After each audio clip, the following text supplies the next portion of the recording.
All right, let's get started. Hey, everyone. Thank you so much for joining us. My name is Ishan Vishnoi. I lead product and operations for Chainlink's banking and capital market vertical. And we are here today to talk about how DeFi can unlock institutional adoption by solving three core challenges: data integrity, identity, and compliance. And we are very privileged to have some of the leading figures in the space who are working on these challenges and making the institutional adoption of DeFi a reality. So first of all, thank you so much to all the panelists for being here, taking out some valuable time. If you don't mind, just quickly introducing yourself to the audience, please. Sure. My name is Ilya Brodin. I'm Chief Growth Officer at SumSub. Actually, lots of people know us. We're probably the largest KYC and identity provider, certainly in the crypto space, but more broadly as well. And we have lots of products that we develop around identity and compliance. But given our position in crypto specifically, we have several crypto-specific products like Travel Rule, for example, and now we're venturing into the on-chain identity space as well. So very happy to be here. Great. Hey, everybody. Thanks for coming out this morning. My name's Cody Wood. I'm Deputy General Counsel at World Foundation. We are the stewards behind the World Project. That's World Coin, World Chain, World App, and our flagship product, World ID, especially relevant for today's discussion around identity. It's a proof of human credential that is able to ensure that humans remain special in the age of AI. And I do have to do a small disclaimer. Even though I'm a lawyer, nothing I say here is legal advice or even necessarily a good opinion, nor does it represent the views or opinions of my employer, World Foundation. That's a pretty exciting disclaimer. I forgot to make that disclaimer. I need to disclaim. Ilya can find out. Yeah. Not know what I will be saying makes sense. So I'm Daniel. I'm one of the co-founder of Tokeny. So Tokeny is a company that I co-founded 8 years ago in Luxembourg. That has been acquired by Apex 4 months ago. So Tokeny is known for having authored the ERC 3643, which I believe is still the only official standard today that exists to create representation of assets on chain in a compliant way. And why have we been acquired by Apex? Because Apex is the largest privately owned asset service in the world. It's a name that few people know actually in the industry because they really provide back office services, but they are 40 times the size of WisdomTree, two times the size of Franklin Templeton. So we are 13,000 people. We operate in 52 countries. And we service 37,000 funds, open-ended, closed-ended private credit for 14 customers. So that's about 3.2 trillion of assets that we service globally. And I'll run us out. So I'm Jordan Bregman. I'm the Strategic Growth Director at Chainalysis. Thanks everyone for coming out. Been with Chainalysis for almost 7 years, which is an eternity in the crypto space. But I lead a lot of our partnership efforts and strategic BD. And so I work with a lot of the companies on the stage and excited to jump into this session with you today. Amazing. And thanks again for all of you for taking out time to be here. All right, let's kick us off. And we'll start off very simple and easy. But each of you operate at the intersection of finance, regulation, and technology.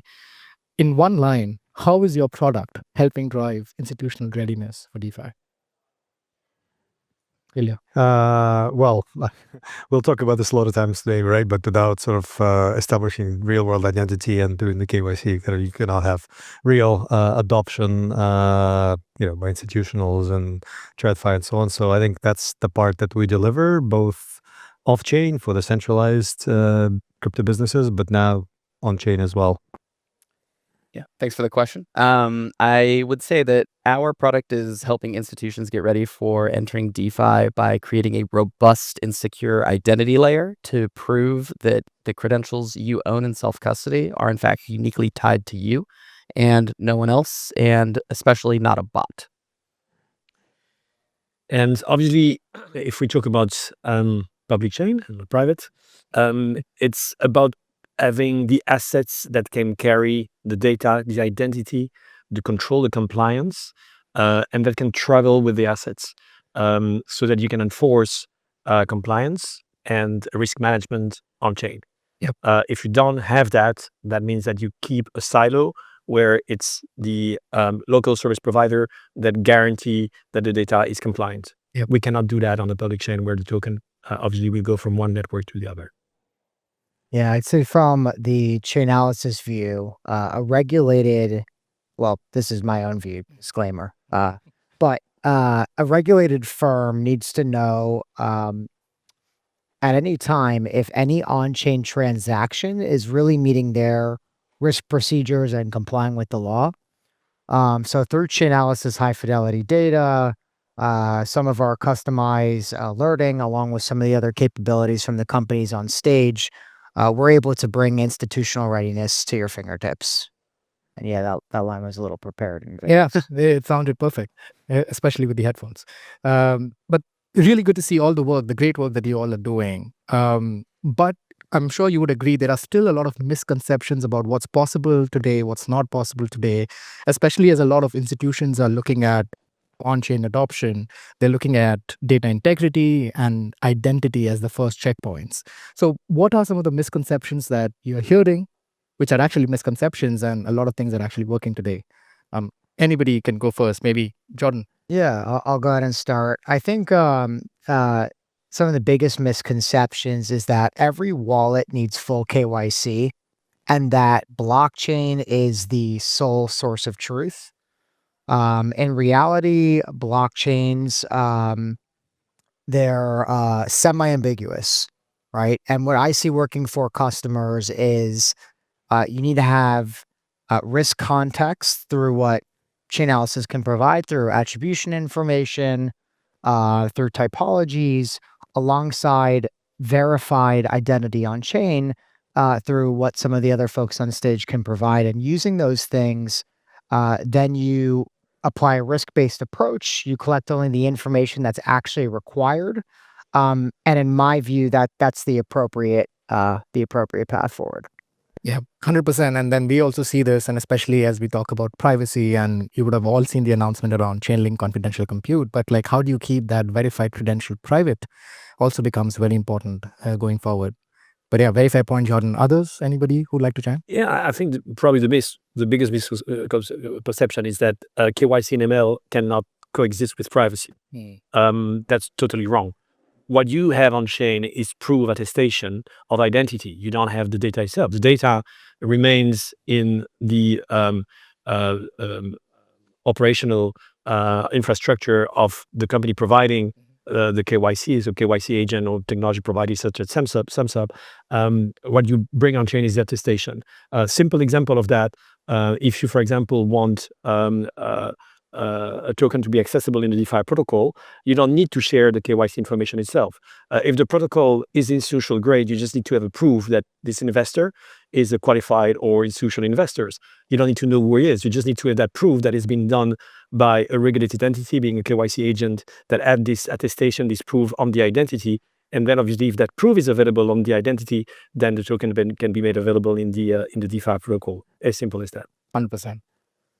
Yeah, and just echoing on that, right? I think that one of the bigger misconceptions too, especially about World, is that like you have to have some massive warehouse of data to check these attestations against, and that has to be, stored in some database or server somewhere in some compliance department, and then shared back and forth between various intermediaries and asset issuers and asset managers.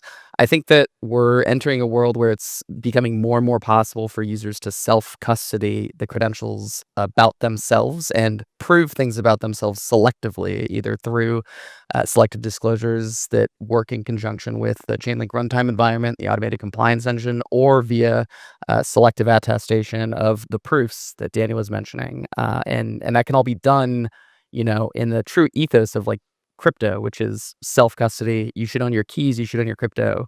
You should also own your keys and own your identity and credentials. Anything to add? Yeah, well, lots being said, but I would mention maybe one thing before the misconception about like what identity is, because we all use the word, and I've seen like a lot of times people mean completely different things in the same word. So I think of it in two ways. There's the identity from a trust point of view, and like, whatever works for you use case. Maybe just knowing that it's a unique human is sufficient for you, and that's what you need to know. And that's fine. You define what you mean by identity and how you use it. There's the identity from an AML compliance point of view, and that pushes out of your hands. That's what the regulator says you have to know, and you have to know the PII and so on. So I think we need to be careful about what exactly we mean, because they're different for different use cases. And then specifically, the misconception I wanted to mention when I speak a lot to the Web3 kind of players is that, everything can actually be done on chain fully programmatically. And by the way, we don't need to do it if somebody else has done it. That is the biggest misconception I see. Obviously, on-chain stuff is public. Whatever is there is public, right? If you don't put PII there, the PII is not public, but whatever you put there is public. And so that's the reason you don't want to put too much stuff out there, because otherwise it's linked with your transactions and wallets and so on. And I think that's the misconception, that what you put out there can actually be it can be a part of compliance, but it cannot be a replacement for compliance. It cannot be compliance itself. And so the way we're thinking about this is, I think, Daniel, you alluded to this kind of having a bifurcation between what's available on chain, maybe the attestation, which is a label, a data point, kind of a statement about something, but the actual compliant PII profile stays somewhere secure off chain. Then how it's stored, whether it's on device and fully user control or some other way, that's a different question. But kind of bifurcating that and keeping just kind of the pointers on chain and the real compliant identity stuff off chain, I think, is the way to do it. And by the way, from an interoperability point of view, that's the same thing. Like once you have something off chain, it becomes kind of cross chain as well. 100%. Interoperability, that reconciliation with off-chain systems, both become very valuable points. All right, Daniel, this one is for you. Apex and Tokeny, you have been at the forefront of tokenizing assets. You have been at the forefront of building distribution rails connecting on-chain and off-chain systems. How do you leverage compliance as a competitive advantage for yourself and for your users? I've been building tokenization solution for the 8 years, and it has been terrible. Terrible because obviously tokenization is a capability. This is not a product. So if you don't have the use case, just tokenizing an asset representing on chain doesn't bring much benefit other than having maybe a digital representation and having your book of record on chain, right? If it is static, then is no difference than having that on an Excel sheet. So what we've been looking now is, how do you use that representation to deliver more value? And this is definitely to expand the capability of links with capital formation and distribution to our clients. And to allow that, you need obviously to have the compliance embedded in the token. Not only the compliance, because we mostly refer to indeed KYC information, AML, but there is one thing that obviously, if you're not in the space, that if you have a little bit of money, you should know that it's suitability. So based on your risk profile, you can access specific type of assets or not. If you have a bit of money, your banker will probably make you fill a form assessing your appetite for risk. And they do that because obviously if they start presenting you instruments that are above your risk appetites, then they are responsible for doing that. And that differ, of course, from one person to the other and from one asset to the other as well, because every asset comes with a different risk profile. So you need to bring this information on chain if you want to automate the compliance. So what we're building at Apex now is truly this compliance layer that enables to provide that information to the other networks so that they can accept those instruments for distribution and providing liquidity. So as a teaser, we're working on launching a layer 2 network called T-Rex as an industry initiative that will be used as the book of record for TAs, where you can find the compliance, where you can find this attestation, and obviously the different network can ping this chain in order to have the information that is relevant for them to provide liquidity to the users. Yeah, very excited to hear about T-Rex, and of course, looking forward to the partnership on the T-Rex side as well. Cody, maybe coming over to you. World ID, you talked about this as well, but World ID was created to enable human verified participation in both on-chain and off-chain systems. And we talked about this as well while maintaining privacy. So from an institutional adoption perspective, how can proof of human identity as a credential gate access to DeFi or tokenized asset workflows while maintaining privacy? Yeah, for sure. So in terms of how World ID works, I don't know how many people are familiar with the project, but it seems like a very privacy invasive technology. You get your irises imaged. We have this device called the Orb that actually generates a unique code based off of all of the information and entropy in your iris images. And we actually shard that code into multiple different pieces. Each one goes to a different node, different counterparty, and then the actual biometric data and template that's created gets deleted from the Orb itself after it's sent to your device in a secure self-custody package. So from a privacy perspective, this is actually one of the most anonymized sort of proofs that you can get to represent something about yourself. In our case, it just happens to be a representation that you're, one, a human, and two, a unique human, which are actually two very different properties. We've never had to prove humanness before, but I think when it comes to understanding like the actual gatekeeping function of identity, which to Ilya's point is a spectrum, right? We've never actually had to prove the human part of that spectrum in any of our sort of identification solutions. And so there's actually a recent article out a couple days ago, or maybe yesterday, where Amazon has sent a cease and desist to Perplexity because the Comet browser was using agents to buy products off of Amazon. And Amazon was like, this is crazy amount of fraud risk. We have no idea what these transactions are.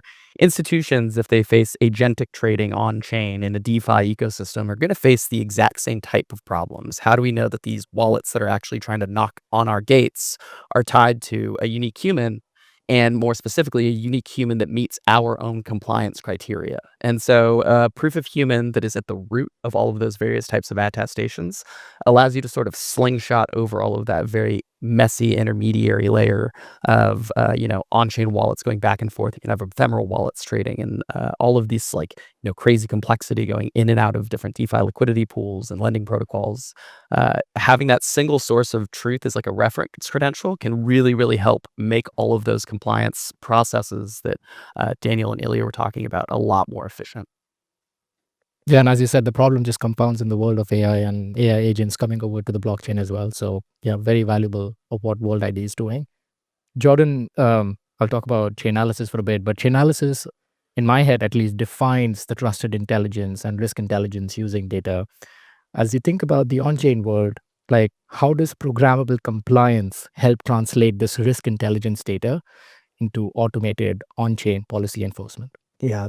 But maybe let me first expand with, what Chainalysis risk intelligence is. So fundamentally, we are mapping entities to their underlying addresses. We do that through collecting ground truth data, through public-private sector partnerships, through our proprietary heuristics. And then from that data layer, we're building sets of APIs and tools. And so institutions or crypto native businesses or DeFi protocols are able to integrate with those APIs, leverage that in accordance with whatever their policy engines are or risk settings that they set. But then there's also the component of how those APIs integrate into other solutions, into other on-chain systems. And then this is where Chainlink and Chainalysis have an exciting partnership with Chainalysis ACE, and being able to leverage our KYT API within ACE and effectively bring that the Chainalysis data into that system. And through ACE, customers can set their policy engines the way they want, and then basically across various chains simultaneously be able to approve transactions or block in accordance with that policy engine, right? So it's through these types of integrations that is really helping extend the programmatic capabilities and getting this out there to clients. Yeah, and maybe just something to add to that, Jordan. Like it's great that we can partner, and then actually people and customers who are already using Chainalysis can now just bring those capabilities on chain. And if you think about ACE as a policy engine as well, you can actually have this policy baked into your subscription redemption, into your transfers, into whenever you're using it as collateral. So the applications become actually quite huge. Yep. Yeah. Ilya, to round us off, SumSub, and we all know the SumSub is actually powering identity verification and compliance for like thousands of entities out there. According to you, what forms of reusable identity credentials or attestations could make multi-chain compliance like more seamless? Yeah. I mean, when I think about cross-chain, I think about sort of off-chain being cross-chain. So when we think about how we can help identity be more usable, and in an on-chain component, we have kind of two modes. One is a bit more of the off-chain Web 2, where how do you make people's life easier by allowing them to reuse the stuff they've submitted before, just not do it 5 times. with the same documents, just with different providers, especially in the Web3 context where like you think you're dealing with one business, but actually you're dealing with 5 different ones, the cars, the on-ramps and so on. So that's a purely off-chain way of us helping identity become slightly more usable. But from the on-chain perspective, what we've started doing recently, and we have kind of 2 pilots, and now we're in the process of also partnering with Ace, is we've started issuing on-chain attestations based on the verifications that we do. And what happens, so I think of it as a full circle. So we are at the beginning of the journey when we verify the person's identity based on documents, liveness, and so on. We kind of store that information in the user's profile, so they control that. Then we issue an on-chain attestation on the basis of that verification. That those can be very different types of attestations. So some of them can be similar to what World is doing, but they're also saying, human and unique, slightly or quite differently, right, technologically wise, but same concept. And but then others are, saying that the user has been KYC'd, for example, or some of the cases we're discussing, Daniel, like you mentioned, is like, is it a qualified investor? We can also publish an attestation like that. And then whoever wants to use it on chain are kind of free to do it because attestations are publicly visible data.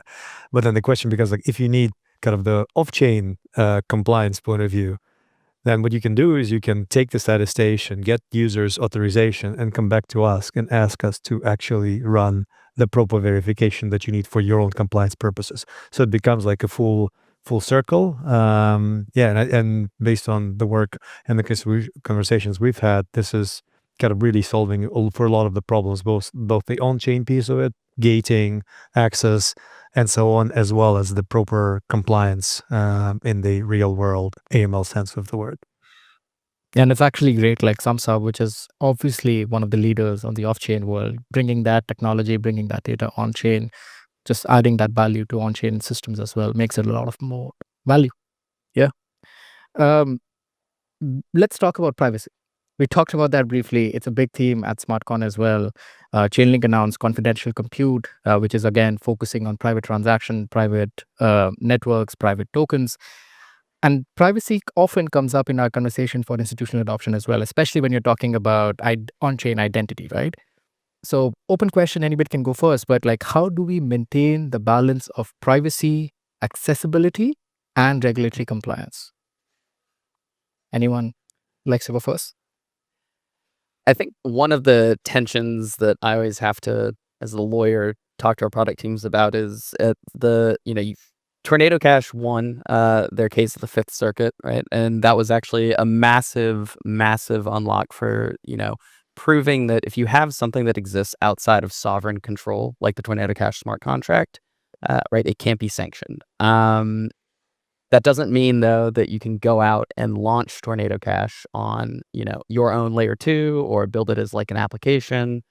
You have to sort of understand the actual things that the government tries to solve for when it comes to enforcing compliance on chain. And what I mean by that is, at the end of the day, the government's going to want to be able to knock on somebody's door and get information about a user or a particular account at the end of a chain of very suspicious transactions or, fraudulent transactions or transactions that should be sanctioned but miss the gate. And so when we're trying to solve for privacy, we do have to be mindful of the fact that we can't make on-chain transactions completely inaccessible because the government is never going to give up that ground space at the end of the day. There has to be not a back door, but a front door for them to knock on. And so the things that I'm always worried about then is when you're creating these different sorts of confidential computational systems or, off-chain, on-chain attestation layers, it's who's the one that's actually gatekeeping and, responsible for opening that front door, and how do we design systems that make the users aware of where their information is actually being stored and where the actual risks are, and then who are they sharing it with? And I think that's one of the things that, in the context of smart contracts is from a different legal perspective, very hard to sort of materialize. Nobody has terms of service that they're checking when they're interacting with an on-chain smart protocol, right? It's a very similar sort of problem of giving users notice of sort of the actual use and user and custodian of the actual PII that they're providing in any sort of on-chain compliance framework. Anything to add from the other panelists? Yeah, I mean the issue of privacy in the blockchain context, given that everything is public, is sort of like the front and center, right? Yeah. And I'm not sure if unfortunately is the right word here, right? But the privacy so far is enforced through anonymity, right? And actually, as you said, regulators will not allow anonymity like end to end. So somewhere there, they will have to rely on information, and we have a protocol travel rule, which for better or for worse, right, effectively means that somewhere, the VASPs have to store information about both sides of a crypto transaction, which, everybody can see actually. So if you can actually piece those two pieces of information together, then kind of privacy goes out the door. So it becomes actually less private than when your information is within a bank, actually, because nobody sees your transactions there, publicly at least. And so that kind of just means that whenever systems are being defined for crypto and Web3 usage, right, they have to actually take into account of that actually bigger challenge that exists there because of the public nature of blockchain, right, and because of the way people want to self-custody it. And so that actually presents more challenges to how you fit this, achieve what you want, give users something of value, but at the same time do it in a compliant way. So I think it actually, funny enough, introduces more complexity into the world than reducing it. And I think we're all here actually trying to solve for that complexity from different points of view. And I think what ACE is trying to do is actually quite good, because that's just another layer of how we can try to solve for that, give some tools that people can use. Because one thing I've seen is that we can come up with some, let's call it, you like the word primitives, I've heard from the world, right? So, and we think of our decisions also in a way like as a primitive, right? We give some piece of information, but we don't want everybody to design their own system of using it. And so if there's some more or less accepted intermediary, the way the policies are managed and verified, then it kind of unlocks the infrastructure layer for this. And absolutely, as you said, it's a challenge, but it's also great to see some of the progress that the technology has made over the last, like 1 to 2 years in terms of like zero knowledge proofs, FHE, trusted execution environments. So I think it's a very valuable problem that needs to be solved, and it's great to see the progress that's happening all across. I would just simply add this, moving away from on-chain identity, but again, from a Chainalysis lens, we are doing attributions at the entity level, right? So we're not collecting PII, and that makes things a bit more simple in this question. But it's, does this address belong to exchange or to OTC desk, or is it tied to potential illicit activity with sanctions, terrorist financing, ransomware, things of that nature? But from a privacy perspective, it's just adding entity level context. Yeah, absolutely. Maybe just the last word on the user identity. Obviously, we generally make comments without taking into account the type of instrument we're dealing with. Are they bearer instruments and or register instruments?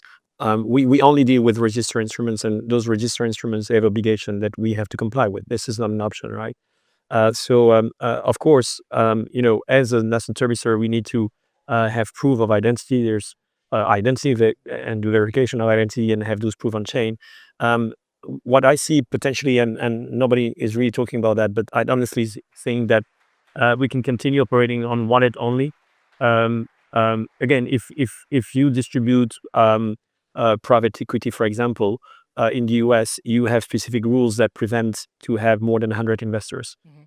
So if you just connect your identity, if you just use a wallet, there's no way that you can count the numbers of wallet, because you can have multiple wallets, right? So you need to be working. World ID can fix that. Sorry? World ID can fix that. How do you fix that? Essentially, you can always have one unique proof tied to every wallet set that you ever have. And so you can always say that even if I have 1,000 wallets, they're always tied back to one unique investor, one unique. That means that everyone needs to use your ID around the world. Thank you. Word, Yeah. Right? Which is not possible, as we all know. But yeah, the problem of counting wallets is one important one. There's the problem of sharing private key. I think that in a permissionless world, like such as Bitcoin, people have been associating the wallet with custody. That's not custody. You use wallet to sign transaction, not to custody assets. You custody asset with your identity, and you link to your identity a wallet in order to obviously sign transaction, and you can remove that. And even more so in the world of institution where you can have several hundreds, wallet, and those wallet can change from one end to the other because you have different signature authorities. So so I think that we have to look at that more broadly, also for a usability perspective, because we all have crypto. So but do you know on which chain this token is being published? Do you have the crypto to pay for the gas of that chain?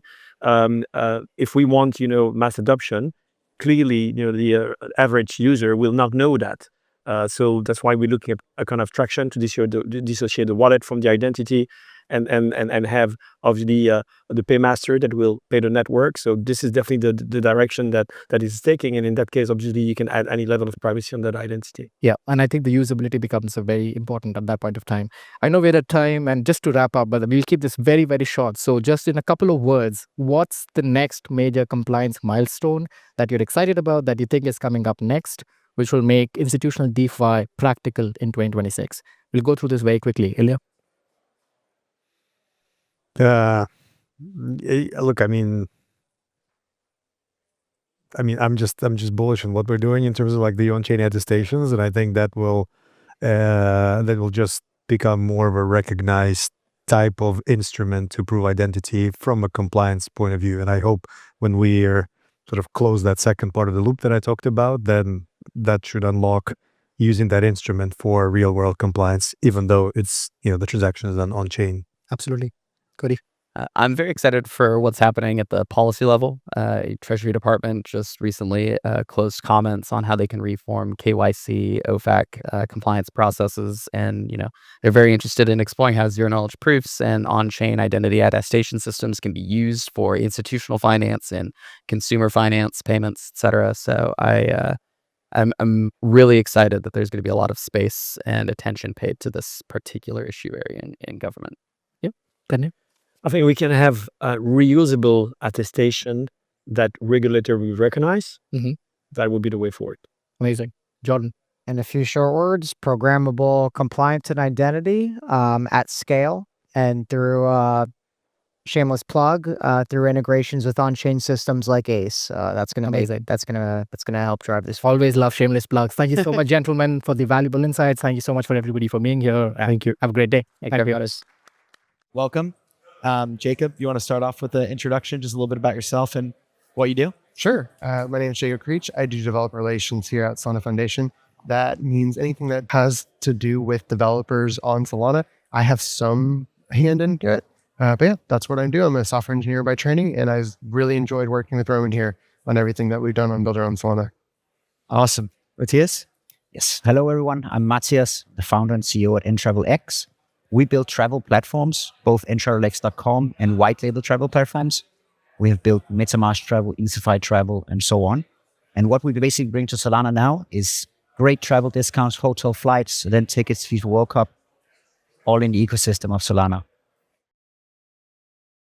Hi, I'm Andrea. I'm a co-founder at Atlas Labs. We're building ultra-low latency data pipelines for Solana traders, as well as execution environments to optimize their Solana trades. Hi, I'm Riot. I'm a co-founder of Citadel. Citadel is the on-chain debt financing protocol on Solana. Basically, what we do is we raise funds against your own token as a collateral. It's like a venture debt or full-breadth bond model. We are also one of the cohort of the incubator program of the Solana Labs. So we are very grateful. And also we are the first Solana Build program members, thanks to Roman. Yes, and it's really thanks and a testament to what you all are building. I think when we look at Chainlink and the technology, we want to find companies that are an amazing showcase of what the future can look like. And to take that and combine it with what Solana does best is really, really exciting for us and Chainlink, and continuing to work more closely together. So I'm going to ask a few questions. We'll kind of work through down the line here, but this is for our teams. Maybe starting with you, Matthias. Why did you choose to join Build on Solana and integrate Chainlink? It's a good question. So very short, Solana has the best ecosystem in crypto today. That's what we believe. The community is the strongest. We're bringing a great consumer product to the market. So Solana is naturally the best fit. For Chainlink, well, we sell travel. And if you pay with crypto, you want to make sure you pay the right amount of money in dollars or euros. So we use Chainlink's APIs to make sure that you're not overpaying. Simple use case, but very effective. Awesome. Andra? Yeah, so we're building trading infrastructure, and we believe that Solana is by far the best chain for traders. I mean, the trading volumes themselves speak, for themselves. And obviously, integrating with Chainlink is beneficial for everyone involved in our ecosystem because we want to bring, for example, off-chain data into the trading products that we're building. We also want to feed our low latency data to Chainlink products, such as, for example, Chainlink functions. So there's synergies sort of both ways. Which make total sense. And then again, for Solana, for us, we actually started the other way around. We wanted to build solutions for Solana. It wasn't picking Solana as a chain for a different use case. We actually wanted to improve what was already there. Absolutely. And Riot? Yeah, so we've been building on Solana for 4 years now. We've always been here for like a low and high. Well, I was here like when it was $8 and then when it was $260. So at the end of the day, we believe that at least what we have witnessed so far is that the resiliency of the community was actually something different on another level. So the developers were all there, the support was all there, and then we picked it up from the bottom and then topped it again. And then nowadays, the DAX volume and everything is like pretty incredible. It's probably something that I wouldn't honestly imagine back in 2-3 years ago. So I'm very happy about Solana. For the Chainlink, we had many different, the sources that we could have gone for.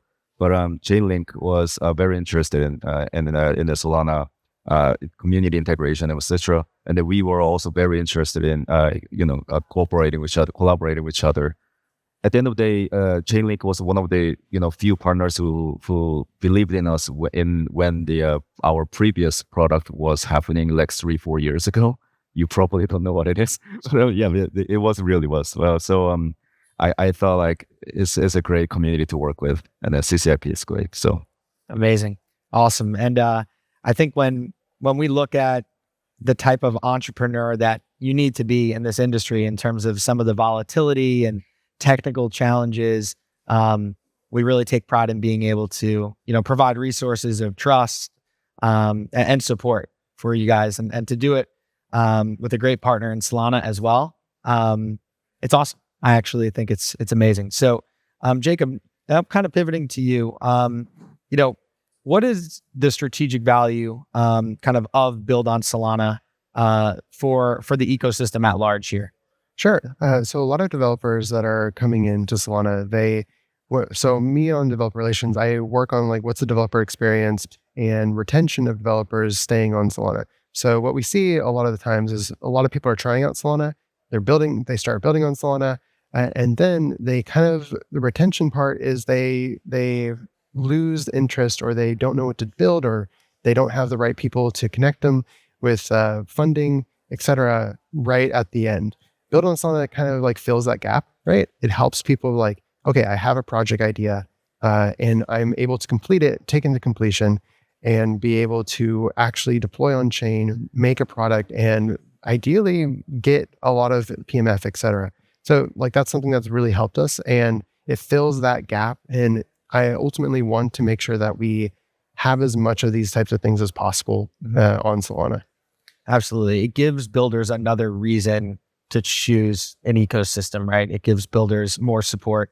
Yep. For those of you guys who also maybe in the audience don't know, the Build program is our ecosystem program at Chainlink, where projects receive structured support from the Chainlink team, and in this case also the Solana team, and make a portion of their token allocation claimable to Link stakers. So it's a really holistic kind of ecosystem building dynamic. I think it's a model that actually will be mimicked across the industry, especially after our launch of Chainlink Rewards Season 1 yesterday. It's definitely a big step in how do you evangelize builders who are leveraging your tech in the right ways, and making compelling products that your community wants to have a stake in. So it's a really incredible program, and I encourage you all to check out our panelists up here and the Solana ecosystem. So moving forward here, and maybe we'll start with Riot on this one.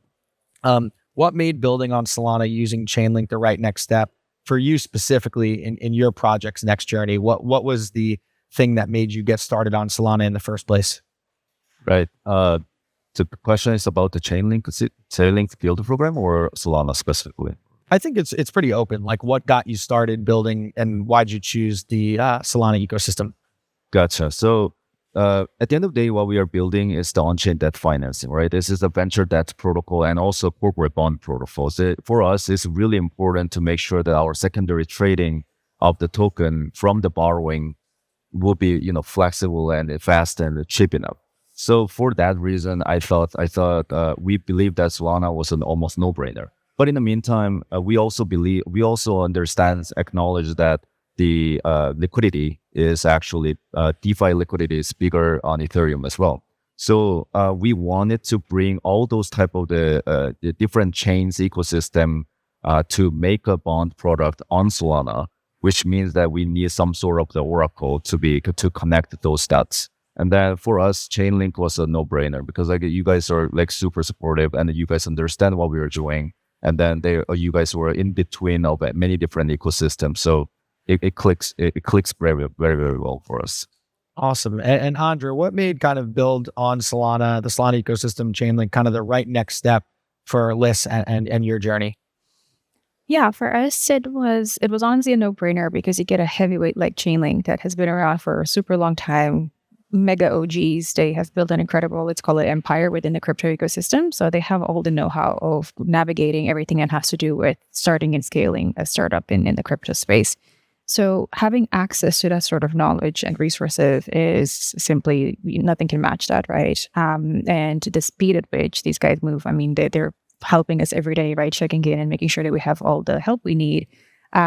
For us, it was the fastest way to get to where we wanted to be as far as tapping into communities, connecting with the right partners, even, fundraising help.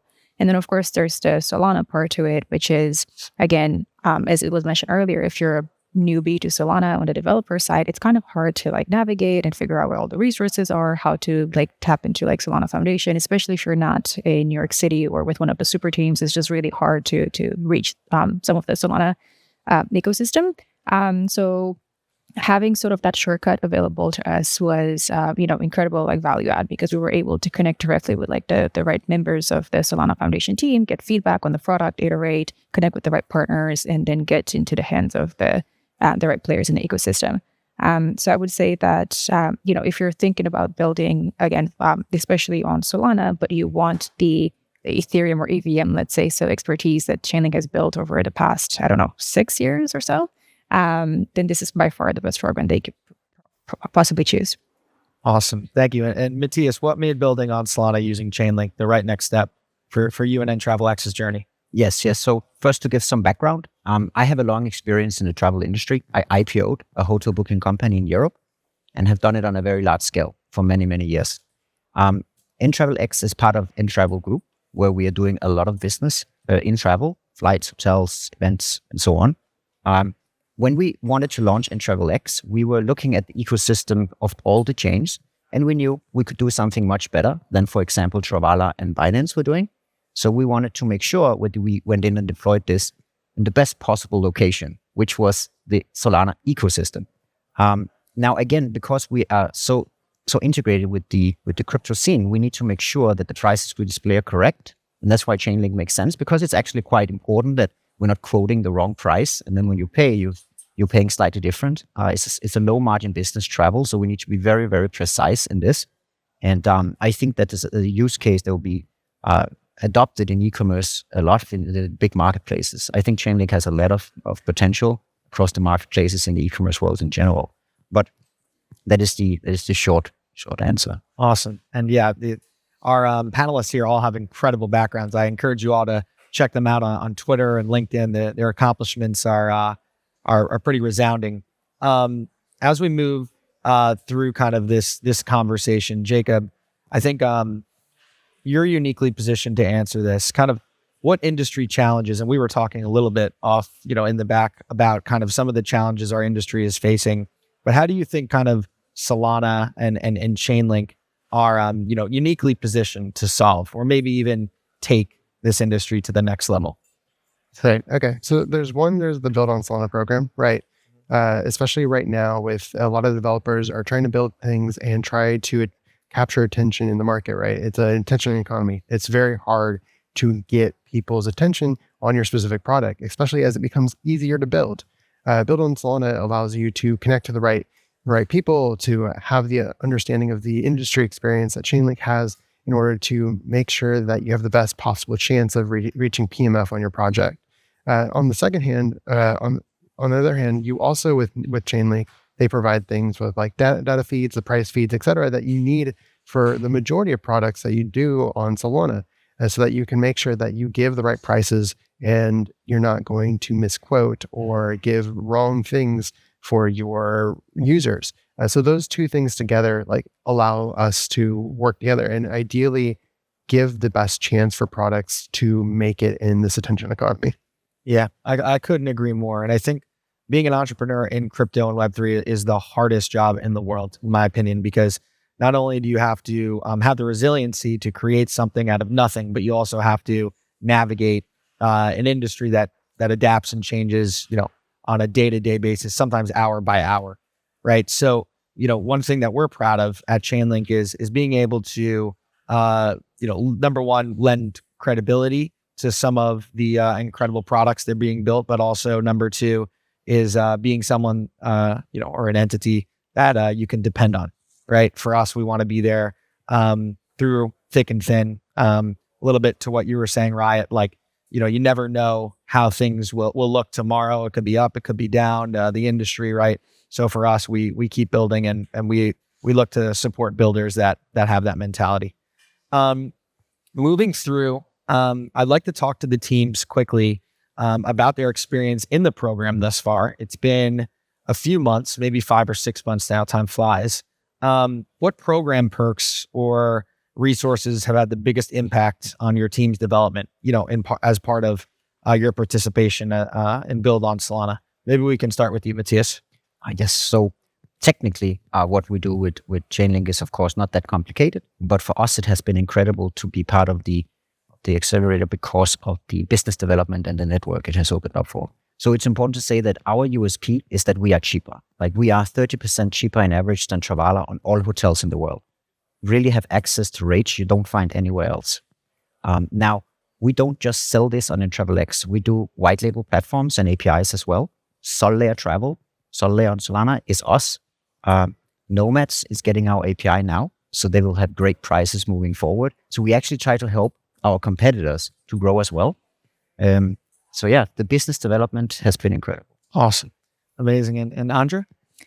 Yeah, I would have to second that. And I'll add a bit of a twist to it. So this conference is called SmartCon. I think it's in the name, like smart, right? That's what I was able to find at Chainlink, which are some of the smartest people that I've worked with so far. We build really, really nerdy infrastructure. So just understanding that part alone has been a challenge in the ecosystem, period. To give you an idea, there's a bunch of buzzwords coming in, for example, structured, highly contextualized data with native graph databases that we augment with OG RAGs, and then we do execution environments with 3 millisecond latency, including transaction building and lending ATX on Solana. Like that's a lot, and a lot of people can't even like break down that, even if they're technical for the most part. But with the with the Chainlink team, and of course the Solana team as well, since we're building on their chain, they were able to understand like right away. And not only that, but also connect us with the right parties, going back to the networking angle, right? To say, hey, actually, I get what you're building. And here are some like, interesting like teams that you could have synergies with, or you could integrate with, you could partner with, you could sell your data to or your execution to, etc. So that to me was the biggest unlock, because I did not have to spend 3, 6, 9 months educating on like, oh, here's actually what we're doing. Oh, it's data, but it's fancy data because it does X, Y, Z. So to me, that's simply something that cannot be matched and something that I got out of it. Awesome. That's great. And Riot? Yeah, so our multi-chain integration hasn't happened yet. So like we are working on it, but not on the technological level. You guys are helping us a lot on the networking side as well. So like you guys, this is really important of the build program. So the fact that they're not only helping us on the technical levels, but they're actually helping us to grow with a networking level as well. So they have been introducing a lot of VCs in front of us. And then also because of our product is like pretty much a B2B product. So we have to get reach to as many builders as we can. and figure out who needs funding at the moment, who's trying to do the OTC deal, and then try to find another different path other than OTC deal. Is actually really, really important for us. So we've been getting help a lot to build that type of network, especially our company have been only on Solana for decades now, for 4 or 5 years now. So like we definitely need other further reach to other ecosystem, other chains as well. And then yeah, we've been getting a lot of help on that, and then we expect that we're going to get a lot of help from here as well. So. Awesome. Yeah, that's great to hear, and I think it speaks to you all being mission driven and having things that you want to achieve that we feel like we can support with both on Solana and with Chainlink. All right, we'll wrap up with a final question, and then maybe we'll start with Jacob on this and round out down the panel. What advice would you give to a new developer in crypto who's thinking about starting their journey, at large? So there's a few things. Being a founder is the hardest job that you can possibly have, right?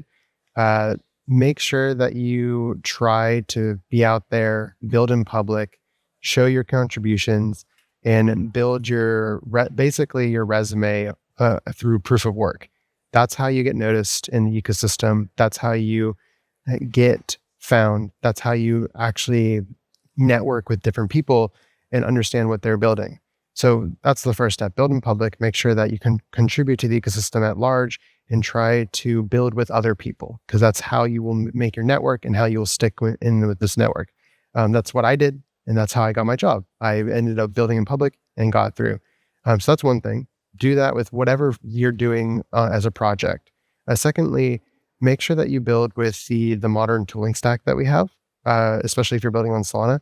Things like Surfpool, right? Surfpool will allow you to use Chainlink a lot easier because you could have immediate data feeds directly to your computer, right? And so it makes working with the different tools easier and puts you in a less frictional environment so that you can focus more on the product and focus more on how do you get that PMF and reach out to people and get those users. And then finally, I would say, like, once you do launch something, make sure that you focus on your most passionate users. That's a lot of what Solana has done, or the Solana Foundation has done for Solana, especially through the ups and downs.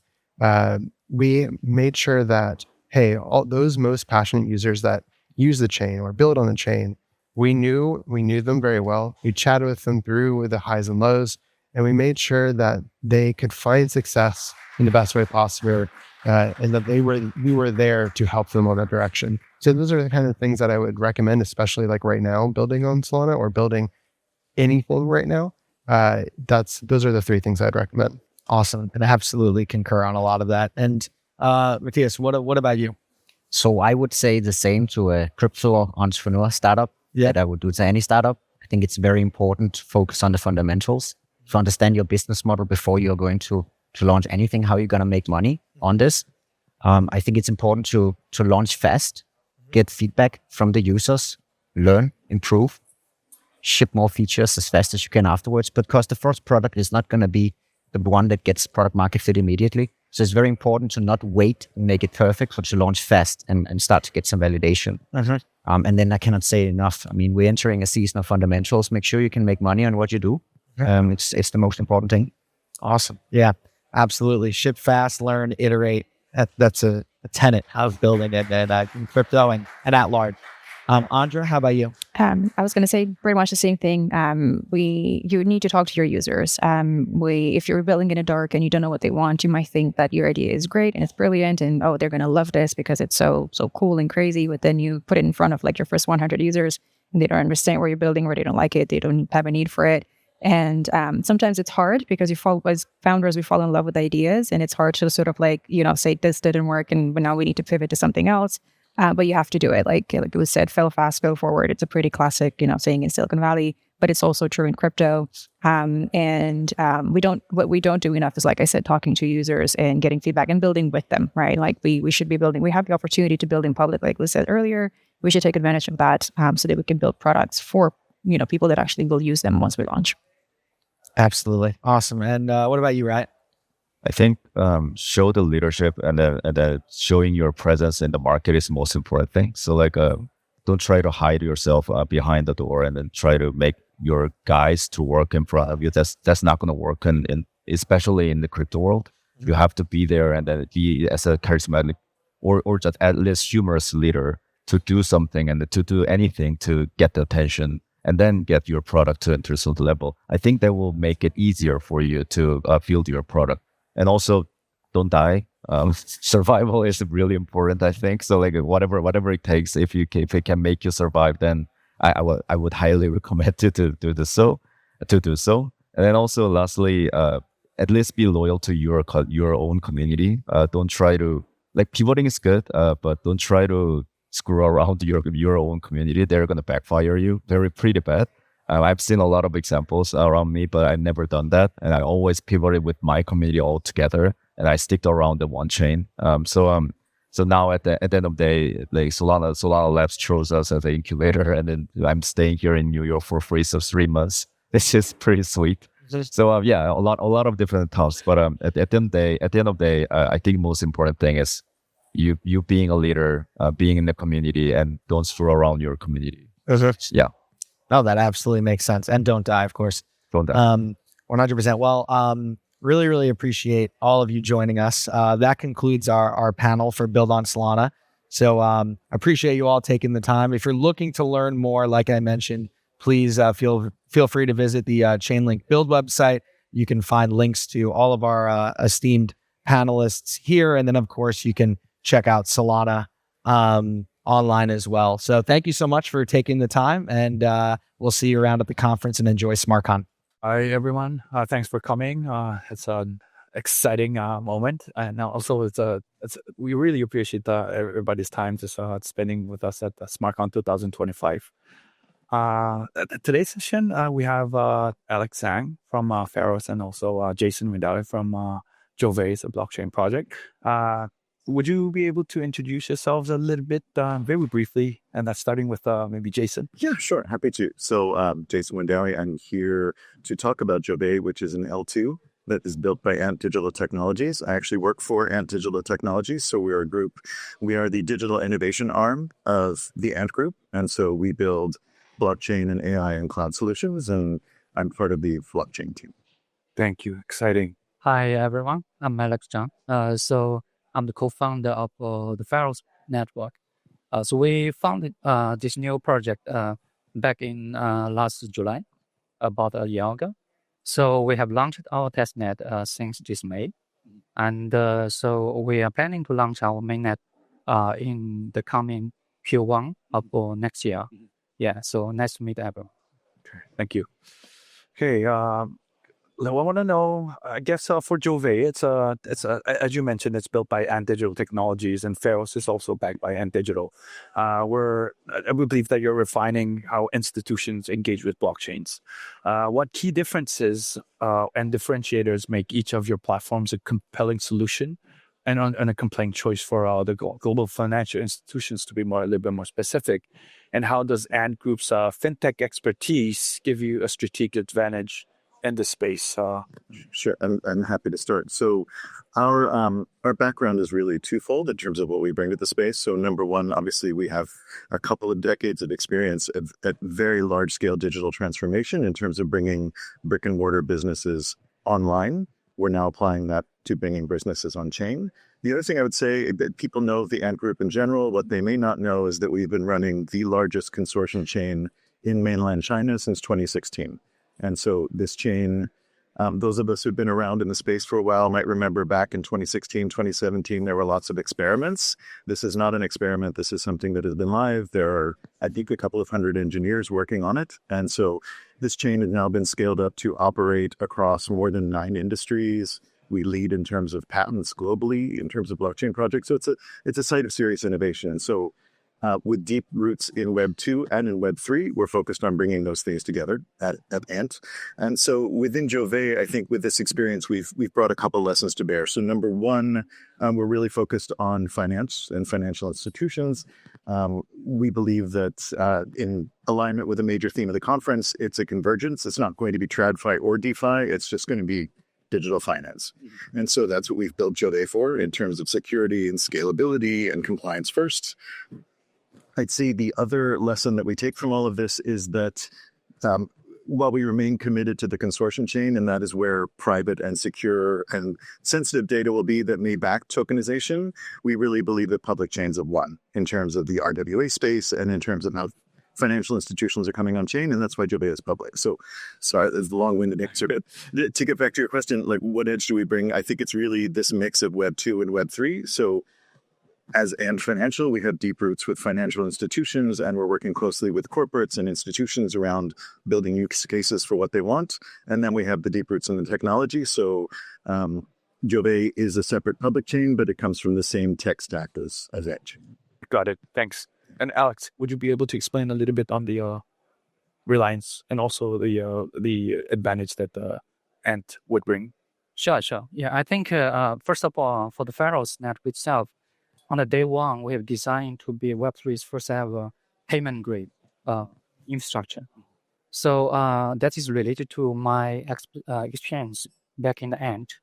So actually, I started working on the blockchain technology back 8 years ago when I was the CTO for the Ant's blockchain division. So since 2018, we've been already starting working with global financial institutions on cross-border stablecoin, payment services. And then we move further regarding the trade finance and supply chain finance, etc. We have explored all the real use cases, and we do find out of what really financial institution will need from a blockchain network perspective. So besides the compliance need on KYC ML, they're also looking for secure availability and the real-time user experience that matching the payment grade services perspective. So take, for example, when we're doing the cross-border remittance service that are supporting between the banks and payment service company, we see the real need on having a privacy protection for the transaction content from institution perspective. So that means that in the day one, we embedded ZK verification into the Pharos network. So, and high availability here for the transaction processing on Web3 and combined with high throughput that has never been done with, actually. We do see high availability. For example, Ethereum did great. But combine both to making truly high availability, that is something that is still lacking from the institution's need perspective on the Web3, from the infra perspective. So that's how we also want to design the Pharos 4. And then third one is about the real time. I mean, in the Web 2, we have to get used to sub-second response time, right? But in the Web 3, that how to get in that in a global decentralized network, that's still something technically challenging. So all these three, so from our side, that's how we get in our know-how on the day one when we design and we starting building the Pharos for the truly, payment grade financial infrastructure to building a fully on-chain, finance, system perspective. So security, availability, and the real time on top of the scalability. So these are the four that we see that we have to pre-design into a long-term infrastructure of the Pharos network, so that we can accommodating the real need from the global institution user partners perspective. Yeah. Got it. Thank you so much. For, I guess, Jason, as you mentioned again, like Jovay was built by Ant Digital, and you're a leader in innovative technology and is widely recognized for bringing Ant's extensive fintech experience to the blockchain ecosystem. How does this support enable Jovay to tackle the biggest challenges in institutional finance, like scaling real-world asset tokenization for global markets? Sure. A couple of ways. I think the primary way is we realized long ago that no one technology and no one layer of the technology stack is going to get you there, especially with something as complex as tokenizing real world assets and institutional finance. And so we've not only focused on making Jovay as performant as possible and compliance first, we've also embedded it in an ecosystem of external applications. So it is an Ethereum L2, and it is meant to tap into Ethereum as the settlement layer and also the whole institutional user preference for Ethereum. But also within the technology, we've embedded compliance and analytics and risk controls in everything we do. So we have a Web3 infrastructure company called Zhang that also has a subsidiary called Zolos that does KYC, it does risk modeling, it does code verification. We're able to provide all of that because that's obviously necessary for the ecosystem. I would also say we have embedded AI in everything that we do. So AI for us is not a buzzword. It's something that's a part of our DNA as the innovation arm, but we've also embedded it in everything from KYC and identity verification through to the virtual machine, the DTBN that powers Jovay. And so I don't think we would have been able to do all of that without being part of a larger group. Right, I agree. I guess bringing in expertise from multi-departmental approaches, definitely it's something that would accelerate your expertise even further in blockchain space as well. Yeah, agreed. This is always an ecosystem. It's on which ecosystem you're part of. Right. Okay, thank you. And for Alex, I guess as Pharos builds on Ant Group's blockchain innovation and scales beyond pilots, how would you see the relationship between Jovay, Pharos, and Ant Digital evolving? So how do you plan to drive the transformation of institutional finance, such as digitizing major asset classes? Sure. I think from our side, we taking Pharos as a network to providing 3 layers towarding Jovay, towarding Ant on the RWA, side. So we are providing a settlement layer. We're providing a liquidity layer, and we're also providing a user layer. So from the first, I think regarding essentially I think one of the core part, I would be to say, while blockchain as a distributed ledger is always serving as a settlement layer, right, for the asset transaction. Correct.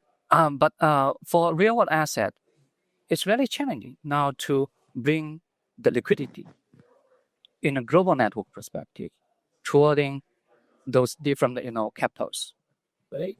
So from that's what we say the interesting part of bridging the Web 2 and Web 3 in that we need further innovation in the DeFi protocol.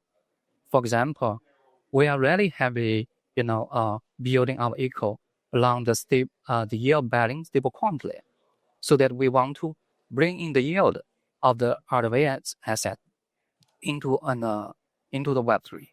So further, we can helping to building the liquidity on top of the yielding layer. And related to that is also about the user layer, in that for both the primary and the secondary markets, eventually you need to be able to have a networking to reach out to connecting with the massive of the users. We have to say that since this May, we launched our testnet. And as for now, on the Pharos network, we already have 2.9 million authentic users on our network.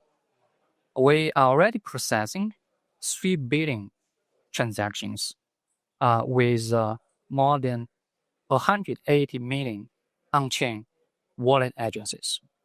I think all those things get us ready to helping Jovay have Ant technology to further, bring the liquidity, to bring in the global user to the RWA asset business. Got it. Okay, thanks. For Jason, this is for Jovay. Looking ahead, what's one industry shift we think will accelerate real-world asset adoption, and how does this fit into Jovay's broader strategy?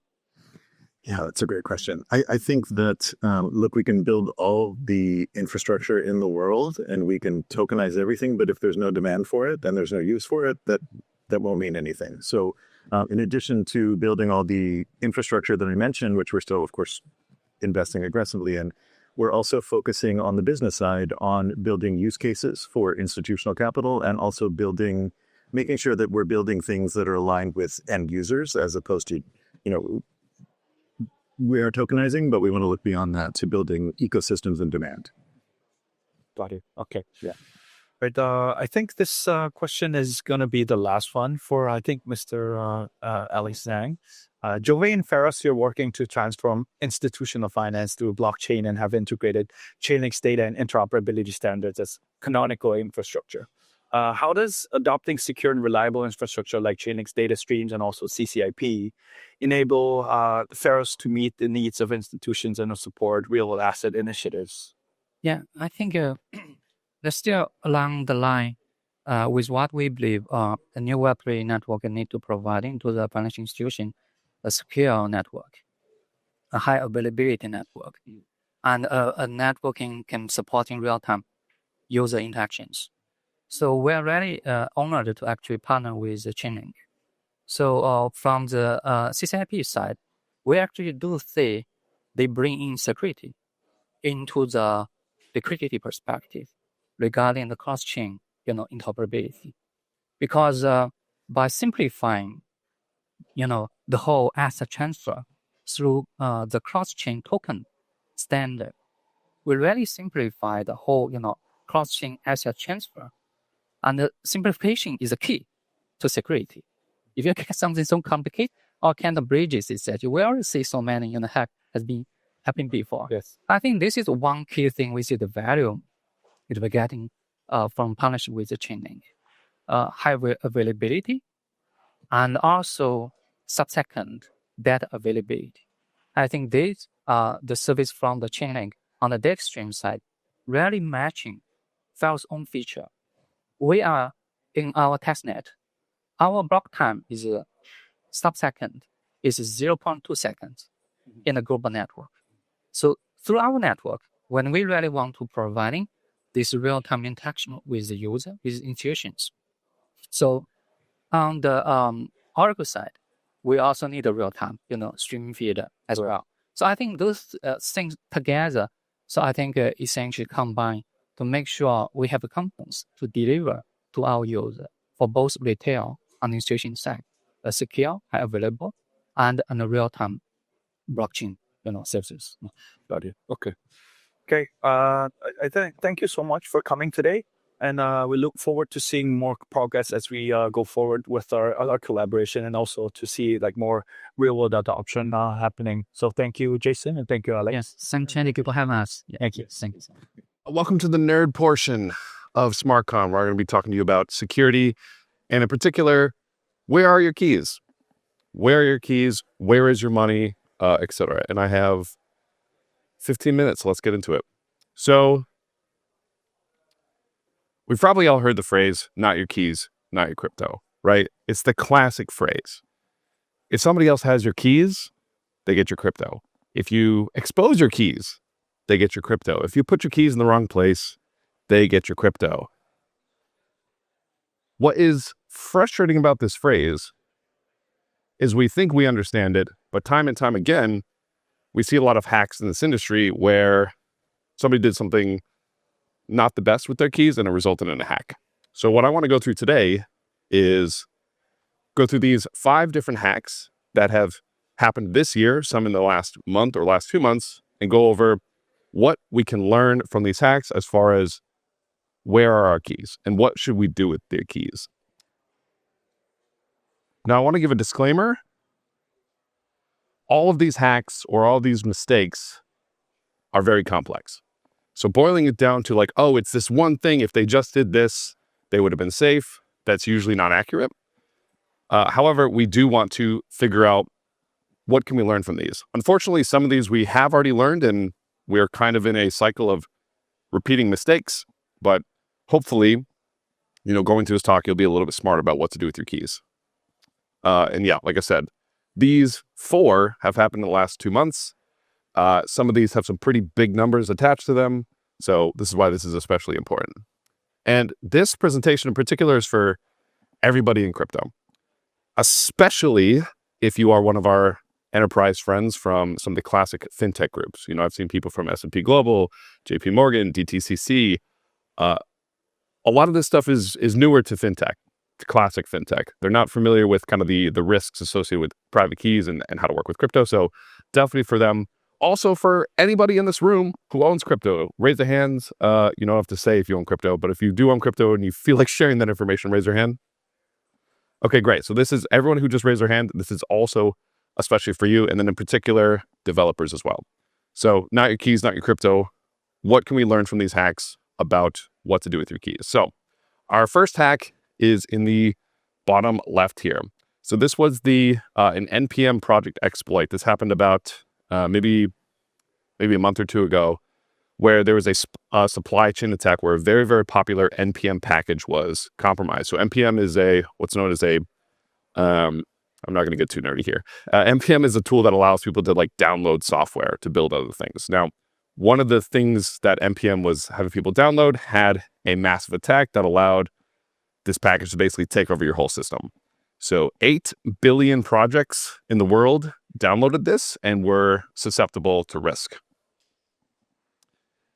Now, we've seen attacks like this multiple times. Earlier December of last year, so just under a year ago, we saw there was a malicious piece of malware in a Web3 library where literally, I don't know if GIFs were. Oh, cool, GIFs do work on this.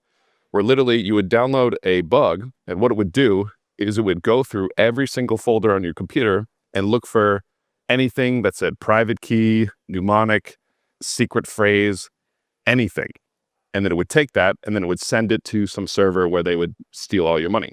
And people did lose money. One person lost $500,000 from falling victim to this exploit. So what can we learn from this? Well, the first thing we can learn is never store your private keys in plain text. What does plain text mean? I mean, like, it's a string where if you read it, you have access to the private key, especially not on digital devices. Software is incredibly easy to hack.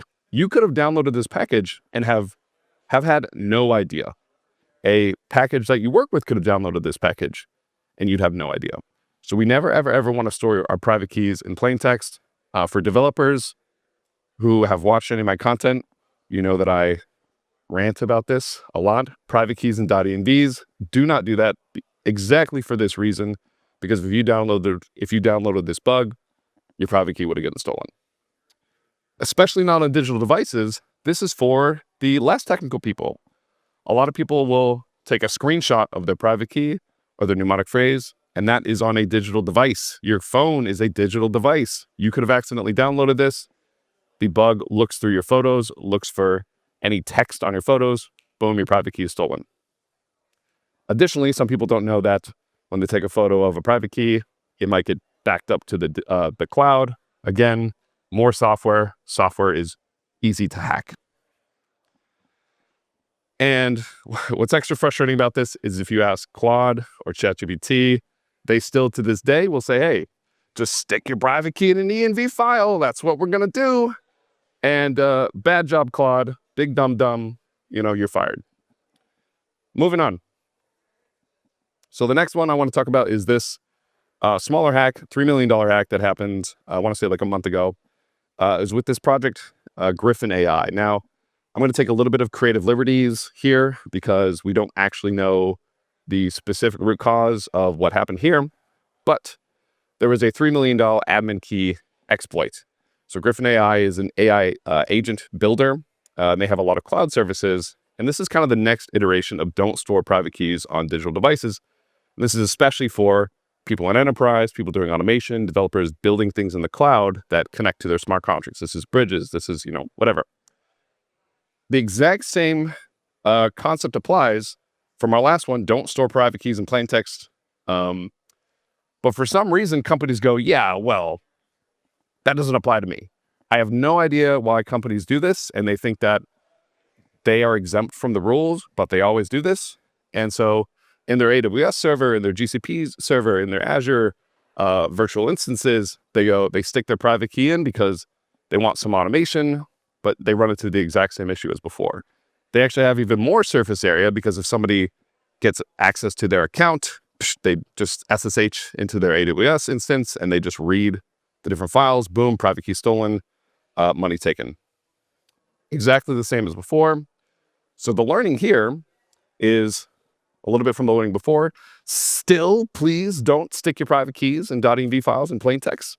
But additionally, if you are doing automation, which a lot of people are, a lot of companies are, use something like a secrets manager, something where your private key is password protected. There's another API, there's another loophole that they need to go through that has access controls on it. So just still don't put your private key in a plain text document. Like a lot of people will say, oh, well, I need it. I'm going to get nerdy real quick here. I need it to spin up my Docker container, and my Docker container needs access to private key so it can run the scripts. Don't do that. Use a secrets manager. Use some type of encrypted vault to protect you from these types of attacks. Moving on. Another $13 million phishing attack. Now, this one is particular for people who are newer to crypto. This happened. This was an attack that happened this past week. Somebody got the classic malicious Zoom link. They clicked it. They downloaded a malicious version of Zoom. They ran a script on their terminal. They didn't know what a terminal was, but they ran it anyways. Boom, they downloaded something that did exactly what that other GIF said before, looked through all their files, looking for private keys, stealing their money. But it did one more interesting thing, which I'll talk about in just a second here. This is the hack that your boss is going to fall for. And I really want to drive this in. So there's a group in the crypto world called SEAL. It stands for the Security Ethereum Alliance. Oh, it's bad that I don't remember what it stands for. But SEAL, they have a service called SEAL 911. When a hack happens, you hit them up. You go, oh my God, this hack happened. Can you help us solve this? The top tickets that they get are an executive from a big company clicking this link, downloading some malware, and losing between $13 and $100 million. That is probably the biggest and most common exploit. So your boss is going to fall for this. If you're one of our friends from Classic FinTech, you're probably familiar with phishing training, but it is even more dangerous than you think it is. This is really bad for the next reason of what I said earlier. Software can be hacked. Software is hackable. In a lot of these phishing attacks, these users actually didn't have their private keys in plain text. So they did one thing that was good. They had it stored in some type of wallet, like a browser wallet. Who here is familiar with MetaMask? Okay, many people are familiar with MetaMask. Actually, quick raise of hands too. Who here considers themselves a developer? Who here considers themselves a security researcher? Who here didn't raise their hand? Nice. So MetaMask is software. Software is easy to hack. If you run some random script on your terminal, you basically give the hackers access to your entire computer, which means what they could do is they could swap out this MetaMask for a malicious MetaMask. They wait for you to type in your password. The instant you type in their password, they get your password. They use that to decrypt your private key, and boom, they hack you again. So they did one step better, where the private key wasn't in plain text, but it was in some software on their computer that they do their day-to-day activities in, and this isn't good. So the learnings, is there another? No. So the learnings from this is software wallets are not good to hold large amount of funds. If you have a large amount of funds, you're going to want to use one of the other things that I'm going to talk about in a second. But then additionally, when you go do signing, and I didn't put this up here and I should have, when you go do signing, when you go to work with crypto, a device that is different from your day-to-day device should be the device that you use to sign things. Now, this is this is especially important for enterprise, for large companies, having a device specifically dedicated to signing, because you just have a less likely chance of downloading some random garbage that's going to take over your computer.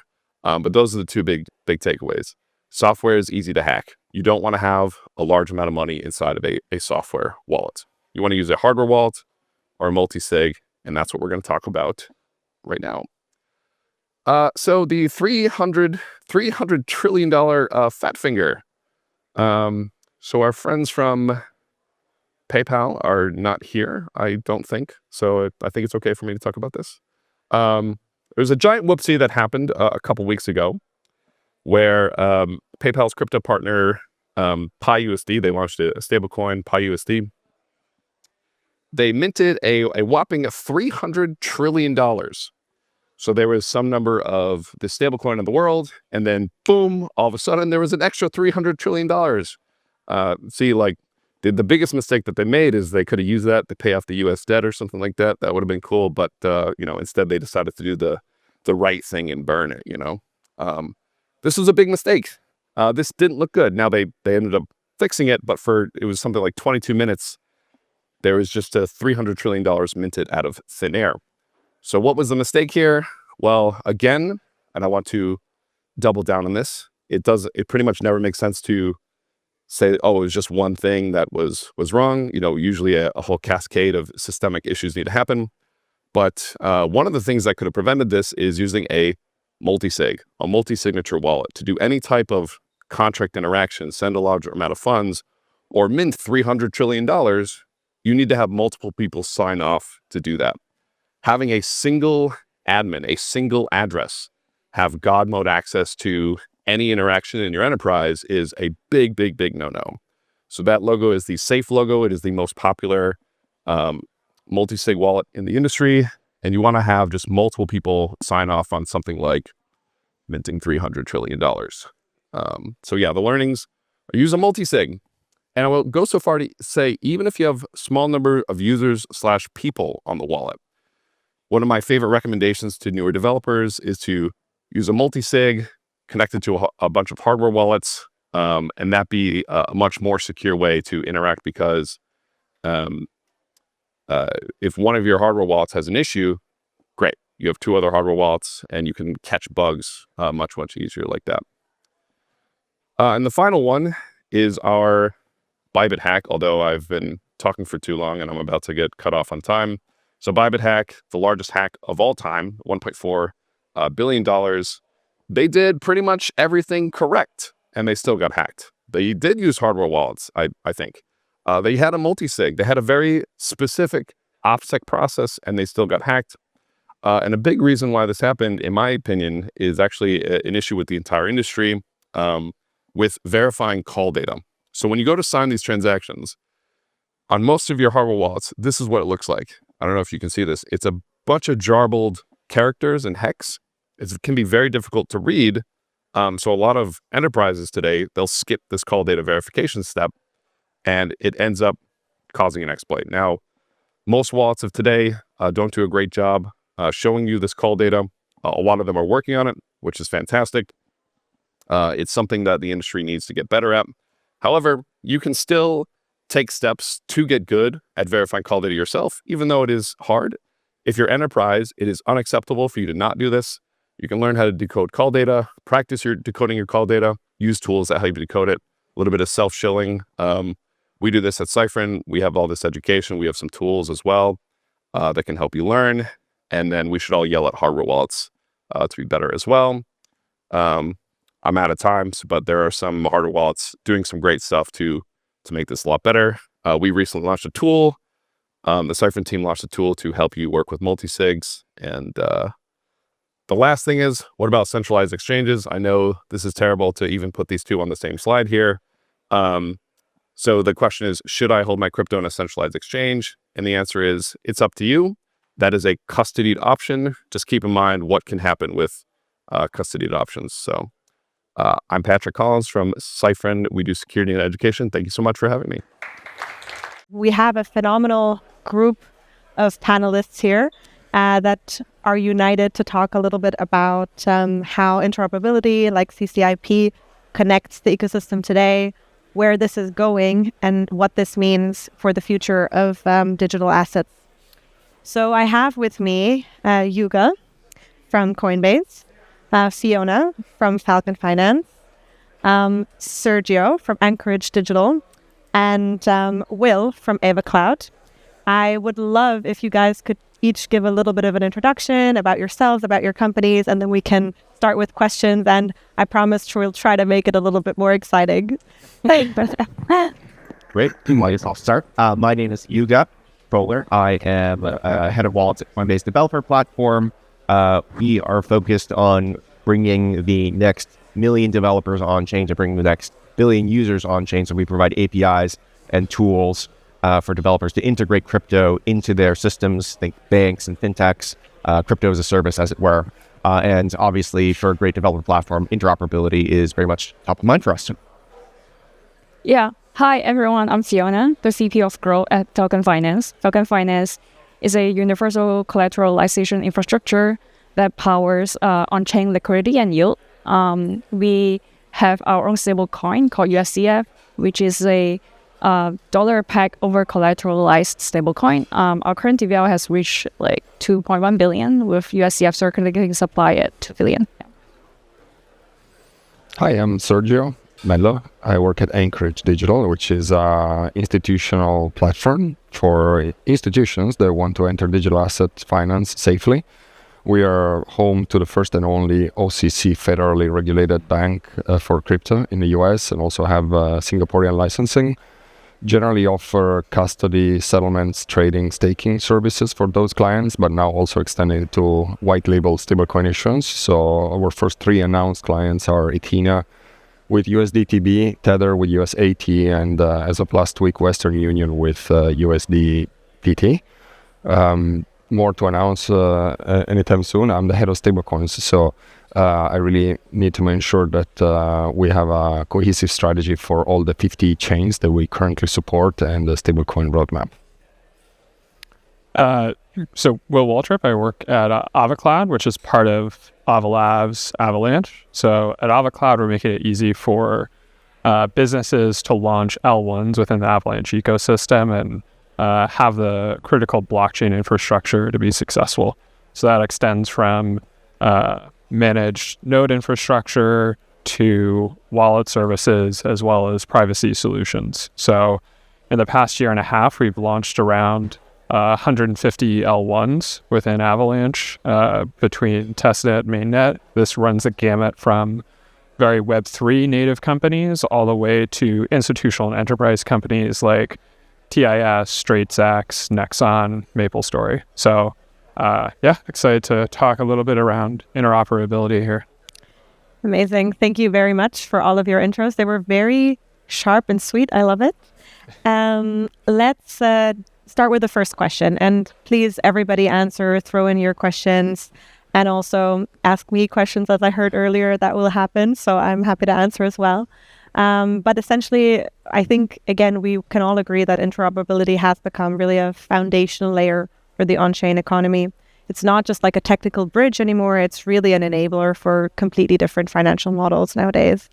And going into interoperability as a kind of overarching theme, what do you think is one development that would be a really big unlock for kind of the next wave of adoption of blockchain technology? Maybe we can start with you, Yuga. Sure. So as I mentioned, interoperability is at the core of any developer platform. You want Lego blocks that you can piece together and fit together really nicely so that developers can create what they want. This comes from everywhere from wallets, where you will reuse the same cryptographic private keys across different blockchains, like in the EVM ecosystem, for instance. But it expands all the way to things like payments. So one recent development at Coinbase that's happened is we released a new protocol called X402, which stands for the HTTP status code 402, which allows essentially permissionless payments for micropayments for things like API calls, calling into different agents, MCP servers, etc. It's actually gotten quite a bit of buzz on crypto Twitter if you're on there. And interoperability in that context means, I think, kind of creating a standard for the entire ecosystem to kind of rally around, which can be difficult.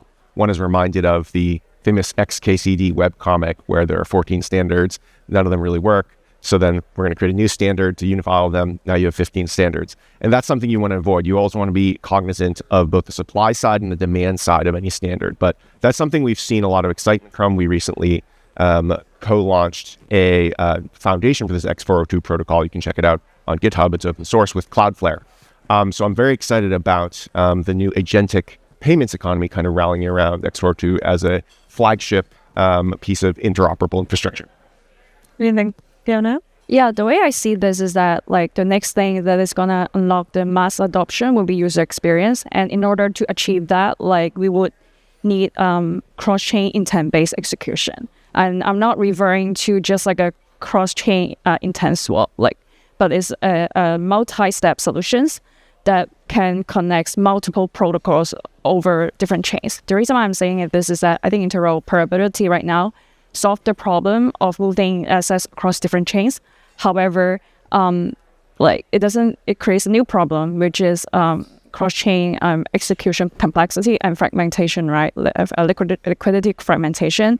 Like a normal customer probably won't want to manage their fragmented portfolio over 5 different chains, or they probably don't want to perform 5 cross-chain swaps across different chains just to earn some yield. So I think the way the next thing, the catalyst, would be wallets and protocols that build an abstraction layer to tackle this complexity. And let me give an example. Is that okay? User can just express their intent. Okay, give me 9% yield, and then the underlying infrastructure can automatically send the tokenized stock or gold, for example, from Tron to Ethereum. Put that collateral into Falcon Finance, to mint USDF, and then convert that USDF to SUSDF for yield, and then get that 9% yield. So the users doesn't really have to do any manual intervention, and then they don't really need to know too much about cross-chain stuff, bridge, gas fees. They don't have to deal with it. And I think that Falcon Finance is the income primitives in the future, allowing any digital assets, RWA assets, to earn yields basically. And protocols can leverage on that, and to provide use to users by using different asset classes on different chains. Yeah. I think we can all relate to the feeling of having too many things going on and not having a single interface to manage that. I think it's a pain point for all of us. Yep. Sergio, what do you think? Yeah, this is sorry, it's even more complex in my opinion for a few reasons. So first of all, at Anchorage, we solved part of the interoperability challenge by having a dual product, a traditional custody product that is federally regulated for institutions, but also a self-custody wallet called Porto that with Wallet Connect and other direct API integrations from app-based intent allows customers to trade and interact with any smart contracts on plethora of chains. So that's the short-term solution, but I see the biggest unlock now in fiat interoperability. The market cap of stablecoins today is somewhere around $200 billion, at least the net one. It will definitely grow to possibly $5 to $10 trillion in the next 5 years. All this is fiat money that moves on chain. So we haven't fully solved for interoperability with a fiat chain, the way I call it, which is very fragmented. Country by country acts very differently. In different regulatory environments, different cutoff times, different banking systems, different rails. So as we think about interoperability between blockchains, we also need to solve for where is the money coming from, and it's all coming from fiat, and we haven't solved that part yet.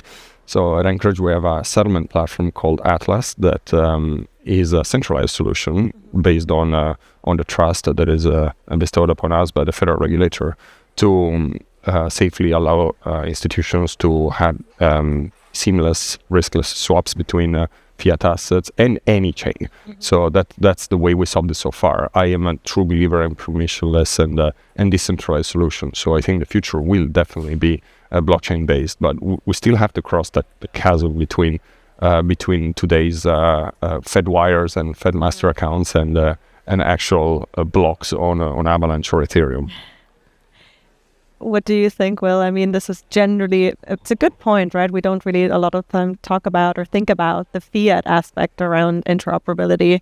And it's definitely an issue that we need to solve. But from your perspective, Avalanche, Avacloud perspective, how do you deal with this? Or what do you think unlocks adoption? Yeah, so I think Sergio brought up a bunch of really good points that I'm excited about, because I don't think it's talked enough about. We spend a lot of time thinking about interoperability as chain to chain, but we don't think about interoperability as much as what's happening off chain and how do we translate to on chain, and think through methods to do that in a trust minimized, permissionless manner, right? We're moving the right direction. I've spent a lot of time thinking about this just because I come more from a traditional payment side and then made my way into blockchain and Web3. And when you look at payments and cross-border payments in particular, you think, gosh, the reason it takes so long, the reason it's so expensive is because you have ACH going to Target 2 in Europe, going to Pix in Brazil, and all of those use different messaging standards, different schemes. And so it's how do those all plug and play together? And you need nodes who kind of translate and relay things. So I think it's exciting because you're seeing projects like ZK P2P, who's offering like permissionless fiat to crypto or trust minimized fiat to crypto using ZK primitives to help facilitate some of these things. And then even if you look at some of these corporate chains that are coming about that are very like payment oriented, Tempo, Arc, a lot of them are starting to talk around, okay, we need to include memo fields as part of the payment transaction so that you can be ISO 20022 compatible, so that it's easier to interoperate with Swift, right? And so I think there's a lot of work that's starting to consider these mechanisms to bridge the gap between, okay, I've got things that are settling, happening on chain, but someone still needs to spend the fiat because, Joe's coffee shop doesn't accept USDC, whatever it may be. If I could just build on what Will and Sergio was saying, 'cause I couldn't agree more. And I think often we in the industry kind of conflate interoperability with fungibility, which are actually two quite different concepts, where interoperability means you want things to work in a seamless way. But that does not mean you should always abstract away the details of what's going on underneath. Sometimes it's important to know. So for instance, you have either your $250,000 in first dollar in a bank FDIC insured bank account is actually not very different from the $249,999, right? And so, similarly, USDT on one blockchain is not necessarily the same as USDC on another blockchain. And so often to make the experience more seamless, we in the crypto world try to abstract and hide away these details, but I think there's a little bit of danger in that. We want to make sure it feels good, but you shouldn't just hide the details in all cases. How long do you guys think we need until we bridge that gap, until we actually get there? Well, sorry, I'll jump in because you mentioned Swift and ISO 222 messaging. The truth is that a lot of the crypto narrative of the last 5 years has been disintermediate or remove or replace Swift or even replace Visa. I think those two companies and others obviously have created such powerful, that was my microphone, have created such powerful mechanisms to orchestrate messaging overarching the world of payments. That's real interoperability, because they allow such diverse range of participants to collaborate on orchestrating a end-to-end payment, and also allow for different ways to settle the various legs of the journey. So that is interoperability, and I think we should build upon that. In fact, I'm a big fan of using existing Visa rulebooks and existing Swift messaging system to allow for more crypto transactions within those networks. I think that's how we see the tens of trillions of dollars of fiat flowing onto chain. We should stand on the shoulders of giants rather than trying to reinvent the wheel. That said, of course, there are certain aspects of innovation led by Chainlink and other companies that will create the glue that will keep it all together. Yeah, I mean, all of those things go together, right? Like you need the CCIP, warp messaging for Avalanche, all of these things to play together nicely. But I mean, you kind of hit the nail on the head. Like you see people take for granted, I think, the fact that when you swipe your credit card at a gas station, there's actually like 5 messages going back and forth where you have like a hold on your card, then they settle the transaction later, then you have a final settlement 2 days later. And like we don't think about those things because in crypto it's we get the instant finality and that's what we're optimizing for. But really it's a lot of these legacy payment rails have done such a great job at building the standards that make it seamless. And that's what matters, really. It's how seamless it is to interoperate between these capabilities. So I think that'll be, pretty exciting. Yeah, thank you for that. I'd like to direct a question to Fiona. Falcon Finance generally is quite focused on driving the adoption both on the DeFi side, but also on the institutional side. Yep. From your perspective, then how does this reliable cross-chain interoperability kind of impact scaling liquidity and product growth across different ecosystems? Yeah, so for Falcon Finance, core vision is to build a universal collateralization infrastructure that bridge between traditional and also decentralized financial systems. And for us, for the next upcoming 12 months, one of our key goals is to expand to as many chains as possible, which is cross-chains expansion. And having a very reliable cross-chain infrastructure is crucial to us because it helps USDF liquidity to be expanded across different blockchains, and also enabling USDF to be available on multi-chain DeFi landscape. And also for us, by integrating with DeFi protocols such as DEXs, lending protocols, tokenization protocols on different chains, it increased the utilities and use case of USDF basically. And besides that, I think that for cross-chain assets, it's very vital to maximize the potential of Falcon collateral. The reason why I'm saying this is that, for example, for tokenized stocks, tokenized RWA like tokenized or X stocks, they can be natively issued on Solana. And while Falcon Finance, we distribute native yield on Ethereum. And by leveraging Chainlink's data stream, for example, users are able to mint USDF on Ethereum with the assets they hold on other chains.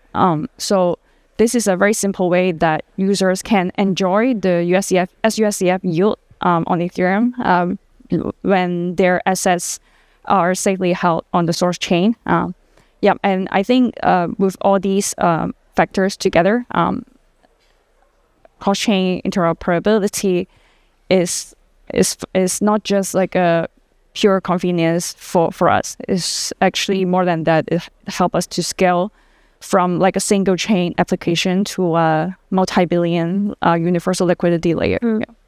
Okay, understood. I mean, maybe Avalanche is quite a diverse ecosystem also, as you mentioned, lots of layer ones kind of building on top, and you also encompass a very broad range from kind of gaming companies to DeFi to enterprise related offerings. So how do you see kind of the interoperability standards? And maybe we can even touch on a few points that you've mentioned earlier, right? Like CCIP or other interop standards, really kind of building that next phase of multi-chain infrastructure. So, I mean, I think we're seeing it play out within Avalanche and then also outside of Avalanche, right? There's a reason why, larger enterprises like Stripe or Circle or these folks are coming in and wanting their own L1s because they need this purpose-built infrastructure to solve a specific problem, right? We support TIS, who recently announced their yen-backed stablecoin out of Japan. They have very specific needs. A public blockchain doesn't quite suit it. There's regulatory concerns. They want to have control over who has access to the token, or at least how it's issued, but they still want to benefit from distribution of public blockchains. And so again, this is where interoperability becomes pretty critical. At Avalanche, we have our own native interoperability tooling called ICM, which makes it pretty cost efficient, cheap and fast to enable this. We see projects who will launch on Avalanche and integrate with the other chains on Avalanche. So you got DexLot, so you can do swaps on DexLot using cross-chain messaging, right? And I think those are kind of interesting use cases that see the power of what interoperability can do between these chains. But then you still need to, how do you think about getting out of Avalanche, or how do you think about interacting with these other chains? And so it becomes critically important to, when you start to think about things like, all right, I need greater liquidity, or I need these other use cases that maybe I can't find within my ecosystem. is ICM just within the Avalanche ecosystem, or does it also, enable interoperability outside of that? So ICM is native for within Avalanche, although we're exploring some components that would allow for outside of Avalanche to support that. Some of the recent upgrades within Ethereum at Pactra have enabled that with BLS signatures, things like that. So some of that's being explored. My team too is looking at, how can, certain like ZK protocols help to facilitate some of this as well in like a trust minimized fashion. So there's a lot of stuff on the horizon here that we're excited about. Okay. And maybe Sergio, we'll go to you next. What kind of role do you see within stablecoins, which is your bread and butter? What do you see there as like interoperability? How does that secure the stablecoin landscape, and how does it enable kind of tokenized cash or collateral to move really seamlessly across different chains? Yeah. I'll find inspiration from what Will just said again. Thanks for all the assets. We'll set a keyword here, which is regulation. Be it stablecoin or other assets. And thanks for calling it tokenized cash. That was my favorite definition for stablecoin until it actually got sanctioned by the Genius Act to be a legal word. Also cash equivalent. Regulatory landscape is not clear yet. It's far, far better than a few years ago. With the Genius Act, we know where we should be aiming at. With final rulemaking by OCC and Treasury, we will finally know in 6-12 months what exactly the boundaries are of what we can do with stablecoins, and specifically what is defined as issuance. The act of minting, the act of being responsible for redemption, all those things that an issuer is, especially a prudentially regulated one, is responsible for. It will be defined then. Until then, it is important to have an open conversation with regulators and with industry bodies about where exactly interoperability blockchain native solutions play a role, where centralized depository or trust banking players play a role, what the issuer role is, who's responsible for minting, who's responsible for freezing and operating compliance control over the smart contracts in each chain. There's still a lot of unknown unknowns on how that will play out. So only then we will be able to say exactly what is what, and until then it's important to have a constructive conversation altogether. So for the next 6 to 12 months, I foresee a plethora of solutions, a beautiful Tetris that will fill the gaps where needed, and then we will have sanctioned solutions, regulated solutions, and unregulated solutions. Some regulators abroad and also in the state have taken the approach to control very tightly the blockchains where a specific stablecoin is issued. Others instead have been taking a more permissible approach to trust the issuer to apply sound and safety to their issuance practices. But we can't tell so far what's going to happen with the Genius rulemaking. Okay, thank you very much. Very interesting. I think we could actually talk about all of these topics for a very long time separately because there's so much to unpack. But given that we only have a very short period of time on this stage, I want to direct a little bit more a developer-focused question towards you, given that you are the expert here in the Coinbase ecosystem. So Fiona mentioned wallets earlier, and I assume that you would also probably agree that wallets really are kind of a user gateway into the entire on-chain world. From that that standpoint, what type of interoperability are developers actually looking for? What is actually sticky? What works for them? Can you give us some color around that? Yeah. So I think, we in crypto are pretty used to the Chrome plugin MetaMask version of wallets where, it's a little hard to use and you have to install something. And, it's, if I had to teach my mother how to use it, it took me a long time. I think more and more what we're seeing is a transition from that phase of crypto to a more embedded wallet-centric landscape where companies, fintechs, banks are actually just going to call APIs to crypto service providers like Coinbase Developer Platform to handle all of the cryptographic logic, the securing of the cryptographic material, the signing of the transactions, etc. All those operational details are going to be abstracted away from the developer, which is, say, the bank or the fintech that's providing crypto services to their customer. And I think that will actually unlock a ton of new users who don't actually have to know what's going on under the hood in terms of the crypto. And that's another form of interoperability, I would say. So for instance, if you're on some bank's website or UI, you shouldn't have to know whether, I actually just performed a transaction in Ethereum, right? Or I just sent USD via wire, right? Like, you can know those details. There'll be a UI that says that, but the user shouldn't have to know that to be able to operate it. And so that sort of seamless transition between the developer's UI, basically embedding crypto logic into there without the end user really knowing, is the transition we're seeing. We're seeing a lot of users of our embedded wallet product as a result of that. And I'm very excited for that transition as well. That is quite exciting. And can you give us just a little bit more color on the product? Just if maybe 30 seconds? Sure, yeah. So the embedded wallet product, basically, it's a JavaScript SDK. If you have any website, if you just register with our portal, you can essentially put in a component, and then you'll have a wallet, and you'll have sort of React hooks to use with it. I think we have a Vue plugin as well. There are other competitors in the space as well. Privy, which was acquired by Stripe, is another one. Dynamic was just acquired as well.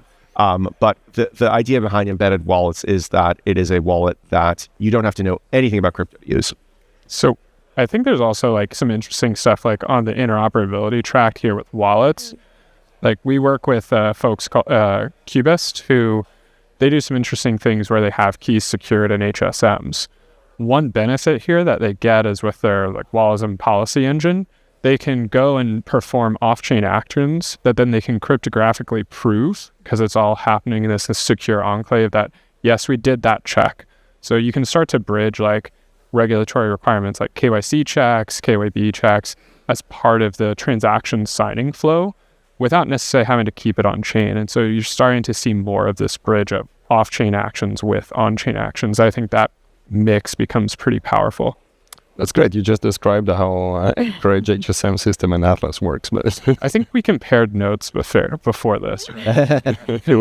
we come from a similar background. Yeah.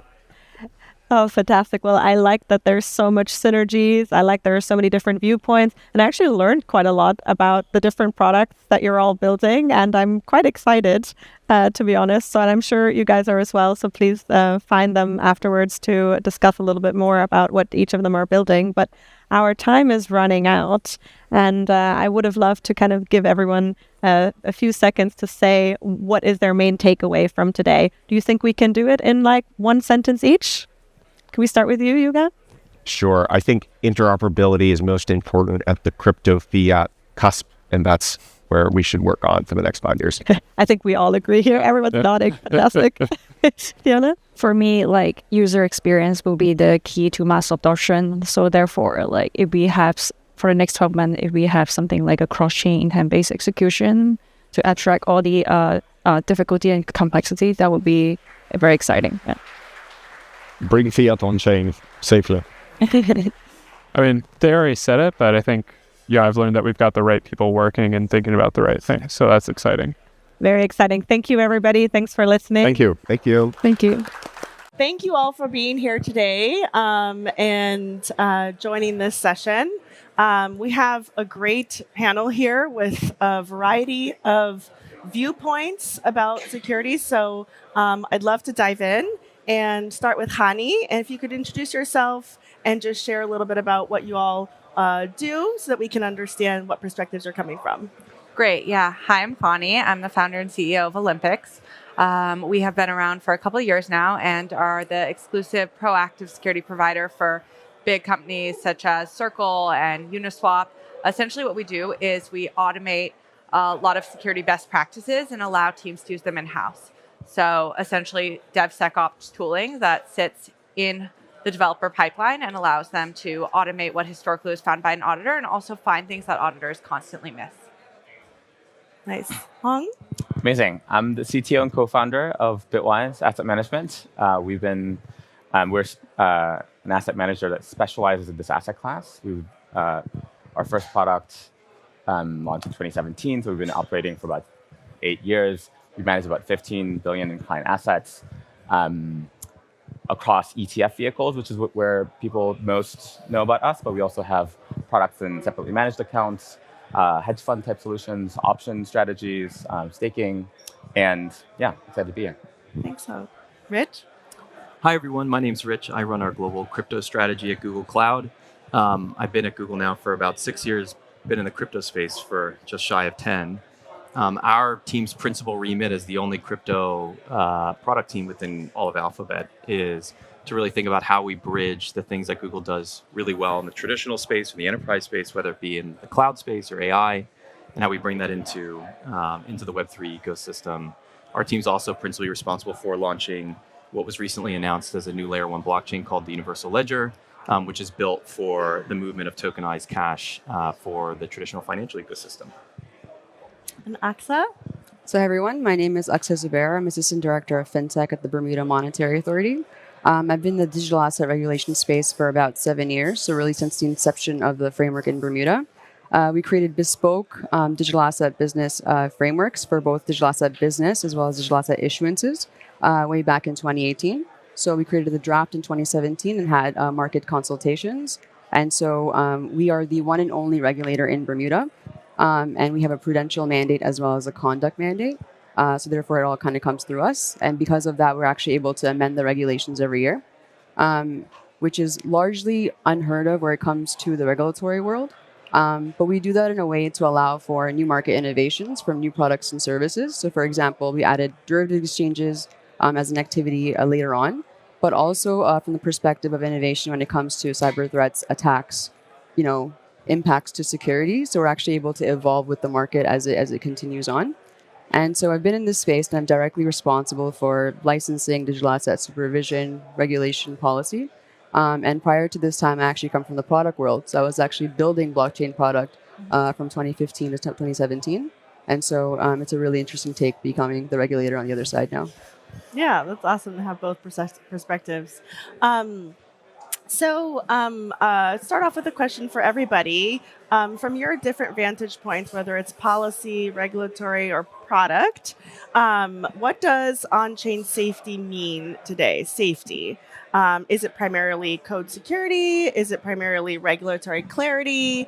Or the ability to verify and trust? And feel free to take anybody. I'll just kind of jump in. I think that when we think about security for, at the Google scale, the most important thing is that the software or the application that the user is interacting with operates in a deterministic way. In other words, it's predictable. So when they know that they're going to click a button and they're swapping an asset or interacting with a smart contract on chain or depositing assets on an exchange, that the end result of that is matches up with the user's intent. Mm-hmm. And I think that's been one of the big mismatches that we have generally seen in the crypto space, is that oftentimes the primitives with which a user is interacting to trade on Uniswap or get access to a particular asset is really shrouded in like the mystery of a smart contract, and do they understand what that smart contract actually does versus what it tells the wallet it does, which are sometimes two different things. So I think that's how we think about it. It's like everything we do and build and the way we work with protocols is really to help them get to that point where the intent of their user or the developer matches up with the actions that are happening on chain, such that you don't have unexpected consequences or hacks or kind of worst case scenarios. Mm-hmm. So I'll just piggyback on Richard because it segues really nicely into the genesis of Olympics and what we do, which essentially comes from that same idea. We wanted to focus, obviously there's so many aspects of what creates a safe and secure environment. Code security was probably the least understood. And the only way historically that it was addressed was via manual smart contracts audits, which are inherently subject to risk because they're manual and they're human-led. And humans are subject to how much sleep they had the night before, what they studied, right? Which is why over 17 billion has been exploited to date. And this year, billions in smart contract hacks alone. Now, what the shift that we need to see in that Olympics is introduced is What if teams had tools internally that deterministically, again, to piggyback on what Richard said, deterministically and mathematically tested the robustness and security of your smart contracts? That shifts it. It shifts the responsibility a little bit more onto the team. And it also allows you to not be solely reliant on third parties, because no matter how good the audit firm, every audit firm has done an audit and subsequently that some contract has gotten hacked that they have audited. And it's not because they're negligent or they do anything wrong. It's because they are simply human. So when you think about a smart contract and all the complexities and intricacies that it introduces, not adding those additional testing layers internally before going and seeking third-party external validation in terms of security is very negligent. So when I think about security, it's like I live and breathe the most interesting problem to me, which is the code security aspect. Mm-hmm. I would add to that as well. So just from that, it's just a funny pointer on the smart contract audit. So we often have firms come to us with audits that are conducted, and then the audit firm itself is like a startup. I'm like, well, who's audited you? And so like, how do we know that you're secure? So it's about like the frequency of the audits, but also the diversity of audits that are also conducted. Mm-hmm. And so you can kind of see, and also we look at the composition of those companies and if there's any conflict. So otherwise, you're kind of just dealing with false positives. And we're also building intelligence internally to be able to verify that audit from the code level ourselves as well. So there has to be that level, because it's not just reading legal contracts anymore. To be an effective regulator and to be prudent, it actually has to be a way to read the code as well.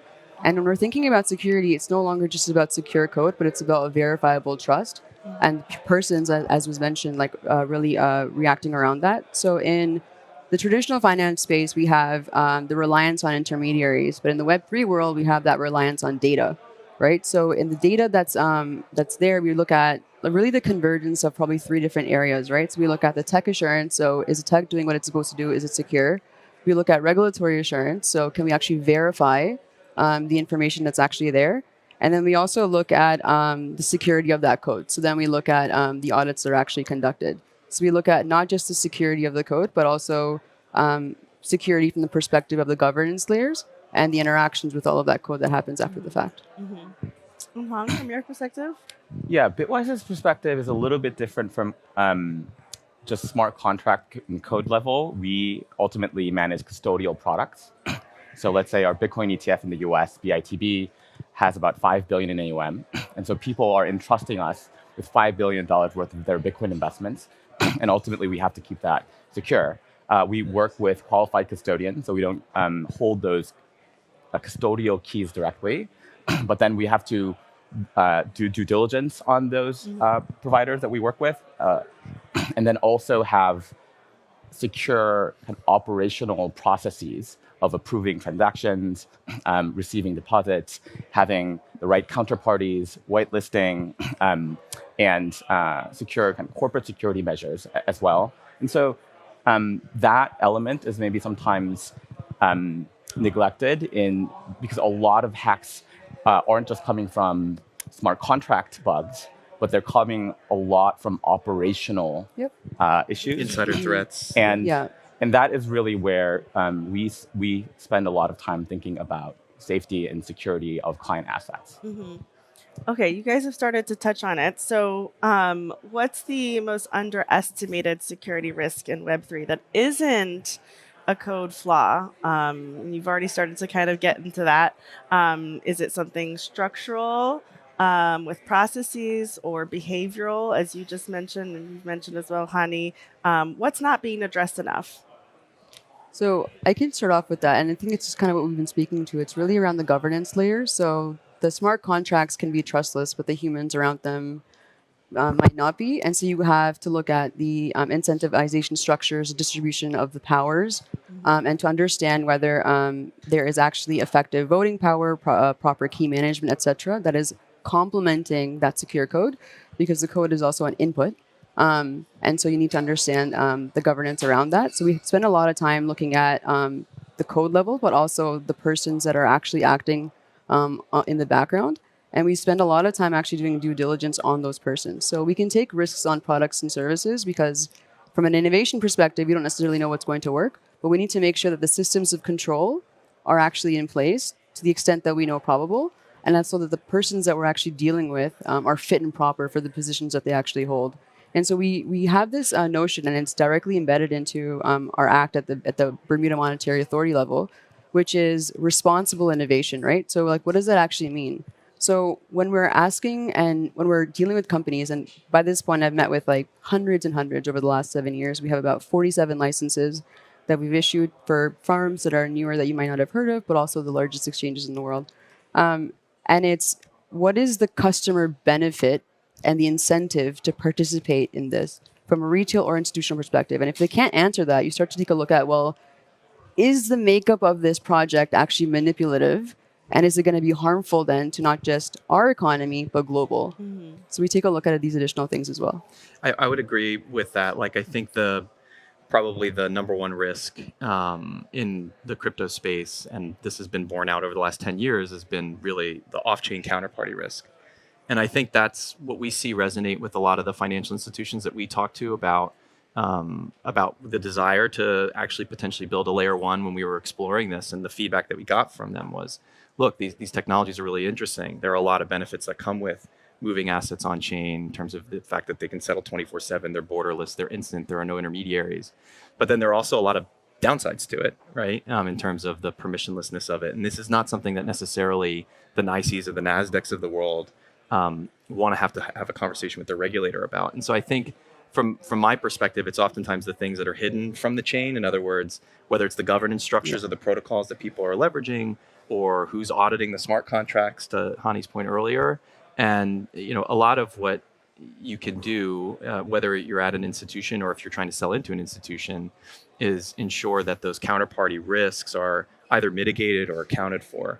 We account for the counterparty risk in the sense that the technology that we build is like a managed service offered by Google. And so somebody builds $1 billion capital market using our layer one, we can stand behind that in a way that perhaps a public permissionless chain that doesn't have a governance structure can't. Mm-hmm. But there are also other challenges along the way in terms of who are your counterparties for key management and wallets. And so that's I think that's one of the things that has bitten the most people in the butt over the last couple of years is people say the code is verifiable, you can see it on chain, mm-hmm. But there are a whole bunch of activities, as Aksa pointed out, that are happening off chain, hidden from clear view, that look a lot like just plain old fraud. Yeah, it's not enough just the code being right. transparent and visible. Hani, Hong, do you have thoughts on what's an underestimated security risk? I guess I'll say it a different way than Richard, but kind of same idea again, I guess. There's a psychological principle, what you see is what you know. And I think the biggest underestimated risk is that we're not seeing everything. We're not understanding the entire attack surface, so we're not even knowing where to look.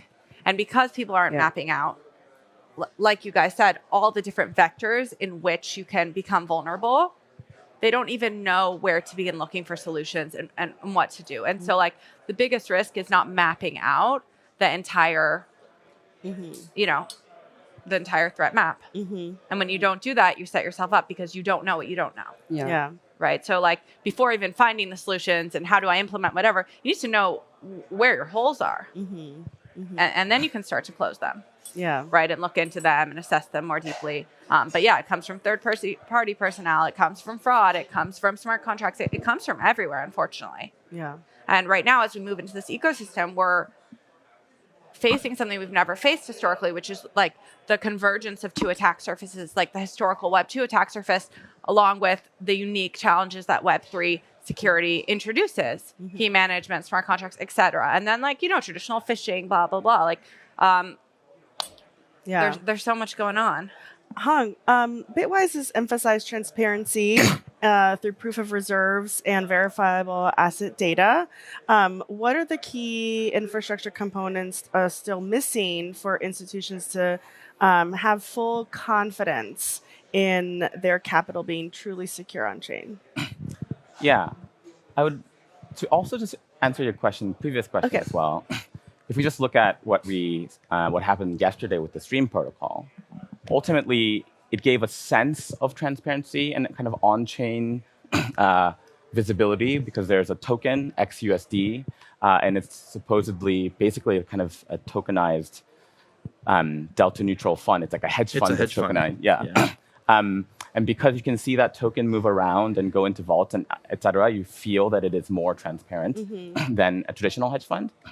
But it's as opaque and black box as a traditional hedge fund, and actually in some ways was more malicious because it gives a sense of transparency, as opposed to if you just put money into a private fund and wired dollars, then you know it's a black box. But as opposed to like XUSD, it feels like there's something that is much more transparent, when in reality it wasn't. Mhm. And then they lost $93 million of just in a very traditional way, with someone had Old school fraud. Yeah, old school fraud. And so I think what's needed is transparency from both sides. I think the Bitcoin ETF moment, from my perspective, was a beautiful moment because you do have a lot of safety coming from a regulated product. The SEC looks through everything. It's audited by KPMG for our product, for example. It's looked at every day. Net asset value is reconciled both by our team and Bank of Mellon's team, which are our cash custodian and fund administrator. So there's multiple parties that are all financially regulated that looks at it every day and makes sure and attests to that. And then there's ultimately like a financial regulator that makes sure that is these people go to jail if they attest to the wrong thing. Mm-hmm. But then also, if it stops at that, then that is just the same thing as a gold ETF, a GLD, same level of, ultimately, you just have to trust all the regulations and all these parties. And what Bitwise did when we launched the ETF is that we also wanted to showcase and leverage what's natively possible. So we published the holding addresses of the ETF so that you should, and this is probably the most trustworthy version of a Bitcoin investment vehicle to date. But you can also look at it on chain if you want to. You can open up a block explorer and see that their assets are there. We also are the only ETF in the US that does proof of reserves attestations on a daily basis as well, so that you can have that. So I think really what we need to aim towards is like transparency and credibility from both sides, not just like code and audits and what you can verify in a block explorer, and not just regulations and intermediaries that you trust. But I think they're only stronger if you actually have both, as opposed to one or the other. That's kind of what I'm hearing is we need the things that the new kinds of security and transparency that the Web3 space is bringing, combined along with the traditional just due diligence, regulations, which is some form of like you can kind of see it as some form of decentralization, because if you have multiple eyes looking at it, right, you have multiple, all bugs are shallow with multiple eyes on it, right? Hani, many protocols still operate very reactively with audits and then exploits and postmortems. How is Olympics helping protect toward a more proactive, always-on security approach? Yeah, great question. So we're shifting the responsibility to not be solely reliant on a third party, which checks out, right? Makes a lot of sense, especially with the failure rate. So 90% of exploit contracts actually underwent that third-party audit. So the audit fails at an aggressive rate. That's a lot. It's a lot, right? So how do we shift that? Well, we start to own security internally. We start to find a lot of vulnerabilities internally. And then when we go to the auditor, we're more prepared. Because you also have to see it from the auditor's perspective. They have 1 week. And if you hand them sloppy code, maybe they're the best auditor in the world, but they only had 1 week. So maybe they could only find 70%. Well, in this ecosystem, you can't afford to be 1% wrong.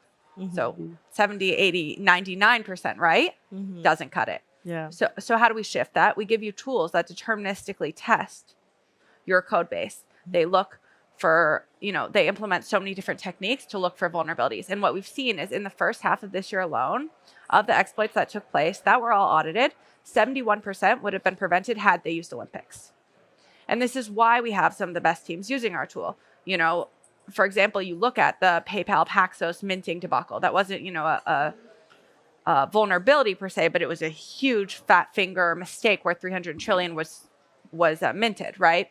Well, Circle, who also has a stablecoin, uses our technology that would have caught something like that and would have, and we created a postmortem on like, here's what our tool flags and tells you, but like there are best practices where like you just hurt the ecosystem so much when you don't implement them, especially as like a big provider and big mover.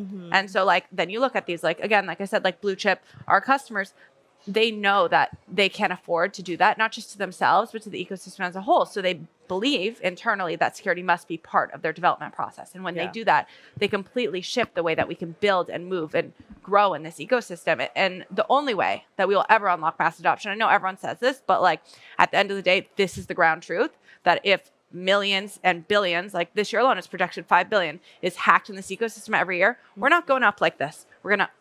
You want to go up like this? We got to fix that. That's the first step. And then we can work on UX, this, that, whatever. That all comes later. But infrastructure is always the first level. Yeah. And infrastructure and security and ownership, like these things need to shift. Yeah. Trust is hard earned. And you really have to earn it through, I think, all these best practices that you all are mentioning. Richard, so most users still find getting into that, the seed phrases, gas fees, wallet setup, very intimidating. How do we simplify the user experience without re-centralizing control? Yeah, so I think there's a couple of things that we have been doing in this space to hopefully accelerate the use of on-chain or crypto assets for mass adoption. I think one of the maybe unique insights that we have, just because of the role that we have at Google and what we see happening in the AI space, is blockchains are really clumsy for people. I think we all agree. Like I try and get my mom to hold Bitcoin and like use a ledger, and she's not enjoying it at all.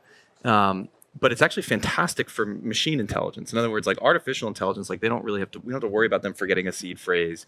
In fact, like they can interact with a lot of these open APIs. They can hold a wallet. They could read the smart contracts for the most part. And so they actually become like a really interesting, almost like a screening surface or a filter for the user who may have otherwise been vulnerable. So we actually think that one of the fastest ways to, kind of getting users on board is by trying to splice this into the adoption curve around artificial intelligence and really agentic. And one of the clearest cases for that is agentic commerce. So we're the first company that has rolled out a crypto compatible agent payment protocol, which allows any agent, obviously we want you to use Gemini, but any agent, to basically hold a crypto wallet and have delegated authority to move funds to other peers, to other agents, to merchants. And when you look at what it takes to do that with a virtual credit card or a bank API, you can't do it today. Like there are no agents that are out in the wild that can do this with a bank API for a whole host of reasons. That this is why we're all in the room and why we work in crypto. But if you think about it from the other perspective, crypto is built for this. There are people in the crypto space who are doing this with agents today. So I actually think that in many ways, crypto is designed for the machine-readable web, the age of the machine-readable web, which is where we're heading. And that will be maybe perhaps the fastest way to get this tool into the hands of as many people as possible without them having to figure out how gas fees work or where they keep their seed phrase and all of those things. Yeah. Well, hopefully we can move towards that. Yeah, I mean, it's an open standard. You can look at it. It's AP2X402. You can just go on GitHub, and if you see it, you can actually start building with it. Yeah, it's very exciting. If Google also made custody into phones and signing transactions a lot easier and native, that would solve it. I'm going to own that one. Yeah. Okay, I would love for us to have, basically use your Android as an HSM for managing a key for a crypto wallet. I think that would be absolutely exciting. I can't say anything more than that or I'm going to get drug off the stage, but I do think there's an opportunity for this to get more seamlessly integrated into our digital lives. And, hopefully the march of this team is to try and do that. We did that with search. We brought blockchain data into search, which I think was exciting. Maybe we can bring blockchain into Android. We're running out of time, so I just have a couple more questions. One for Ax and then the group to wrap up. Just from your point of regulatory standards or technology-driven practices, what's the most important to promote confidence and market integrity and on-chain security? Yeah, I think it's a good question because confidence and market integrity will be achieved by virtue of a convergence of regulatory clarity, legal certainty, and verifiable technical practices. So if we look at the inception of this industry and kind of, what it was trying to accomplish. So in the wake of the 2008 financial crisis, we understood as the masses that we want autonomy over our assets. We want efficiency. We want to reduce the cost of transactions. And ultimately, we want, our own security, that we are safe and sound and that we have control over the value that we actually have. Now, so we had in the early days, a lot of really interesting use cases that were being developed. and interesting and really novel for that time. And they went far reaching. Now, some of those examples that I'll pick on are like, then you had the likes of Mt. Gox and Quadriga CX, like I'm Canadian, so that was a big one there as well, and FTX and so on. And so you had innovations that were spurring out of control without effective regulations because there was no necessarily clear framework for how to capture. And what a lot of jurisdictions did was they said they wanted to protect financial markets. So they just prohibitively just shut it down. It's illegal. And so what that did was it told the masses, this is unsafe. And if you interact with this, you and your grandmother will lose everything that you have. And it actually happened to a lot of people. So the approach that we took was a little bit different. So we said the best way to actually have confidence in this market is to actually regulate it, but regulate it from the perspective of having the right regulation. So our framework is bespoke, but it's built atop the insurance framework that we have. So it's all the same underlying principles of corporate governance, risk management, compliance, but then we added in specificities depending on the nature and scale and complexity of this particular industry. So we have requirements for proof of reserves and smart contract audits. We introduced the industry's first digital asset custody code of practice way back in 2019 around how to safeguard customer digital assets, which goes into everything from key management and the distribution from cold to hot storage and so on. And so you need a combination of the right regulations with verifiable technical practices, which includes kind of what we were talking about earlier around making sure that the code is actually doing what it should. And when I'm thinking about the future of the space, and this is a really interesting initiative that we're working on. So last year I was working on, so now we have 7 years of supervisory data. We have a lot of companies. We have a lot of intelligence we've built through that. We've amended our regs every year. We've learned. And so with that, and the sandbox itself, I would argue, is also a sandbox for us because it helps us understand what controls are actually working. My biggest pet peeve is when firms come to us and say, this is best practice, right? And it's best practice until it's not. And who's verifying this, right? So, and I don't care who you are, right? Like people come in and say, we have $1 billion of value and, we are, in every country in the world. That's fantastic and that's wonderful for you, right? But where's the proof of all of your controls? And so it really does come down to that. But so now we're thinking about the future of regulation. So as models go increasingly technology based and on chain, so we're looking at increasing the DeFi models, and we've been probably seeing DeFi from the very beginning. But as soon as you have a conversation, you realize it's not DeFi. So they try to go about it in different ways. And I had one company really argue with me that, no, we are DeFi. And the only thing that we actually do is it all goes through the DAO. We have no control. We even implement security updates when it's time for patches. And I'm like, well, you're doing security updates and updating the smart contract code. That doesn't really look very DeFi. That sounds like it's you. So there are a lot of these questions. So when we're thinking about the future, it's how do we increasingly regulate increasingly decentralized models. So last year I wrote a paper on embedded supervision in the context of DeFi. And what does the role of the regulator actually look like in the future? So you can't have humans supervise tech, right? We are not fast enough. We do not run 24 hours.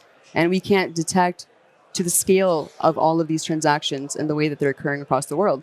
So we need tech to supervise tech, but we need tech to complement the humans. Yeah. So what we've done is build intelligence around the way that embedded supervision could happen.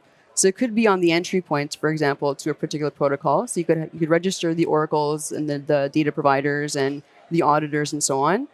You could be a node on a network, but not from the perspective of voting on the commercial outcomes of a business, but from the perspective of introducing requirements, implementing new sanctions, et cetera, that might be coming up.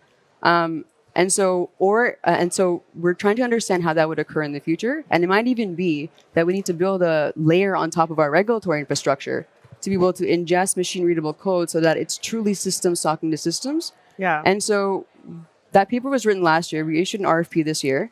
And we're actually actively working on a couple of different pilots. So the one that we're working on right now is actually the first in the world.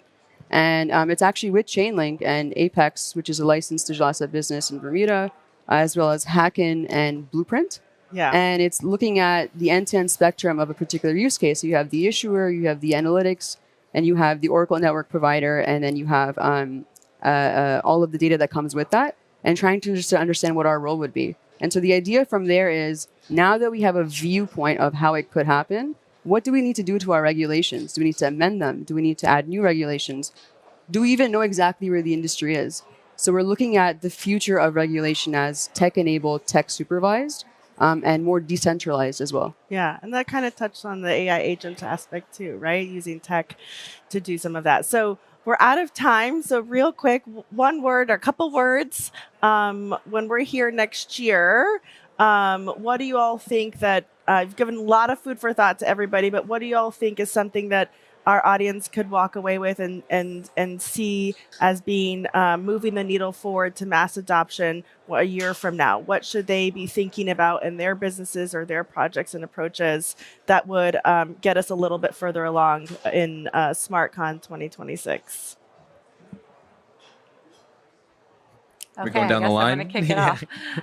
I'd say the same thing that I've been hammering in this whole time. Security is your responsibility. At the end of the day, it can determine the life or death of your project, your protocol. And so you need to own it and not just divvy it off to a third party. And you need to do that by implementing the right tools and best practices and understanding where your holes are. Great. Convergence. I think ETFs are crypto assets coming to the traditional rails. And tokenization is the other direction of traditional assets going to crypto rails. And I think right now it's kind of one-way travel each time. And one format can only trade on one rail.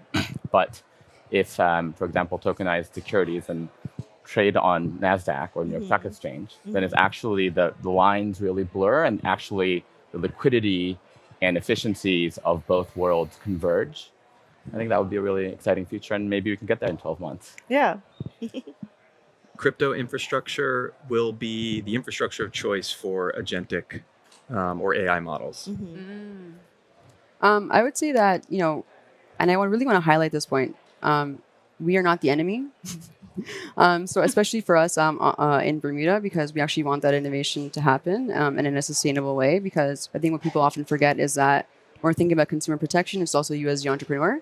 You shut down, that does affect you and your livelihood as well. But so regulatory supervision will not be periodic, but perpetual. So it's going to be on-chain, verifiable. And the use cases that are going to be alive are the ones that actually do create value. And I think we're going to be building a lot of really interesting use cases where the trust and verifiability is built directly into the infrastructure. Yeah. Yeah, I think that's been definitely a theme of the conversation. Well, thank you, everybody. Please welcome me and congratulating the panel for all their comments. And feel free to come up to them afterwards during lunch. Thank you for joining us right after the lunch break. We'll try to keep you awake. In the digital asset ecosystem, there are many different stakeholders. We have the developers, there are users. More and more, we see asset managers, banks, exchanges get more exposure to our the technology we've been building for the last few years. But in many cases, investors don't have a good reputation.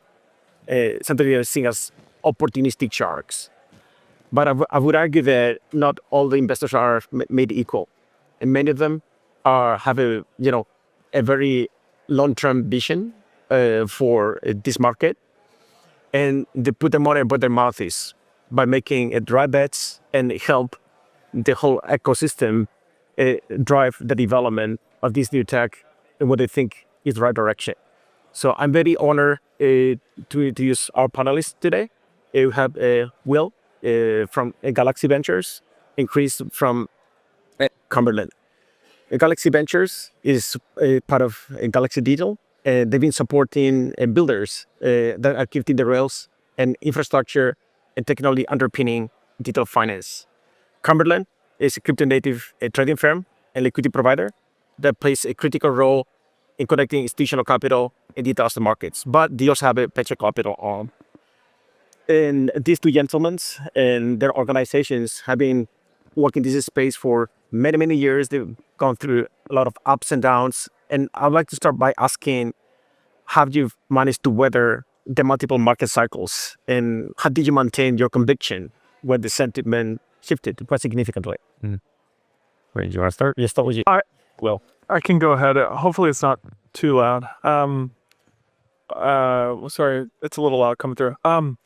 Galaxy set out with the sort of long-term belief that the traditional financial services industry was going to get disrupted by, the crypto native technology. Fundamentally, the bet we're making with Galaxy Ventures, and the reason we went out and, raised a first venture fund and took it to the external context, was we think this is a 2-decade secular shift, and people are actually underrating it heavily.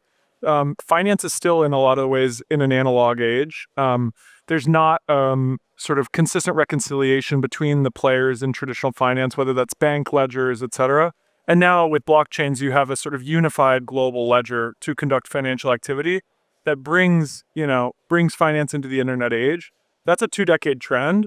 And so it's hard to lose your conviction when you see like meme coins drawing down 80%, right? Like that has very little to do with some of the fundamentals of the ways, blockchains and the core technology is going to change the financial services industry over 2 years. So if you get spooked by that, then, I don't have much to say for you, right? I think meme coins and other kind of some of the more crypto native phenomena are actually features of the technology, which is ease of asset issuance, speed of creation, global capital formation, right?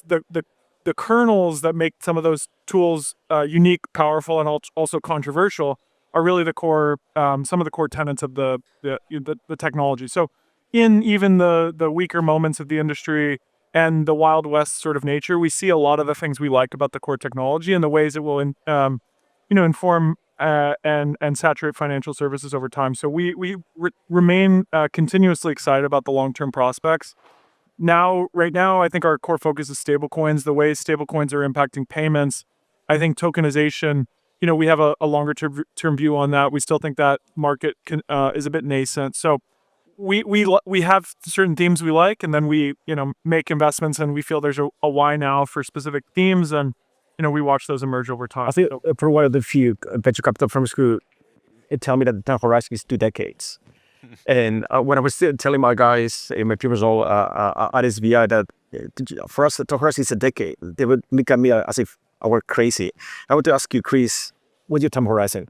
Is 2 decades? It's 6 months. It's somewhere in between. I think just to get back to what Will said, some of our initial theses in the space are very similar, right? Like there's, capital markets have existed in the state that they're in for quite some time now. And the technology that underpins blockchain capabilities could be very applicable to what we're doing in the capital market space. And if you've been around market structure and policymaking and TradFi at all, and DRW being the parent company at Cumberland has spent a few decades in that space. One of the things you hear over and over again is at first do no harm. You can't break the U.S. Treasuries market; it's too important, and that has a very chilling effect on innovation. Right? You end up saying, well, we can't break it, so don't even look at it. Right? Just leave it. DeFi. One of the reasons why we thought it was so fascinating, besides just some of the kind of the innate capabilities of something like Bitcoin or Ethereum or anything else, is it kind of gives us the sandbox to experiment, to figure out what might work for capital markets. And so you could actually cut your teeth on these innovative ideas in a place that will allow you to learn some lessons, allow you to develop the idea, to evolve the idea to the point in which you can apply it to more traditional use cases.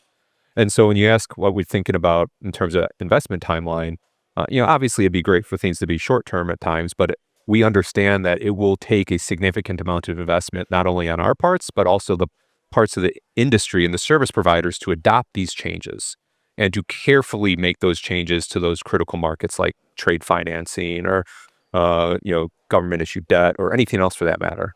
And so when you ask what's the investment timeline, it probably is a decade, right? But it's an incremental growth towards what that ultimate payoff is, which is the full-blown adoption of blockchain solutions for these TradFi use cases that we have. Yeah, along the lines, I see that you've been investing in teams that are building really foundational financial functions like custody. I think both of you invested in Fireblocks. I know that you invested in DK8, BitGo, you name it. And what qualities indicate that a team is building something that is here to stay? How do you identify, what are the signals that tell you, oh, these guys are fully committed, they know what they're building, is this going to be meaningful? I'll start with that. Yeah. I think there's two things for me. The first, and this is kind of just a joke about us, if they don't get annoyed with the amount of feedback that we give them about how they should improve their product, that's usually a pretty good sign. A lot of our investments when we make them, it's frankly, it's easy to write a check. It's much more difficult to commit your time to trying to help improve a product. And so when we look for things to invest in, we're looking for a team that wants to work with us to actually improve their product, not just sell us on what they have. The idea being that, one of the best value adds we could bring to a project is the co-development of whatever they're working on. And the idea being if we can make it work for us, then it probably works for Galaxy. It probably works for people that are in a similar spot. The second piece of it is it's really easy to design for the happy path. This is kind of what I find differentiates teams pretty well is if I speak with a team and they talk to me about how it works day to day, how it's supposed to work, what, from going from A to Z looks like, that's great. You see to understand the topical problem. But if that team instead says, here is how we handle these 15 different error conditions, here's our plan in the event XYZ happens, really had thought about not just what it looks like when it goes well, but what the plan is when it goes poorly. Like that's usually an indication of someone that's not just looking to solve the problem. They're actually trying to build something sustainable. And they understand risk management. Yeah, exactly. It's also like this approach. Are you a passive investor or you get involved and you start annoying the founders? Yeah, in a good way. We have to be. We have 100 portfolio companies at this point. Over the last couple of years, I think. We do really like to get involved. I think one of the biggest value adds we bring to founders is that there are a lot of ways to interact with Galaxy. We have a big business and a big platform at this point, whether that's operations, our finance team, whether that's our trading desk, OTC, spot and derivatives, that's lending, we're active in DeFi these days. We do a lot on the asset management side. We have staking, etc. So we've got, we have GK to custody business. So we have a lot of different ways to work with founders. And we find that most of our portfolio companies are going to interact with some other part of the firm in a material way. So we like to get hands-on. I mean, Fireblocks is sort of the famous example where, and I'm sure it was the same with you guys, the founding team was coming into our office working with the head of operations to define the product specs. So we like to get very involved. Also, obviously, you don't want to impose your will as an organization on a new startup, right? And give them too much product feedback based on your specs, and that may not be sort of relevant to somebody else's specs. And so it's the right founder's job to sort of integrate the feedback they're getting from other multiple pinpoints in the market into their product. And we like to be active. I'd say. Yeah, I wanted to go back quickly to the term point, like the duration of the trade. Like I said, we're focused on this for 2 decades, but specific themes might only last 3 or 4 years, right? And so the terms of our funds are 8 years, but we view this as a really long-term trend, that the intersection of financial services, and we want people, particularly founders who are focused on building products, right? I don't really want to hear TGE like in my first meeting, right? I want to hear the way you're bringing a product to market that's going to impact a class of users that are going to create sort of long-term economic surplus, right? So as you provide that feedback, eventually the tech gets ready and gets deployed in production. And I want to ask you, Chris, also as a trader, as proper custody for crypto, it gets deployed and becomes mainstream. Do you see market structure changing, and based on that, you see the liquidity profiles change or the participation in the market change, especially as we go through these bull and bear markets? Yeah, I mean, absolutely. Every one of let's just call them the cycles, kind of have slowly shifted the landscape of what liquidity and liquidity providing looks like in the space. Partially because people become more sophisticated, they come up with better strategies to manage the esoteric risk associated with this industry. But then they also apply, I think, their learnings from traditional markets into digital asset markets. And as a result, things get a lot more efficient in the pricing side of things. Now, there's an interesting dynamic that as the industry continues to grow, liquidity is both becoming a little bit more fragmented, right? You have spot, you have US listed derivatives, you have offshore derivatives, you have ETFs, you have ETPs, you have these treasury companies, and so there's a large diversity of where kind of liquidity and demand now exists, which at times can make it a little bit more complicated to manage price discovery. But on the other side of it, the financial institutions that have historically provide these services are also starting to become involved. So it's becoming a little bit easier for a new entrant to stitch it all together in a way where, say, 3 or 4 years ago, you kind of had to build it all from scratch on your own. And so I think that's kind of a direction to travel for the industry that we'll continue to see take place. Things get commoditized, kind of pushed down into like just, vanilla offerings you buy off the shelf, and then you build products on top of that. And I think that's the most interesting evolution that we're seeing today is this move away from products and move towards use cases. As a trader, like if I look at a custody solution, I say, okay, well, great. Now I can manage my custody.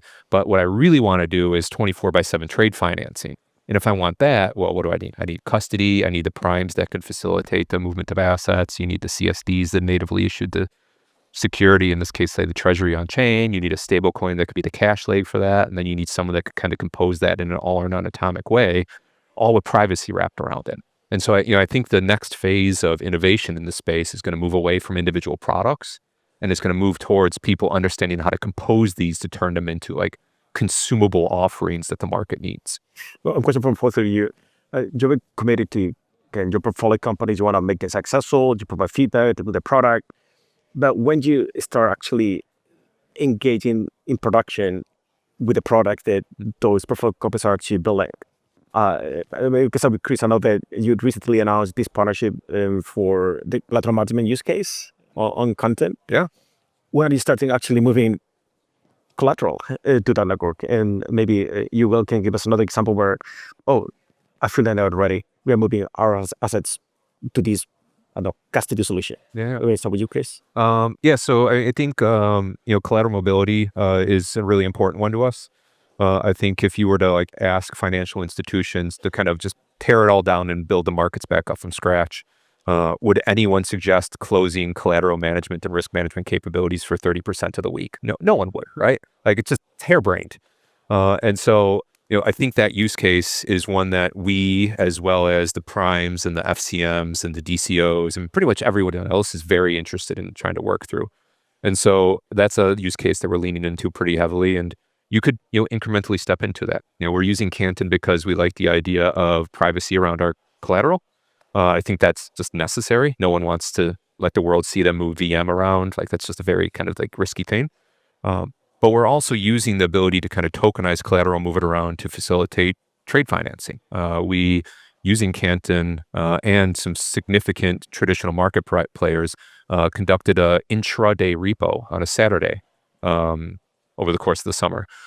Production, like this is us, taking a treasury that was held at the DTCC, moved over to Canton as the ledger of record, tokenized and used for collateral on a repo transaction that we took tokenized cash for, USDC delivery.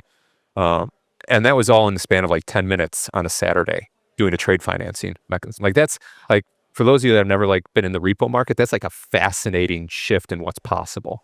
And so, there still needs to be scaling, but the fact that these things are happening in production is proving that the technology works, and those investments that you made 10 years ago are turning into these real world use cases. Yeah.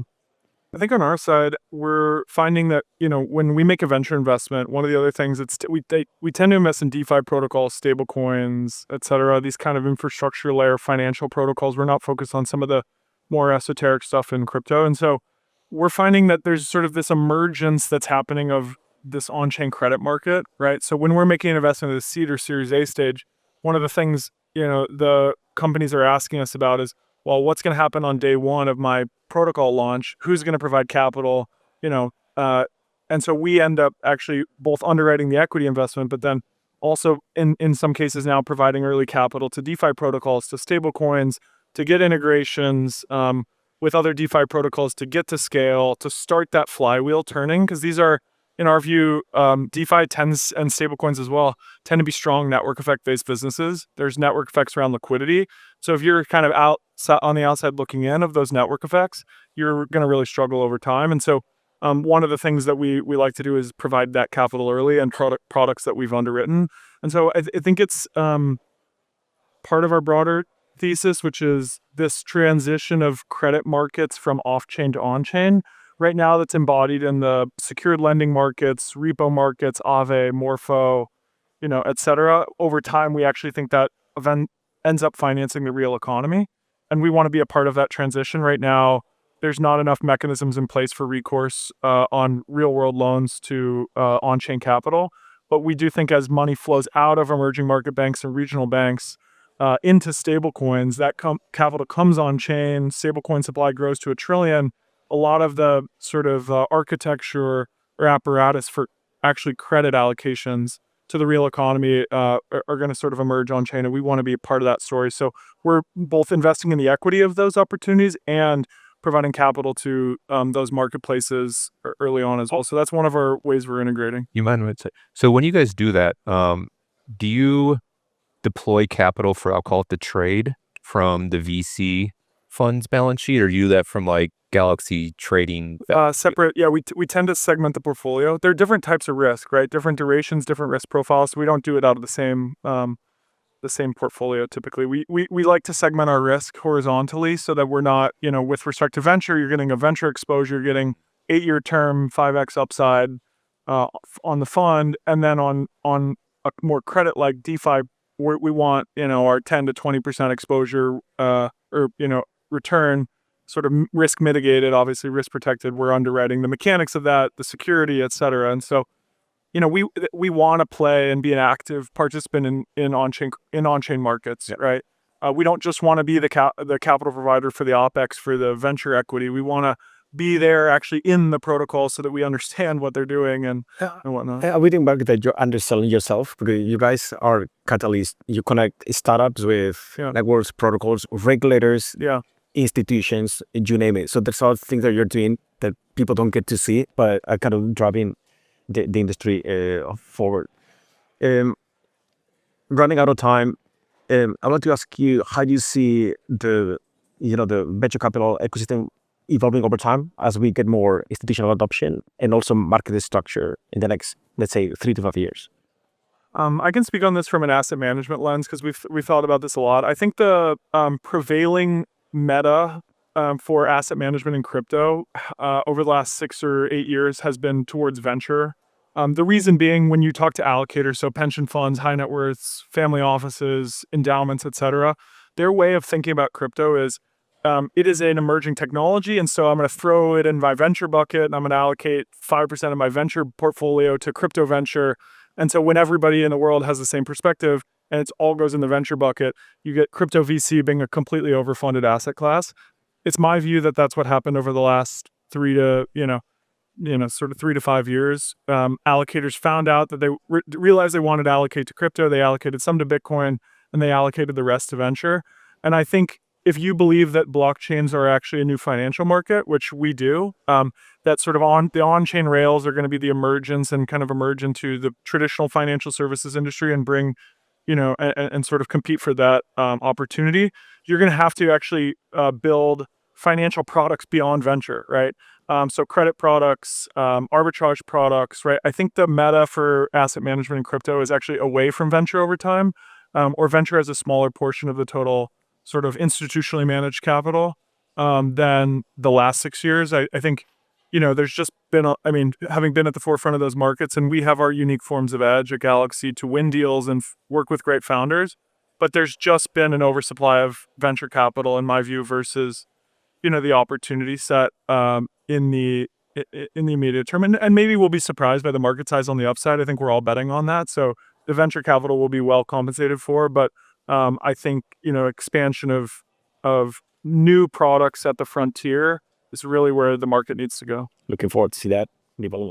Yeah, I agree with a lot of what Will said. I think, and we see like the indications of that, right? You're starting to see rounds for projects where they won't take any VC money, right? They have the money they need to launch their project. They really are looking for people to actually participate in the platform. Yeah. And so this, I asked you a question about, do you run those activities off of your venture balance sheet or trading? Like, I think organizations that have the capability to do both are going to become much more in demand as the venture world evolves away from I need capital to I need users and I need thought leadership on what I need to build. Especially as you get into esoteric stuff like how do I perfect a security claim on an asset that I tokenize in this platform or stuff like that, right? Beyond that, though, I think we're kind of on the cusp of a pretty healthy M&A cycle as a lot of the major institutions enter into the space and they're looking to kind of leapfrog their development and their education by picking up a kind of like utility, like commoditized utility builders. And then in the go forward space, for me, it's really about how do you take the building blocks and wrap them in a shrink-wrapped product that people can use? People are very, in the DeFi space, used to going direct to the DEX or the DeFi protocol and interacting with it. And there will still be a user base for that, including folks like us.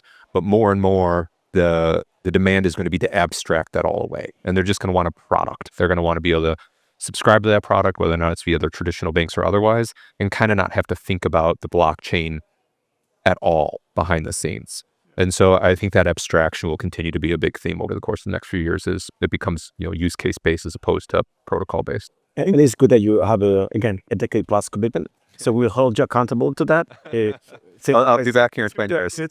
So thank you guys for your insight, and thank you all for joining the panel right after the lunch break. Have a good day. Corey, I'd love to hear more. Maybe tell us more about you, what you've been building at Dolomite, and let's start from there. Yes, I've been in the industry now for about 10 years, starting off more as a user of crypto, then moving into actually building things, starting off building on the EVM and smart contracts back in early 2017, and started my journey off in crypto professionally with launching Dolomite, and then transitioning over to my role here at World Liberty. It's been a very long and fulfilling journey so far, but does not feel finished, and there's a lot of work to be done still. So tell us a bit more about Dolomite. And for a quick story, Corey has been one of the most dedicated builders I know in the space. He's been working on Dolomite now since, 2018, I think? Yeah, about that.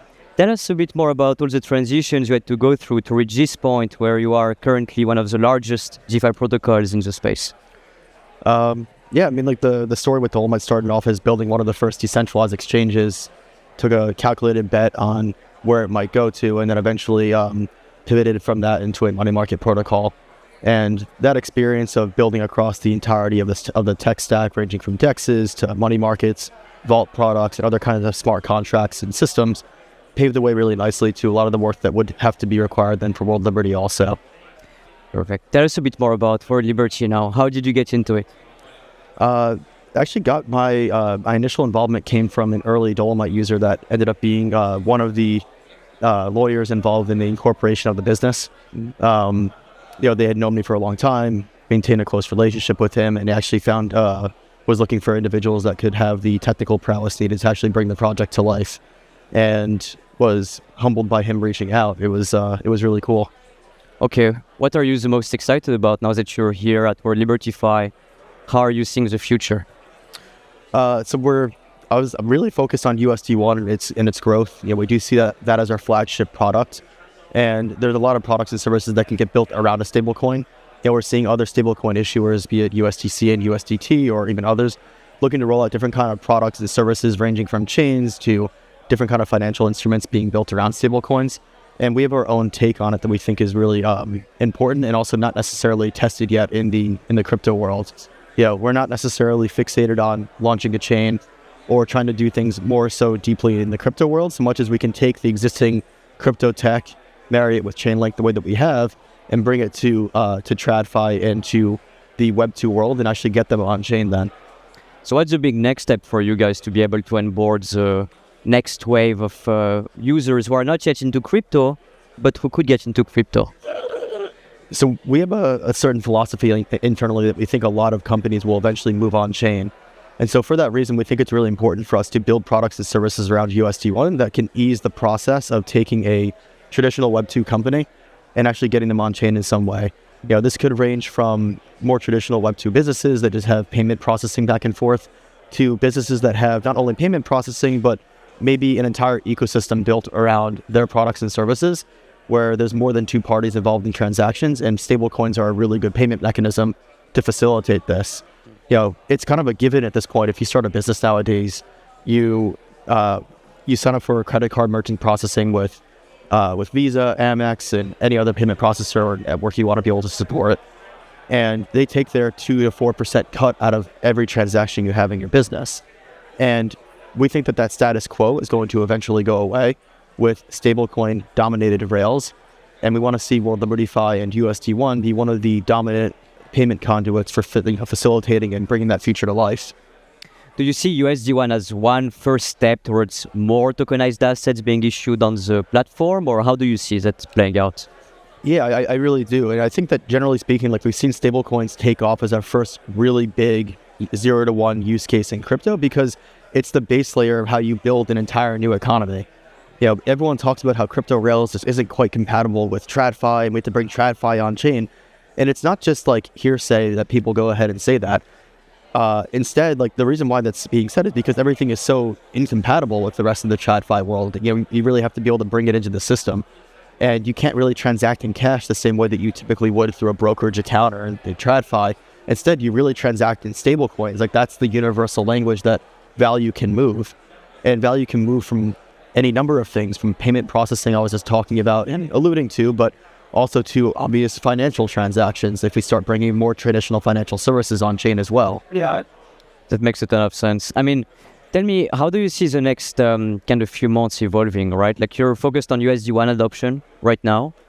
What do you think comes next after you get more and more adoption? What's going to be the next kind of market you go after?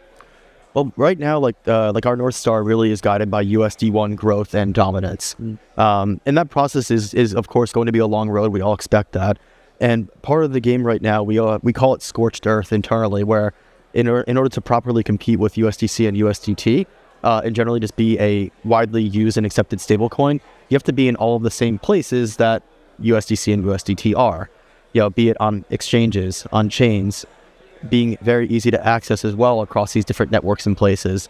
And so like to bring this back to Chainlink and why we're actually just sitting here, you know, we use CCIP as that main value transfer layer in order to bring USD1 across different networks seamlessly. And so we have a canonical deployment of USD1 across several major networks, and people can transact freely between them without having to worry about slippage or different rules between different bridges and things of that nature, and instead can move value really easily by virtue of CCIP. So tell us a bit more, and you've been one of the earliest users, I think, on CCIP as far as stablecoins go, right? I'd love to hear a bit more about what are the other products you've been leveraging from the Chainlink tech suite, and how do they all fit together? So what we have out live right now really revolves around CCIP, of course. But you know, earlier this year, like Zach Fulton got up on stage and was talking about us building out a proof of reserve system around USD1. The idea that you can't necessarily overmint assets. And so right now we have that system sitting off chain because generally it's a lot easier to build services like that and launch them off chain. But what we're actually working on with Chainlink is finding a way to take these off-chain calculations that go into making sure that we don't ever overmint and doing those checks as transparently as we possibly can on chain. And so what we have being created right now in real time is a real-time proof of reserves attestation system that works cross-network. So this is able to take into consideration the fact that, you know, a mint request might come in from a minter or from a person, and there might be tokens in flight that are going from Ethereum to BSC. And there might be other mint requests coming in at the same time as well, or cash at the bank, but the tokens haven't been issued yet. And so when you really kind of dig into it, like into that actual problem and where all the value might be, whether that's, you know, sitting off chain or even on chain, it's a pretty complex problem to solve for in a multi-chain world with value being all over the place. And there's no better team than Chainlink to be able to collaborate on something like this when you think about the entire tech stack that you guys have. Not only CCIP, of course, but even some of the newer stuff that's coming out with CRE. You know, this is, when you can marry these different products and services together that Chainlink has, it becomes a really comprehensive offering that we have at our fingertips then for launching, you know, these kinds of products. Yeah, I have something to add here, which is developing this type of system takes a lot of time. It's hard, right? Now, the overmint issue is a critical one, and for a very long time, we've been preaching about why you need proof of reserves on chain, right? If tokenization happens, you want to ensure the tokenized assets can be overminted to trillions of dollars. We've been preaching about this since, I think, 2020, basically. And up to now, we didn't have an example to point to, right, on what happens when you overmint an asset. A few weeks ago, an asset was overminted on chain to 300 trillion supply, right? Proof of reserve stops that. And I think it's very good to see that people like us who've been building in the space for a long time, we get extremely paranoid about this type of issue happening, right? And being able to work on these problems before, I think we've been building for proof of reserve for like 6 months together now, because it's a very complicated system. this gives us a long-term guarantee that USD1 will be one of the stable coins that cannot be over-minted, and you have a proof of that on-chain. You don't have to trust the team, you don't have to trust the off-chain process. You just have to look at the chain, and the chain shows I cannot mint more than I have in reserves. That's really the power of smart contracts. So yeah, it's the whole don't trust, verify motto of crypto, but really in action then. And yeah, we're excited to be building this and pioneering the system with you guys. It's a very humbling process. I mean, it's a good segue to go more into a topic I think you and me both really like, security. Why do you think security is so critical for the next wave of adoption of our space? I mean, when you're trying to rebuild the entire financial system, but in a new way that's hopefully a lot better, yeah, there's zero room for error when it comes to security issues. Like we've seen how much any of one of these hacks that occurs in DeFi or infrastructure like bridges can really set back the industry. And there's also like a ripple effect where I think probably most of the people sitting here in the audience, we're all on crypto Twitter, we get our news in somewhat real time, but there's still plenty of traditional financial services out there that, they might see a prominent hack occurs a week, a month later, and they're sitting here scratching their head as to like what it means, and they try to draw parallels to what it might look like for their own financial institution to suffer a similar breach.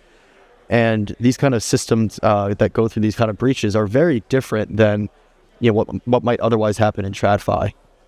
Yeah, I completely agree. I think there is one thing which the OGs who've been in DeFi for a long time never compromised on. It's always been security, meaning the systems we build, we want them to we want them to be as solid, as robust as possible, right? And I think the space has been going towards two directions. One is move slow, but move surely and build systems that can stay up for 100 years and not get hacked.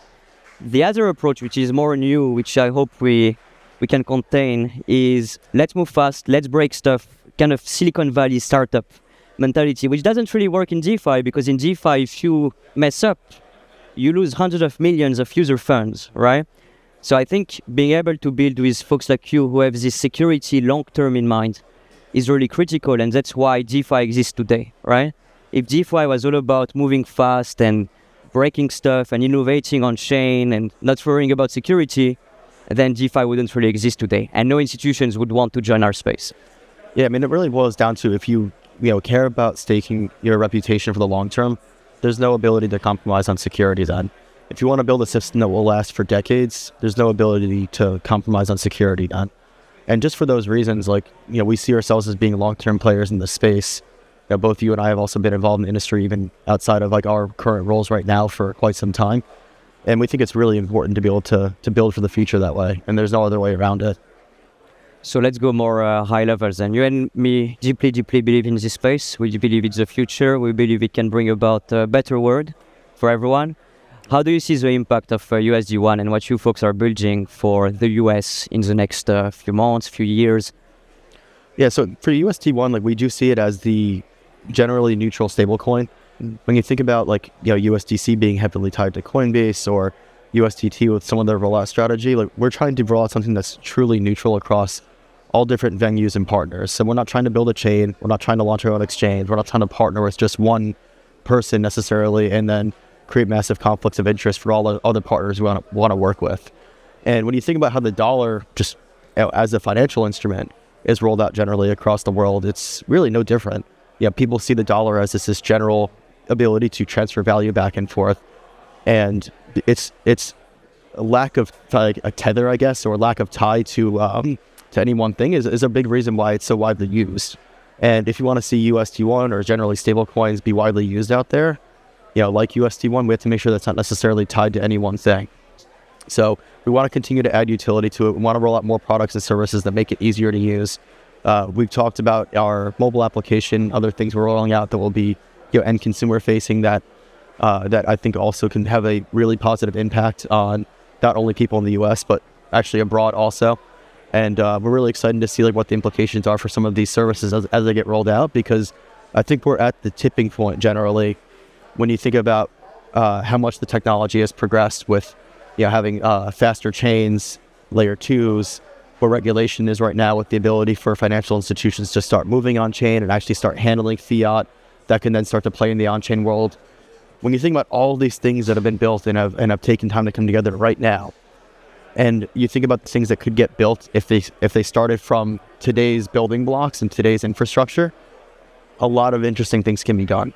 Yeah, we're still at the point where a lot of the existing players right now in crypto that are trying to tap into general users or general retail, they're taking the existing tech stack and they keep trying to upgrade it. They keep trying to make it that much better to hopefully smooth out customer experience and be the next Robinhood, but for crypto.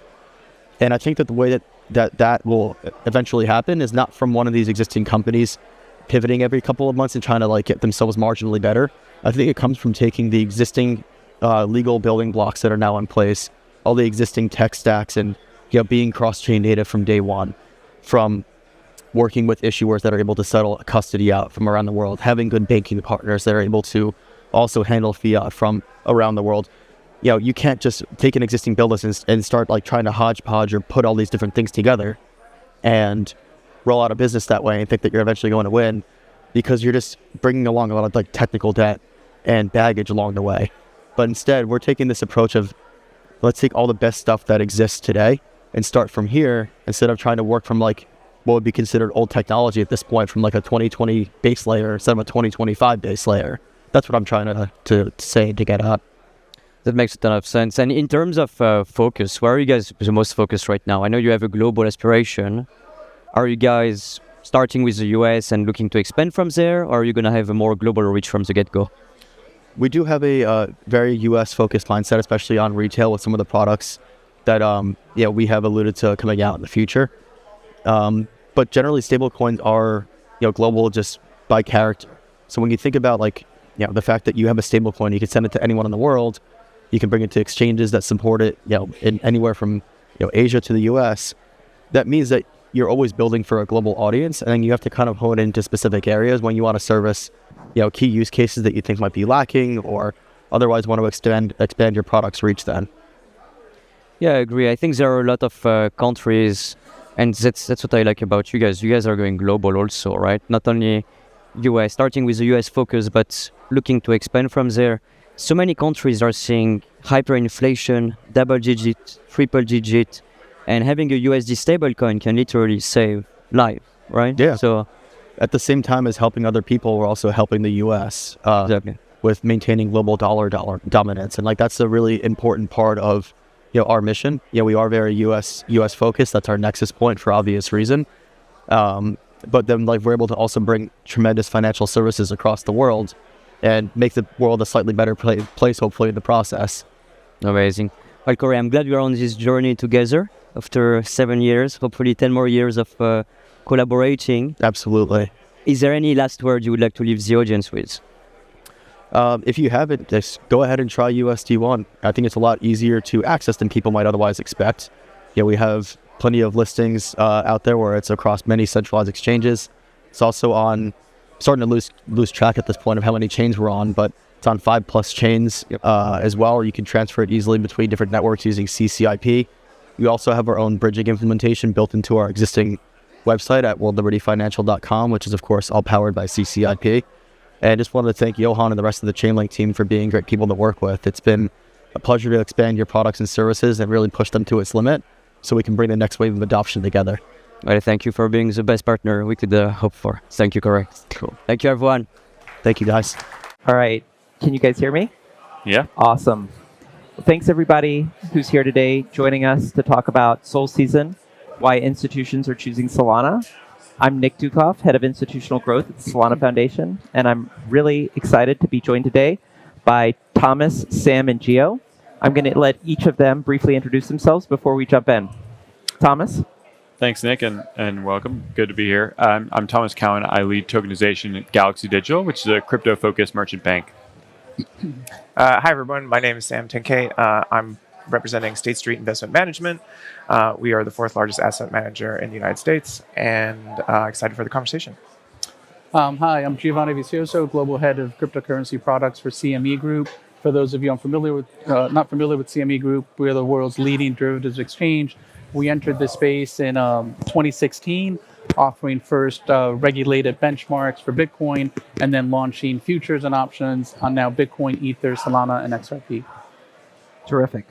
So I'm going to start by asking, as major institutions embrace Solana, the blockchain, and institutions of all sizes, from the largest asset manager in the world, BlackRock, to a number of others are building on the Solana blockchain, how important is Sol the asset for adoption on the blockchain technology itself? So I'm happy to jump in and take this one initially, and then definitely go down the line. I think from a Galaxy perspective, when we think about Solana, the asset, and what it means for the ecosystem more broadly, from a Galaxy perspective, what I think about is, for so long in previous cycles, there's been Bitcoin that's kind of separate, that's stored value, and Ethereum for a long time. Those have been the two, and then kind of everything else. And in this previous cycle, increasingly, Solana has kind of taken that that third place there in terms of what is possible and what it's really capable of. And with the recent announcements with the ETFs and everything else, we've really seen an institutional level of demand that is really just the beginning. So from a Galaxy perspective, we've really seen Solana increasingly in multiple conversations across different parts of the ecosystem. Yeah, so I mean, I just want to take one step back before. In 2024, the conversation was, at least for large institutions, all about private chains, consortium chains. Now the conversation with the new administration has really switched over to looking at public chains, and that's really, for an asset manager, really the panacea of what we're looking for when we're looking at different blockchains in terms of being able to reach a new type of investor, being able to broaden our distribution, and really, when we look at sort of each of the public chains that are out there, Solana really stands out for a number of reasons. One, in terms of cost, in terms of speed, in terms of transactions per second. And then there's all these other things around some of the smart contract and token standards that Solana brings to play, like the 2022 Solana token standard that allows us to actually maintain some of the control and build in some of the compliance pieces that are really quite important to a large institutional player like us in order to build that trust and be able to provide those investor protections. So I think Solana really stands out from the crowd when it comes to looking at different public blockchains. And I'm so thankful that the conversation has sort of advanced from really just focusing on these sort of fragmented private chains to looking more broadly at the promise of some of these public blockchains. Yeah, and I think when you look, at the core reasons why institutions want to be in the space, right? There has to be an ultimate, be it Bitcoin, Ether, Solana, XRP. There ultimately has to be a defined use case, right? And Nick mentioned tokenization, but when you look at Solana, it's beyond tokenization, right? It's about the minting, say, of stable coins. It's about powering DeFi or DEXs. It's about providing, say, payment rails as such, right? And that helps to drive interest in the space, right? And then you see the recently launched spot-based ETFs, launched by Grayscale, as well as Bitwise. Those products also continue now to drive investor interest in the space. And then, of course, you had the futures-based ETFs, which launched in March of this year. And those products have also been very successful, launched by Volatility Shares and Pro Shares. And as you see, say, more use cases for the blockchain, there's going to be that need then for Sol the asset. And that's really where CME comes in, right? Because we provide the regulated tools for market participants to be able to manage, say, the risk associated with these various cryptocurrencies, Solana or Sol being one of them. We launched futures on Solana in March of this year. We launched both large contracts as well as micro-sized contracts. Since their launch, we've already traded over 1 million contracts, representing more than $50 billion in terms of notional. We're also seeing open interest grow, a clear indicator that there is greater, say, belief in the space and greater interest in Solana in particular. Open interest has seen 7 consecutive months of daily open interest records, a clear indicator that there is growing interest in Sol, and that is a result of the interest in Solana, the blockchain. So since Bitwise launched BSOL last Tuesday on the New York Stock Exchange, in the past 5 trading days, they added over 500 million in inflows during a fairly challenging week for crypto assets broadly. Does that type of activity help the argument internally, Sam, in terms of justifying why build on the Solana blockchain, even though, of course, the tech and the asset are two separate things. Does it help make the case, with whoever? Yeah, absolutely, absolutely. So I think the more institutions that come in, the larger the players that come in, the more confidence we have that Solana is here to stay and has the potential to really grow into its own and become one of the blockchains of choice. So I think absolutely the BSOL is I think it might have been the second or third record growth in an ETF after, of course, the Bitcoin and so I think absolutely. I think that makes it much a stronger case, both internally for an asset manager to be able to understand this has got staying power, it has the potential to grow, and there's other institutional interest that's coming into this space. Awesome. Do either of you have anything to add to that? No, I 100% agree, right? When we look and make a comparison to what we saw with the introduction of spot-based products for both Bitcoin and Solana, those products really helped to drive growth, not just for the ETFs, but we also saw significant growth in futures, right? So the whole ecosystem grows as a result, and I see the addition of the spot-based products joining, say, the futures-based products, but also join this growing ecosystem, which is also being supported by CME's regulated futures products. So one thing I'd also jump in as well is back to Solana as an asset is it's a productive asset. So of course you can stake it, and that's materially different for the key growth that we've seen in the ETF is the fact that you can get those staking yields without doing much compared to Bitcoin ETF where there's comparatively less yield. So just that alone from a math perspective makes it a very attractive asset to invest in. Yeah, that's a great point, Thomas, because unlike the other two that have launched, this is the first time actually that a product like that has launched, right? And it does present, I think, some interesting trading perspectives as well. Because now you've got staking on top of price action, which is really different than what you see with Bitcoin and Ether. Yep. Yeah, I think BSOL and GSOL both have around 7% yield as of now, which is pretty attractive. So shifting to technology, Sam, you mentioned Token 22 or token extensions. Appreciate you talking about that.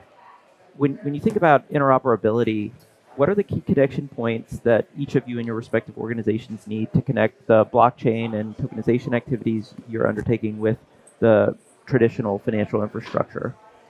Yeah, I'm happy to kick that off. I think for me, at least, when I first entered this space a few cycles ago, I thought that once you put everything on chain, everything off chain, you wouldn't have to think about. And unfortunately, we very much still have multiple counterparties, the custodians, the transfer agents, the fund admins, all of those players are still very much there. And so what that means is all those different companies and stakeholders that we work with have to be able to interact with the blockchain and have to be able to have that connection and work with companies like Galaxy and others to have that seamless connection. And the blockchains that are easiest to build on, easiest to connect to through the different token standards make that much easier. And I think we're right now in that adoption curve where we have both things on chain and off chain. So that's very much key. I think longer term, more and more as everything gets up on chain, those different token standards and utility that will be needed will change. But the nice thing about Solana is it's so dynamic. You know that your dev base will come in and provide those tools that you need as more and more assets are on chain. Yeah, I would just, I guess on the token standard piece, I think this is, again, one of the promises of public blockchains is that you have this sort of ecosystem that is developing and has the opportunity to come in and build.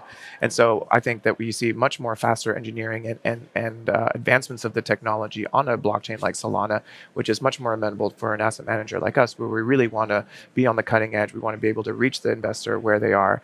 And so I think the token standard 22, for instance, really provides those compliance and other features that are important to us as an issuer. In the traditional world, we have to have the opportunity for recourse. If there's a fat finger or there's an operational error, we need to be able to correct that particular, at least the way the regulations are structured at the moment. And the token standard like that allows us to do things. I'm very excited about the future development in Solana, particularly around things like privacy that are also very important to a large asset manager like us. And that is not the same for consortium blockchains that have a much more limited ability to bring in, different ecosystem partners that have different motives in terms of actually advancing the technology of the particular blockchain. The other thing that I would mention that is, fantastic about the Solana blockchain is really the price point and the costs associated with that. So having a layer 1 that has a much lower price point, has a much higher throughput, is much more advantageous for being able to scale different products and services on that particular blockchain. Now, there on the Ethereum, on the other competitor side, you've got layer 2s, but that introduces a whole layer of complexity that is not the same as having a blockchain that is sort of purpose-built for scaling financial services. I'm really glad you mentioned that, because in addition to the low fees, there's also the predictability of the low fees. Absolutely, yeah. A couple Fridays ago during the flash crash, even L2s saw massive spikes in fees on the network. Yeah, and the predictability associated with those costs is very advantageous for an investment manager like us. Absolutely. So before we go over to Geo, Sam, I know you transitioned from the bank side to the asset management side. Can you maybe just briefly talk about, State Street, enormous, global, important bank. What are the differences in terms of how you all think about building on the blockchain and connectivity between the asset manager and the bank? Sure, absolutely. So for those who don't know, State Street has sort of two big parts. The first part is we are the second largest custodian in the world, and so we custody X amount of trillions of dollars in assets. And so on the bank side, they're working on digital custody, tokenization, and fund administration, which are really the core pieces of infrastructure that are required in order to enable asset managers on the other side to be able to issue new funds and to be cutting edge. So on the bank side, they're working very, very closely. I think it's worthy to note that you haven't seen bank-owned asset managers move as quickly in this space, and that's because with the large bank holding companies, you get supervision by the Fed and other federal regulators that want the banks to be really cautious and to really understand the technology and prove out the technology before they really move forward in that manner. So on the bank, they're also very concerned about other things like financial crimes and other KYC and other kinds of things that are bells and whistles that need to come with, the adoption and sort of the maturing of this technology. And so I'd say that, State Street is well positioned to have both sort of the services on one side on the bank, but then on the asset manager side to move quickly and to be able to, test out the technology, work with great partners like Galaxy Digital to really bring new products to market. And that includes both bringing exposure to the crypto and digital asset industry to our traditional investor base through things like the ETF wrappers, where we have 3 funds out there right now with Galaxy as sub-advisor, Heco, Deco, and TechX. But then really the promise and what I'm really focused on is trying to bring tokenized versions of our funds over to blockchains like Solana in order to reach that new type of investor that really either only acts as we call them the wallet-enabled investor. Sometimes crypto scares people a little bit, but the idea of a wallet-enabled investor really resonates with a number of people within our institution. So we talked about token extensions, which allows for permissioning at the token level so that you don't need to permission at the protocol level while still being able to access global liquidity and investors all over the world. We also talked about low and predictable fees. What are some of the other reasons why an asset manager or other issuer might choose to tokenize on Solana in your view? I think from a Galaxy perspective, we interact with most if not all of the key chains in the ecosystem, and so we look to Solana as one of our key partners and key blockchains that we work on. There are a lot of different things we think about. I think at first, first principles is the clients we work with and the investors we work with, and who, when they come to us, quite often they will say, hey, we want to work with X blockchain. And more we're seeing that Solana is towards the top of the list. And so from that perspective, it's very much what the demand of the market really looks like. The second part is from a technological perspective, which we've discussed at length, is the fact that it is, very, very easy to build onto, and a lot of the time you can customize the financial products that we're really looking to on Solana in a way that is unique and quite advantageous. So from that perspective, we see the demand from the investor side and the client side, and then from a tech perspective, our tech sleeve at Galaxy finds the blockchain quite easy to build on. And I think one of the things that drove our decision, for example, to launch Solana Futures, right? It was really driven by client demand. And when we started validating what was that next coin beyond Bitcoin and Ether, Solana was really the most requested that we were seeing from across our investor suite. And that consists of traditional, say, proprietary trading firms, hedge funds, some of the crypto native platforms as well. So we really started seeing a lot of demand for Solana. And once we launched, as I mentioned, some of the numbers that we've seen in volume, right? But when we look at open interest as an indicator, Solana reached $1 billion in open interest on August 22nd, and just 18 days later went from 1 to 2 billion. It was really, compared to Bitcoin and Ether and even the recently launched XRP futures, it was the fastest contract to do so. So the demand is certainly there. And I think that just goes to some of the things that my fellow panelists have been talking about in terms of the interest for the underlying tech. And I would, I think, echo everything that Thomas and Giovanni have said. I think really we're looking for where is the demand? Where is the institutional demand? So State Street doesn't serve the retail population. We're only focused on institutional. And I think we're seeing that growth in institutional activity on Solana more so than any other blockchain. And then, I think a lot of the activity has been really focused on high net worth individuals and some family offices. But I think we're going to see sort of a growing adoption of some of the larger institutions, whether that be sovereign wealth funds or insurance companies or other corporates that, are looking to see where can they transact, again, at low fees, predictable, finality in terms of the settlement. And so we're really looking at sort of where is the ecosystem growing, and Solana is definitely at the top of that list. It's pretty incredible. When I joined the Solana Foundation 2.5 years ago, to think I'd be on a panel here at the Chainlink conference with State Street and CME, and to hear them talking about Solana and Galaxy. Well, you guys have been with Solana since the earliest days. So. True. But kind of looking back to when I joined the foundation 2.5 years ago, what's changed since 2022, 2023 to give institutions the confidence to build on Solana today? I think for me, because we've been working with you guys for a long time. A few years ago, it was very much us coming to the conversation saying, "Hey, you should think about Solana. Here are the different options. We think this can be a good fit for you for X, Y, and Z." Now, to Gio's point, it's all inbound. For us, they will come to us and say, "Hey, should we work on Solana? What can we do?" And that level of education and recognition is a testament to you and what you've been able to do and build over the past couple of years as a chain. Yeah, you're welcome. And so that's really the biggest thing for us is the education and learning curve that Galaxy's used to teaching with traditional financial institutions. Solana is very much in that conversation from day one in a way that a few years ago it wasn't. Yeah, when a new technology comes aboard, typically, large institutions like us are sort of in a wait and see mode. Is there a track history that we can look at that is sustainable? The resiliency aspect is something that's quite important to us. We don't want to go on a blockchain that has 1 or 2 years of track record where we're not exactly sure how it's going.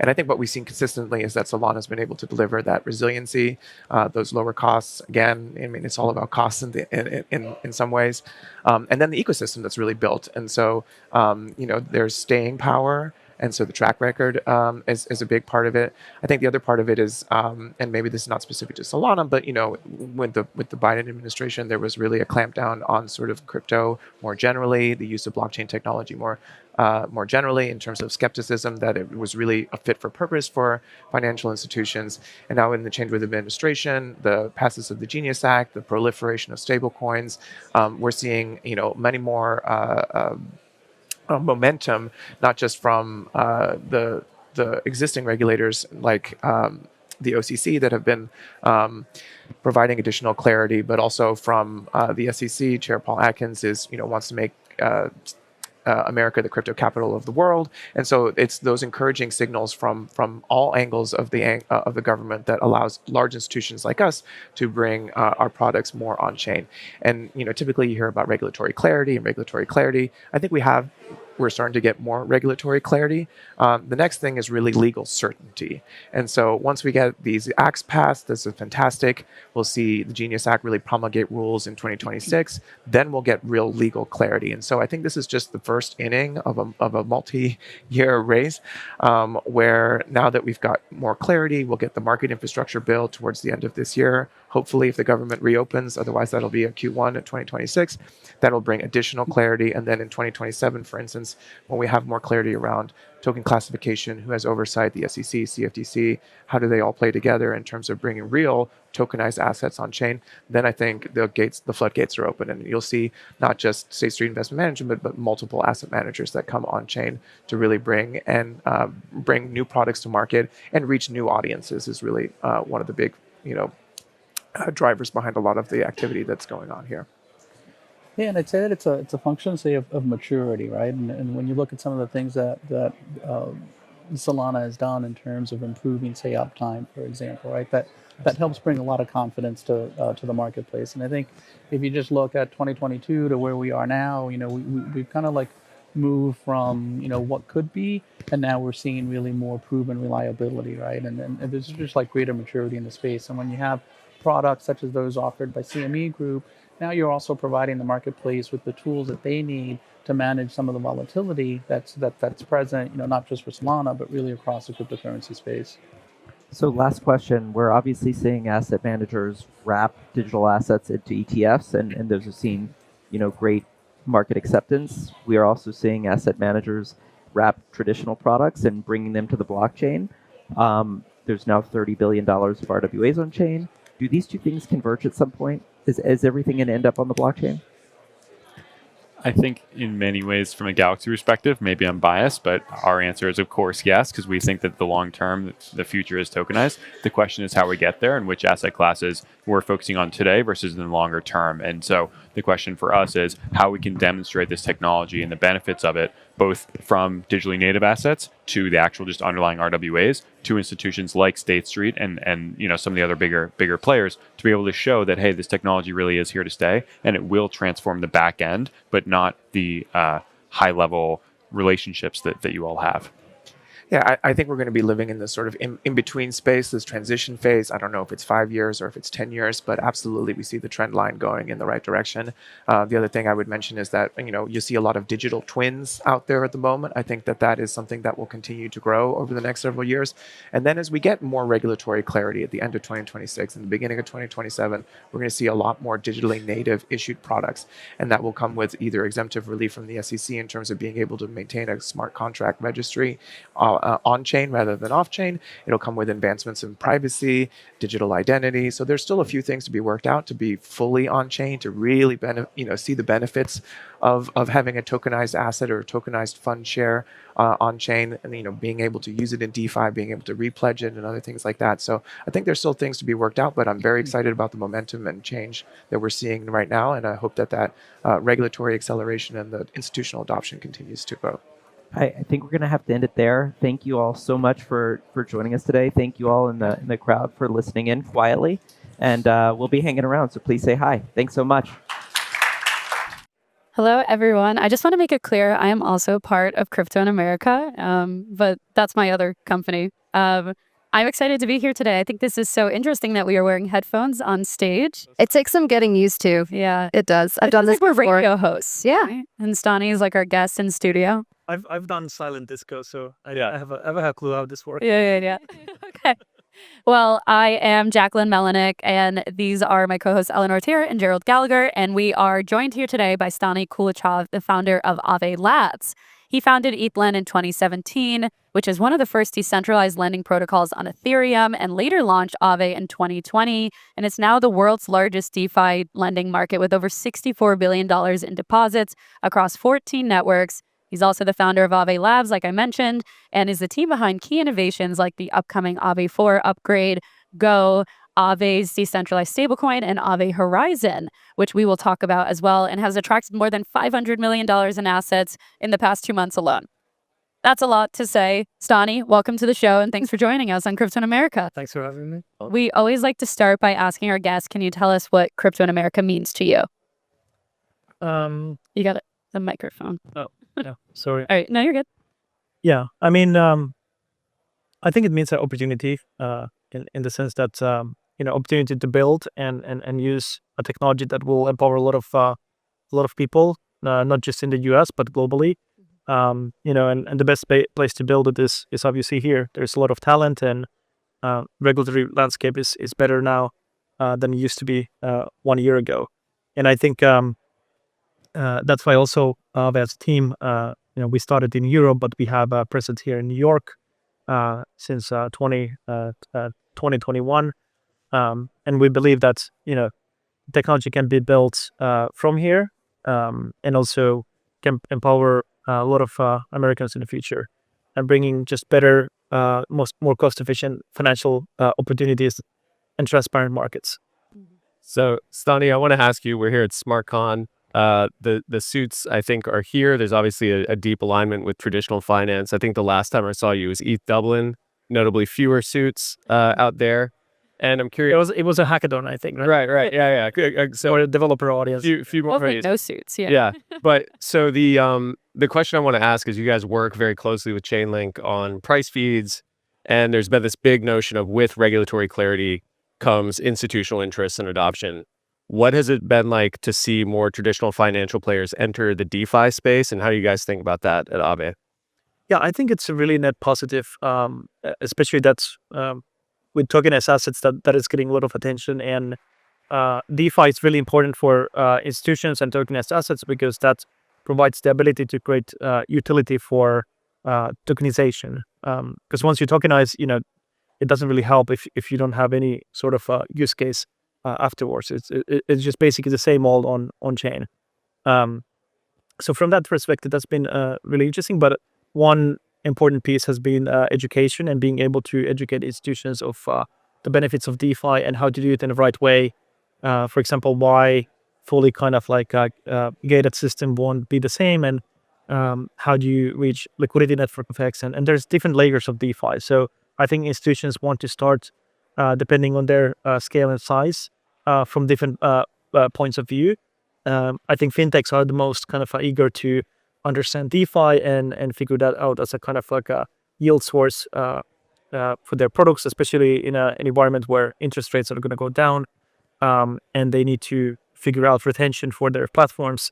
But also banks are thinking about a lot about tokenization, how that fits into DeFi down the line, and Aave Horizon is kind of a way to actually capitalize on tokenized assets and provide utility for every asset issuer, and that's why it's so valuable infrastructure for banks and institutions. Mm-hmm. You mentioned institutions looking to understand DeFi more. Another section of the world that's also looking to understand DeFi more is Washington. And we know you've been there recently, which we'll talk about a little bit later, I think. But I did want to ask you, Aave helped launch a new initiative today called the Ethereum Protocol Advocacy Alliance, which is a new advocacy group focused on shaping DeFi policy specifically around Ethereum matters. Some might say you guys are a little late to the game compared to some other advocacy groups who have been around Washington, D.C. now, for months, sometimes years, when it comes to, advocating for crypto policy, when it comes to, putting a stamp, I would say, on, these bills and these matters before lawmakers in Washington. Why did you think now was the right time to get involved and to send your troops to Washington, as it were? Well, one thing I need to correct is that that's not true. We've been doing it for quite a while. Okay. But the initiative is new. Initiative is new, and it's just expansion of what we're doing now. And in the past, we were the first DeFi team that was doing policy in DC in 2020, 2021 in Europe and in the UK. We stopped doing that after FTX because no one really wanted to talk to us. Fair. DeFi is few steps further from like what centralized exchanges and is other kind of more closer to the at that time existing user bases were. So I think what's different from now and then is that now actually we have interesting legislations coming in. So we had the Genius Act that has been really important for embracing stablecoins and creating regulatory clarity there. We have the Clarity Act as well of creating market structures for crypto assets. And I think kind of like now it's the time to double down on these initiatives and ensure that basically DeFi is protected and it's not treated as some sort of a kind of like a like a centralized business model or DeFi basically is a technology as Bitcoin and Ethereum. It doesn't have true DeFi doesn't have like a centralized issuer. So it's important not to regulate the technology, but regulate the edges of the technology, which is the financial service providers. And that's what the market structure bill is trying to do. So to your point, we're trying to now just raise awareness and double down on policy and be more active. And I think it's a really thankless job. I mean, I will spend more time on the product work and meeting institutions and future partners.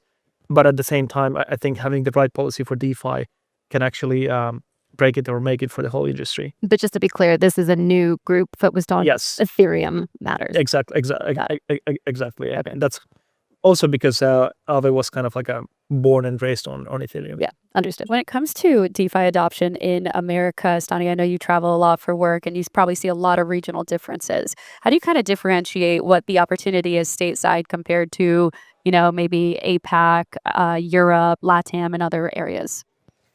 Yeah, I think kind of like APAC was a bit of a leader in when it comes to kind of a regulation or clarity. I think Hong Kong was really interesting venue, for example, a year ago, and they launched one of the first Ethereum ETFs.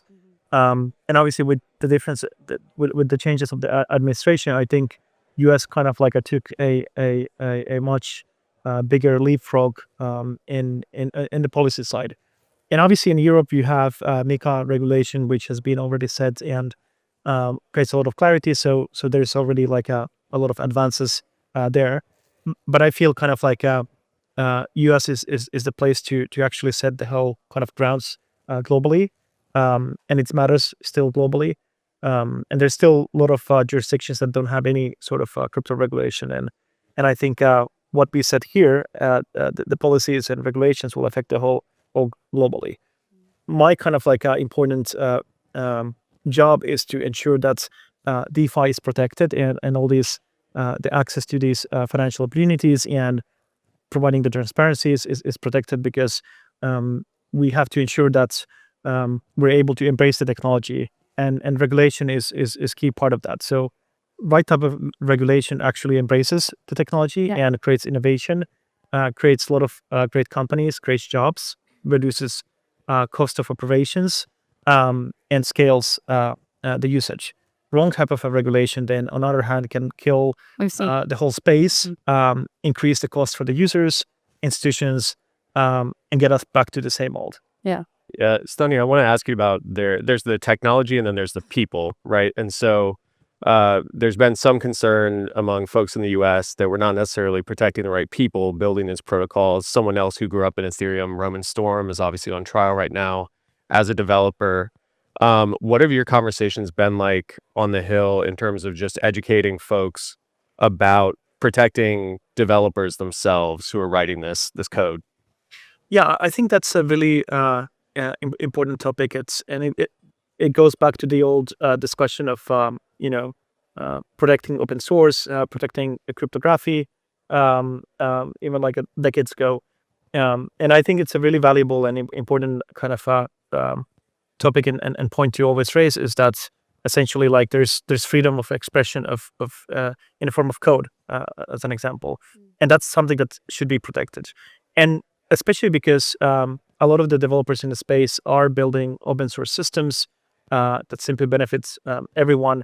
And I think that protection for developers is really important for just for the safety and also for introducing more opportunities. So developers won't come and build if they don't feel comfortable of doing so. So they won't innovate, and actually it can lead into even a worse outcome where these developers will have to operate anonymously. There's a reason why Satoshi was anonymous and created Bitcoin, right? So there's certain risk involved.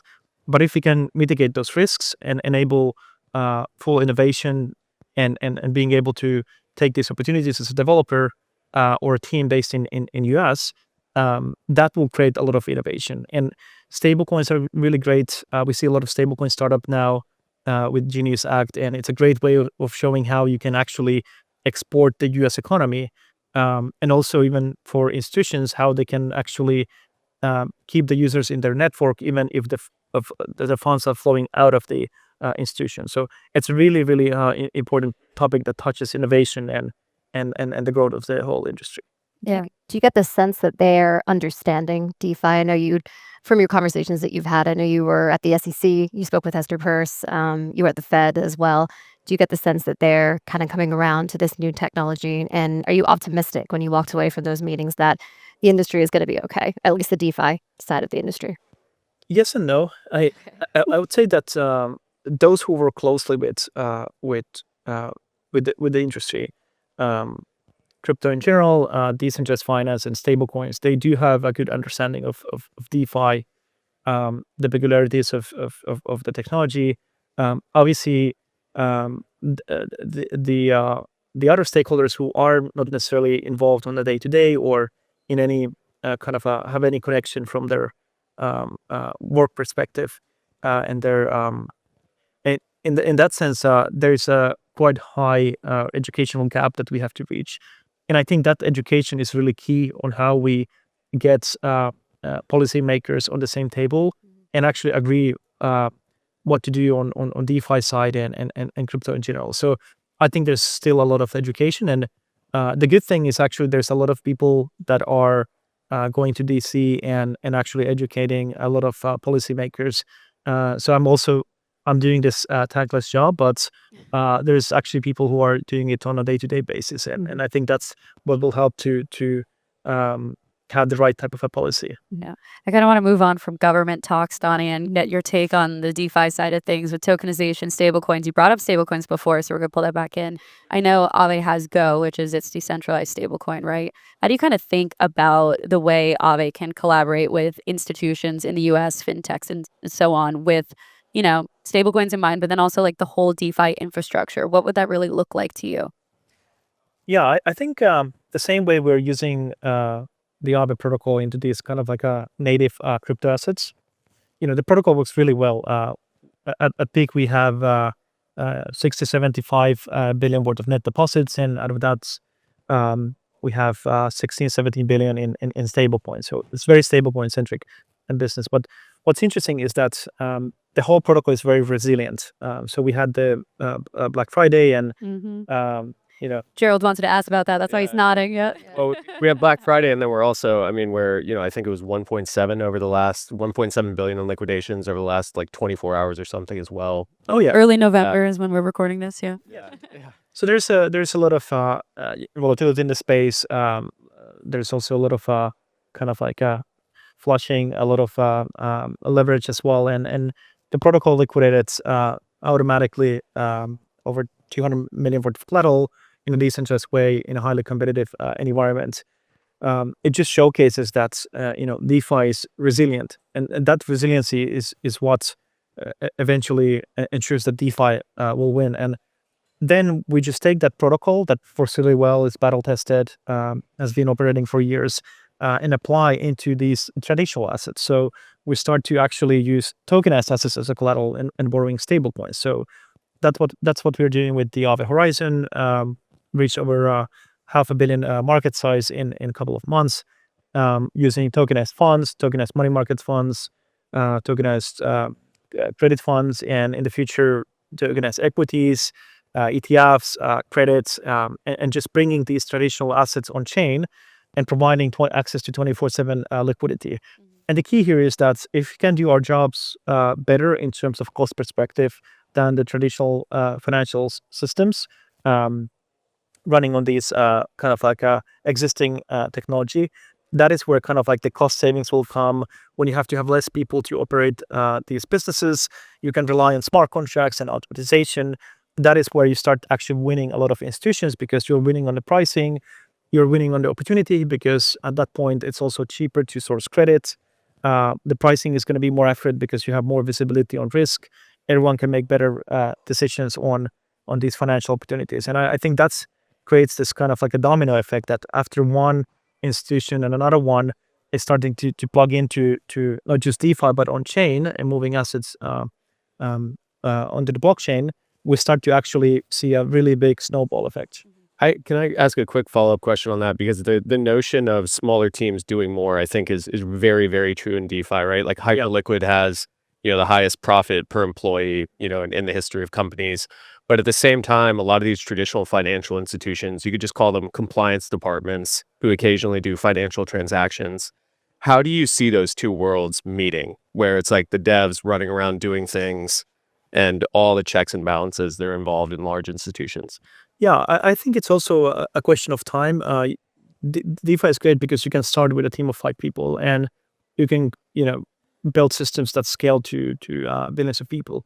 But over time, you will have more people. So Aave has been around for 7 years. So we started with 5 people, and then we had 10, and now we have 90 people in the team, and we're very developer centric. But at the same time, we do have a compliance department, we have a legal team, we have a lot of functions that are outside of the kind of like a smart contract realm, and also business development team that works with a lot of these institutions and partners. So there's a lot of that goes outside of the smart contract realm and touches, for example, compliance points. So as DeFi matures, these teams will grow, but they will be significant smaller by order of magnitude compared to the banks and fintechs as well. You guys recently announced what I thought was super interesting, a $50 million token buyback. That kind of reminds me of like a share buyback, right? That you'd see in like a traditional public company. I mean, you just told me all the things that you guys are doing, which kind of sounds like, things that a traditional company does. Do you see DeFi protocols kind of evolving to become more like traditional companies, as they mature? Well, the thing is that DeFi protocols will never be companies because they're essentially networks, but they can grow to plug into to all these systems. And maybe something that is really comparable will be like Visa or MasterCard as a network, essentially. But then at the same time, you can actually build a really good companies on top of the DeFi infrastructure by relying on DeFi. And what it means is that you can effectively use on-chain by reducing the operational expenses and operate a smaller team by focusing purely on distribution and creating interesting financial products. So I think that will be an interesting evolvement. Last major thing for me, Stani, I want to know, as DeFi kind of comes into America, I think there's like 2 separate roads, and maybe this is watering it down beyond belief, but we've got institutions, right, that could adopt this technology and improve the rails. And then there's the other side where it's like you could start providing things that were previously private in capital markets to the broader market. What excites you more between the 2 roads?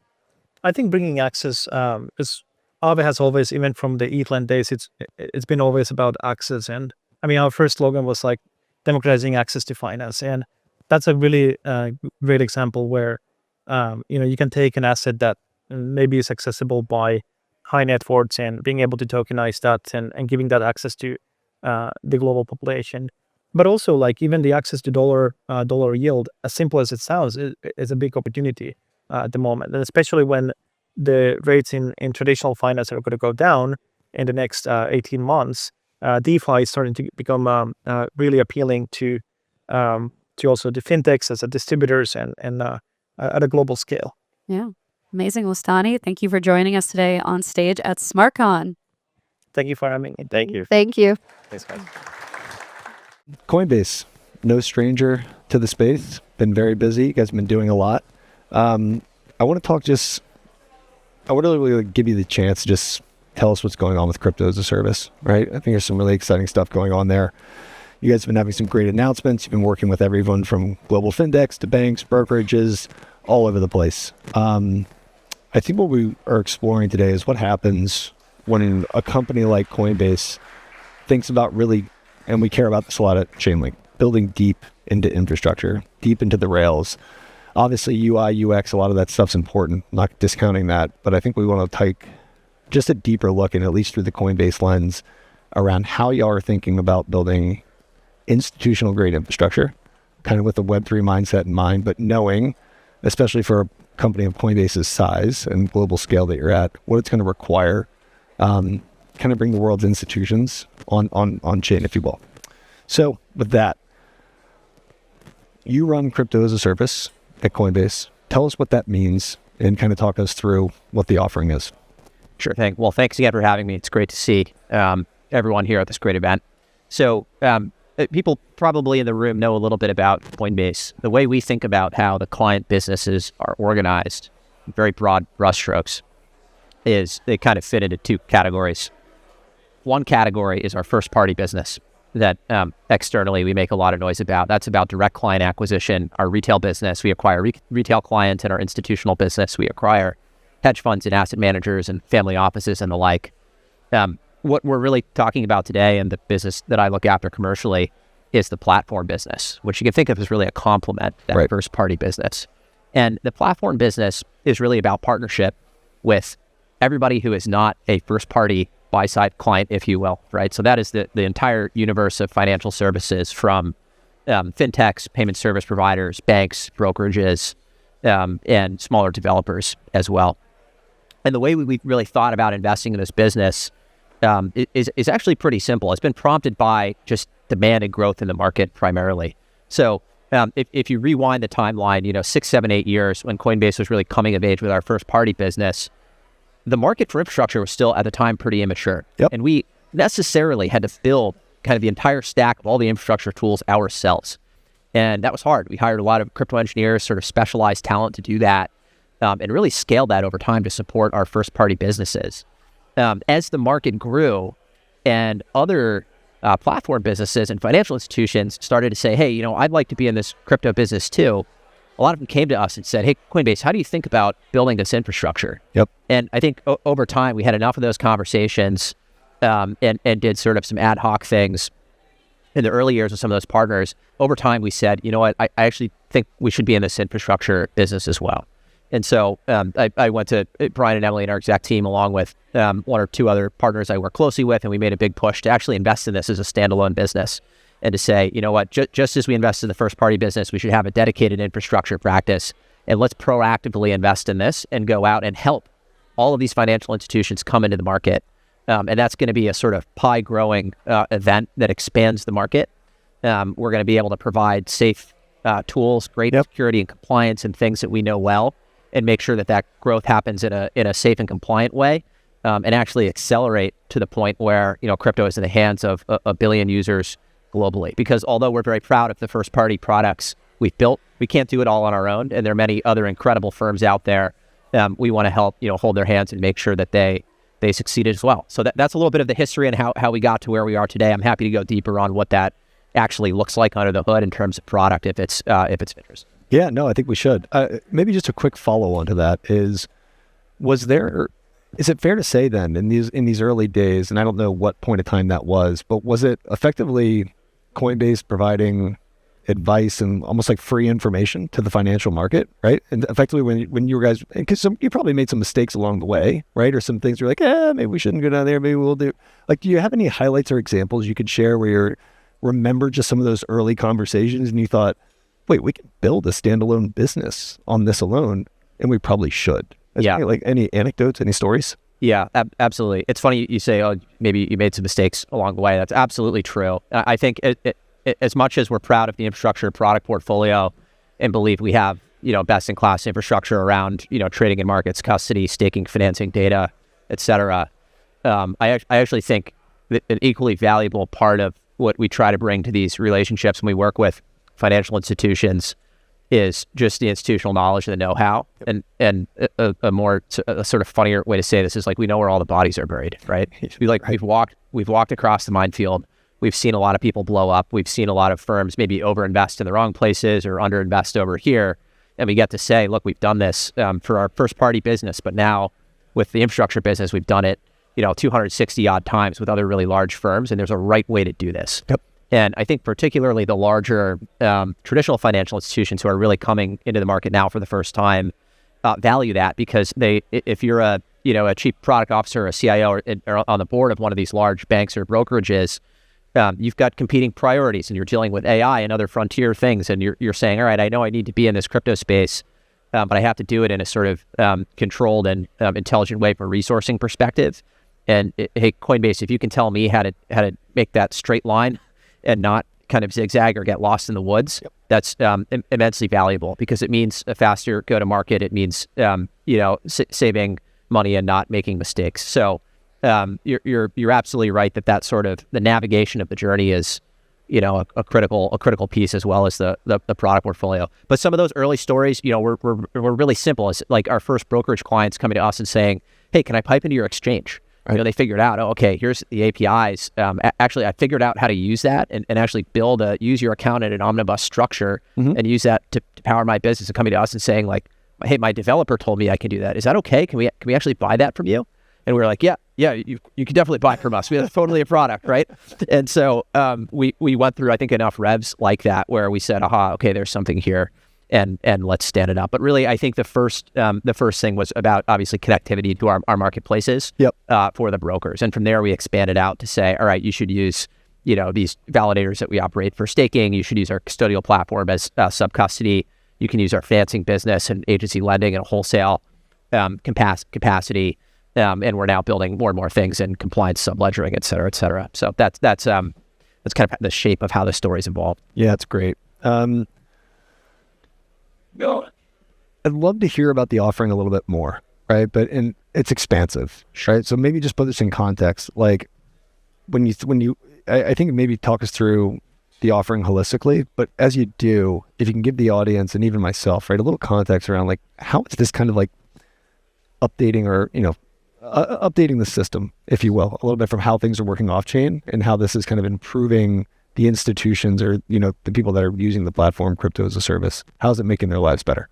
Sure. Well, look, everything we're huge product nerds and at Coinbase, and we're actually pretty opinionated, even though we play an infrastructure kind of partnership role, which is a humble one, and behind the scenes, like we're here to help in this business. We are opinionated about product, and so we'll often go beyond infrastructure and say, people will ask us like, how do I build a great UI? How do I have a great experience that makes this thing that to some people in the mass market, it may seem daunting, and we want to make it feel native and easy. And as people in this room know, this is an obvious truth, is that the most successful products in crypto have been about really low friction access and just feeling seamless relative to the other user behaviors that people are already doing in the markets, right? And we hold out like the ETFs are a phenomenal example of that, right? We've built obviously great user-facing applications ourselves, and many of our partners have. But the ETFs have been like this grand slam that was a really exciting thing I was lucky to work on at Coinbase. And to me, that just boils down to the simplicity of access, right? It took friction to near zero for an entirely new cohort of investors to come into the market. So that's really the theme that we bear in mind when we're partnering with all these people on infrastructure. Like, how do we help you build great products that are low friction experiences for your end users, whether they're in payments or trading or staking or something else? So that's kind of the North Star. In terms of some of the different kind of client archetypes and use cases, where these conversations tend to be really centered right now. The first big category is about access to crypto as a financial asset class, which usually boils down to trading and things that complete sort of trading life cycle, right? So the base, that's like brokerages within banks and wirehouses and the like. And the kind of stack there, what that looks like from an infrastructure perspective is we hold out sub-custodial infrastructure through Coinbase's custody platform. We also have non-custodial wallets and other many different flavors of wallets, but the base of that infrastructure pyramid is about asset safekeeping and custody. Going up, and that's holding assets at rest, right? FBO client assets. Going up the stack a bit further, it's about connecting markets, right, and liquidity so that you can fund FBO trading business, and then managing the operational process of settlement between trading environment and the custodial environment when funds are at rest. Correct. Going yet a step further, you might say, well, okay, how do I efficiently run that trading operation? And that is when a lot of these trading clients come in and say, I'd like financing, right, to be able to do delayed settlement, in some cases, portfolio margin and short facilitation for our more sophisticated clients. And then we can keep going further, data, staking, stablecoin rewards and yields. There's now probably 8 to 10 things that core kind of brokerage trading archetype type of client might want to consume from us. Vis-a-vis this kind of a partnership. And in some cases, they'll try to do some of those things in-house, to which we say, great. But I think our thesis is we're here to help. You can use the whole thing holistically or pick bits and pieces a la carte, whatever works for you. So that's the kind of trading archetype and how we tell the story there. Before you go on to the next one, just jump in there.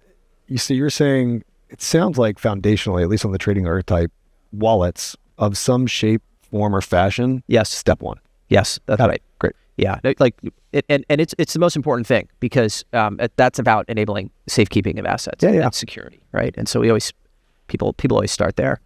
The other side, which has been incredibly energizing this year, and the pace of growth we're seeing in the market is really astounding, is in payments. Yep. And so there's obviously been a ton of noise about stablecoins. We're seeing all-time highs in both transactional and at-rest savings and deposit type use cases for stablecoins. But there's an entirely new cohort of customers looking for infrastructure help to enable payments-related use cases for their clients that take advantage of stablecoins. We think about the Venn diagram of trading and payments. There's actually a lot of overlap. I would say maybe half of all of these infrastructure clients we work with need to do both of those things, where we have a really, I think, compelling story to say you can use one infrastructure to do both of those things. Yeah. But then in addition... Especially when you start with wallets. That's right. It's the same thing. We're going to shape it for a different use case, but we're going to allow you to get operating leverage out of that infrastructure, which is the playbook you guys know well.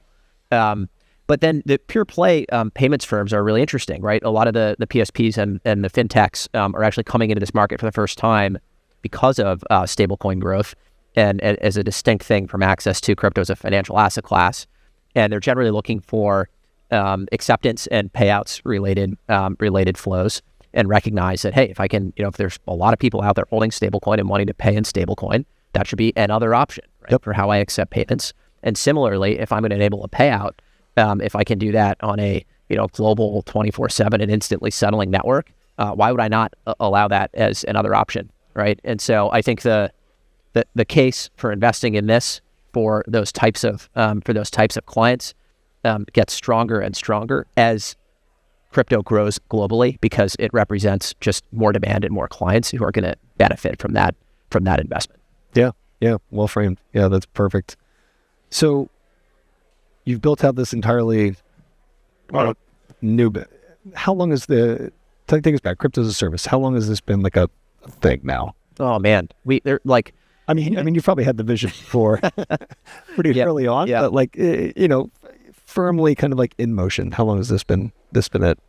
Probably about 5 years. We've been a handful of us were who are masochists, who are doing bending the products in various ways to make this work, right? In very difficult ways, and doing it quite quietly. And I think we had as a firm, we were trying to figure out how noisy and public do we want to be about this business. I think really in what's happened in the past year or so is just there's been this tidal wave of activation and interest from the financial institutions that's made it very obvious that our strategy should be to be much noisier and public about this business. And so it's not a new business for us. We've been at this infrastructure playbook now for about 5 years. But we're doing it, much more publicly and with much more, much greater resourcing behind the effort in terms of product and go to market in the last really year or two. Got it. So if we think about, the journey of Coinbase over the last 5 years and how you got to this moment, right? Versus where if you look at the next 3 to 5 years, right? There's a difference between how you've been describing kind of the front end user facing business versus this infrastructure platform business. Sure. What kind of strategic advantages do you think accrue to Coinbase as you continue to build? Is this just a moat type of business that you continue to build as you deliver value to the different financial institutions? How does this actually create strategic advantage for Coinbase and kind of grow the pie of Web3 and crypto ecosystem over the long term? The single most important thing we're doing with the infrastructure business is actually that North Star of growing the market. Right. So we actually believe that through partnering with a lot of these really large firms, we can bring them to market faster. And a traditional, corp dev analyst might say hey, that's silly. Don't they compete with your first party business? And we're a little bit weird or maybe counter, to traditional wisdom on strategy and how we think about this at Coinbase. We have a view that we're competing in what is really the largest market in the world in financial services. And ultimately, crypto is going to be ubiquitous. We want to accelerate to that point as quickly as we possibly can and bring 1 billion people on chain. And so that necessarily means we're going to have to bring in all the financial institutions who have that great distribution to those billion users. And so I think that I certainly believe that our exec team is aligned behind that view. So it's really about growing the market. And now there's another argument you make, which is to say hey, a lot of those firms are going to come in. So what are you going to do? Are you going to work with them or not work with them? It'd be pretty silly not to work with them. We have the tools. We should be giving them the tools. Right. So they're kind of going to be here with or without us. If we can bring them in a bit earlier and do it in partnership, we think that makes total sense. So it's complementary. We're building great relationships, and particularly with the largest institutions, there are just so many dimensions for partnership, right? I think we're in a unique place with our scale and the breadth of the product portfolio. Again, 8, 9, 10 things we can do with these firms. It's a no-brainer to be leading in. Yeah, and it's also like a little bit of like a half glass empty versus a half glass full type mentality. Sure. Right? Like undoubtedly, when you're of Coinbase's size and then you're interacting with the world's largest financial institutions, there's going to be overlap between services and markets served, right? And customer base, right? It's just about how do you find those synergies and how do you find a way to actually provide crypto service in a way that adds value and brings more of those traditional financial in different portions of their business on chain, right? Which is to our collective benefit. I think that's exactly right. There's also some analog in there with, just traditional, markets where you have like Wall Street understands co-opetition very well. Right? Yes. You could have like Morgan Stanley's asset management business could be a client of JP's prime business, et cetera. Right. Correct. And so the reality is that you have certain businesses that are about direct client acquisition and certain businesses that are about serving those businesses. Yep. And we find ourselves in the business of both. And to us, that's, a very natural thing to do. Yep. Now, help us maybe understand, let's go off chain for a second, right? Sure. You've talked about the trading architecture and then effectively the payments architecture, right? Which is, broadly speaking, brushstrokes, two sides of the house of crypto as a service. Yes. If we go off chain, right, what is some of the existing infrastructure that you all are encountering the most often, right? In the traditional systems that you're trying to figure out how to integrate directly with some of the on-chain systems that are part of kind of crypto as a service, or just more broadly speaking, if you're just talking about the blockchain and how it works and how it operates, what are some of the, I won't call them hurdles, right? But maybe some of the familiar faces of off-chain technology that you're trying to have to or having to find a way to integrate with to bring some of these larger, or maybe let's say even more traditional financial institutions on chain. Yeah, for sure. I'm smiling because there's a long list of these things. You can only pick one or two. Yeah. But we've bridged it pretty well. There's our good friends at BlackRock who we're super proud to partner with. I think in our first meeting, I remember sitting down with Robbie and Joseph Shalom in their offices, and we were trying to do the whiteboard of, can this actually work? Can we make our crypto native Coinbase Prime thing fit together with the Aladdin infrastructure? And admittedly, we were anxious about whether the gulf would be too wide. Right. Just to be clear, Aladdin is the golden shining example, right? Of it's a perfect example, right? Yeah, the best and best in class. And so if you're going in with that kind of feeling into BlackRock with Aladdin, right? Yeah.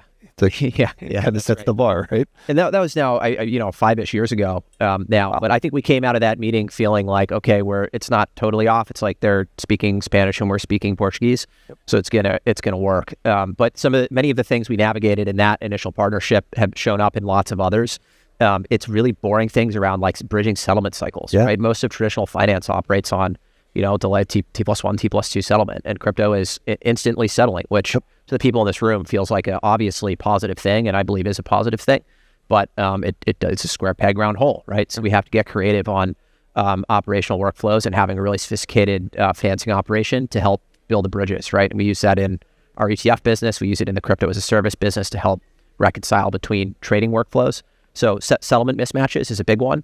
Another area is compliance, and you and I have talked about this a bit, Colin, but understanding sort of on-chain analytics and monitoring flows on an open and global and permissionless system. This understandably breaks the brains of a lot of compliance people who have not seen crypto before, right? And they carry, as they should, a big stick at a lot of these financial institutions. So we have to go on the journey and either build concentric circles where you start here and get here eventually, or just help them get comfortable with on-chain monitoring and teach them the same way that kind of we've thought about risk, so that they can mirror that playbook. So those are just two examples.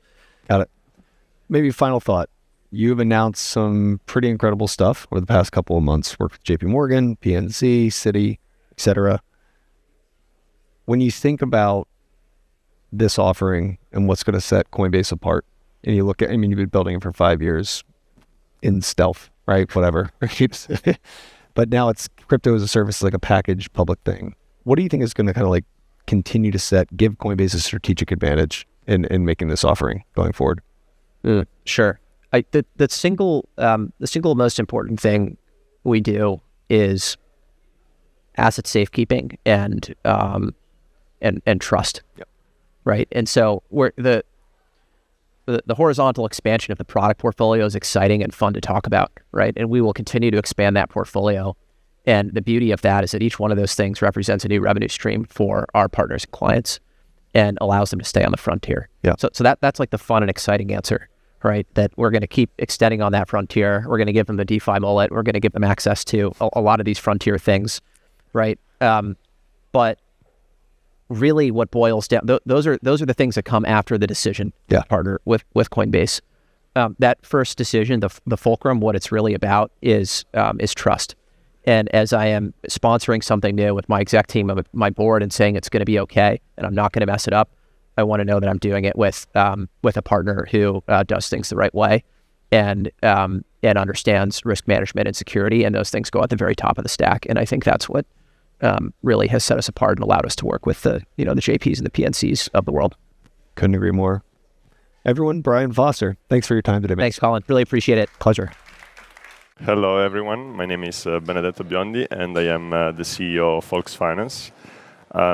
Folks is a cross-chain lending, actually the leading cross-chain lending protocol in the industry, and we use CCIP as messaging layer to interoperate loans across 7 networks. So, first of all, I would like to explain why we decided to build a cross-chain lending and the difference between multi-chain and cross-chain. So when we started DeFi, right, like in 2020, we had the first DeFi protocol on Ethereum, and then other layer 1 started to top up, and the standard of the industry was to start to fork those EVM contracts into new chains. So for example, Aave deploys a fork of the Ethereum contracts in each single chain. What this creates is a fragmented environment for the different apps, where you have isolated liquidity across the different networks. And especially for our lending protocols, this means a lot of inefficiencies, because if you want to take a loan, you have to select assets as a collateral and to borrow in the same chain. And you can't combine those two in those assets on different chains. So that's the standard of the industry. But thanks to messaging layer, we were able to improve this system and to evolve the standard multi-chain apps into now cross-chain. So with cross-chain solutions, the chains are able to talk to each other. So for example, we use CCIP in order to send information between smart contracts on different chains. In this scenario, we see here a user that is depositing collateral on Arbitrum. The message that CCIP sends to the hub chain, which is Avalanche, is that user X deposited total amount of assets on Arbitrum, and now is available to borrow wherever he wants another amount. In this case, he's borrowing on Polygon. So basically, this brings the opportunity to the user to do a different way of managing their portfolio in a more efficient way, because you don't need to open a single position on different chain. And actually, this is allowed today on centralized exchange, not in DeFi. With Folks, you can do that.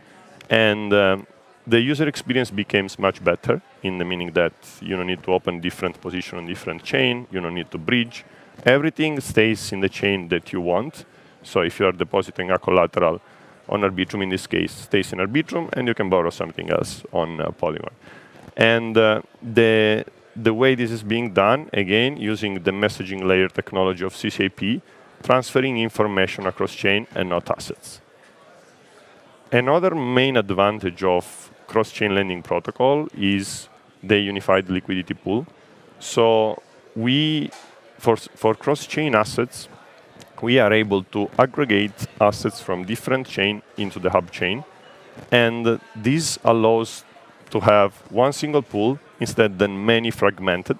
So for example, we have here calculation done a while ago over the Aave stablecoin, USDC in this case, which is fragmented across different networks. Instead, if they would be using a cross-chain model, when a user is depositing in any chain, is going to be then aggregated into one single pool in one chain, and vice versa when borrowing, this happen on the contrary. So having one single pool bigger than 10 different smaller, it allows to have much more efficiency, and you can take bigger loan at better rates. So we do the concentrated liquidity on Avalanche, and we have different assets where we do that. We use CCIP assets, SHIB, USDC, we use CCTP, which is the Circle Bridge. We have BitLayer, BTC, and different Ethereum assets that are also concentrated. And when we deposit those assets from the other chain, they are transferring into Avalanche, and the end user is not even aware of that.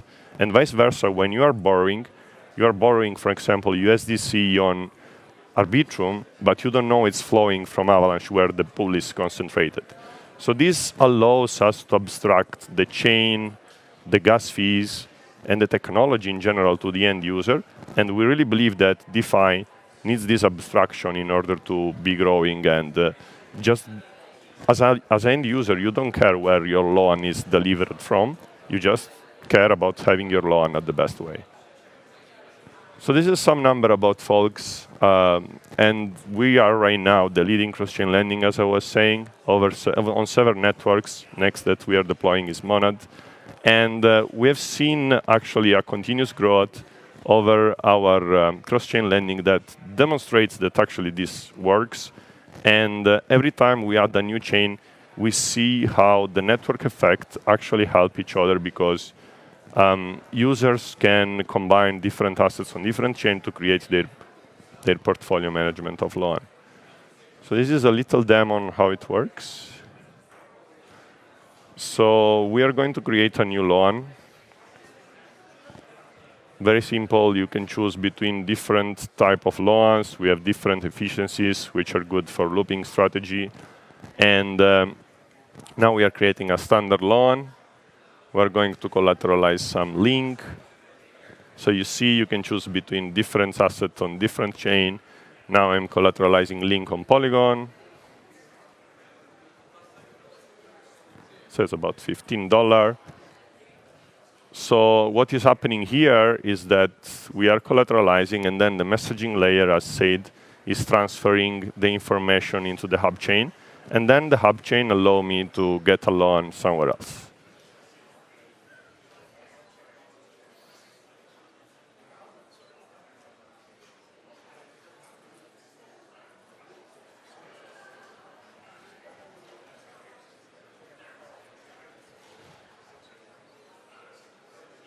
So now we are borrowing on Avalanche, USDC, and as you can see, two different chain, collateral on Polygon, borrowing on Avalanche, very simple, and it gets delivered.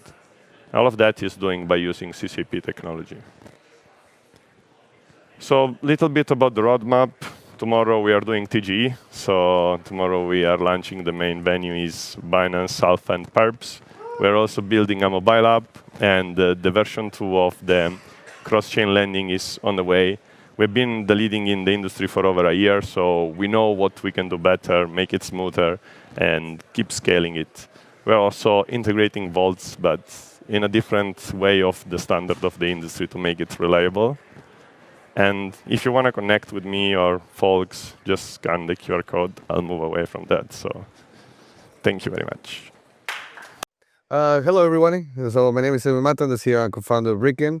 We are a tokenization as a service platform. The main idea that we have is to originate assets on chain. So we give the companies the possibility to tokenize any kind of financial instrument they want. So from digitizing or origination of the financial instrument on chain to offering them to third parties and onboarding their investors, KYC, KYB, and then managing the outcome of that. So the treasuries, the assets, and the investors.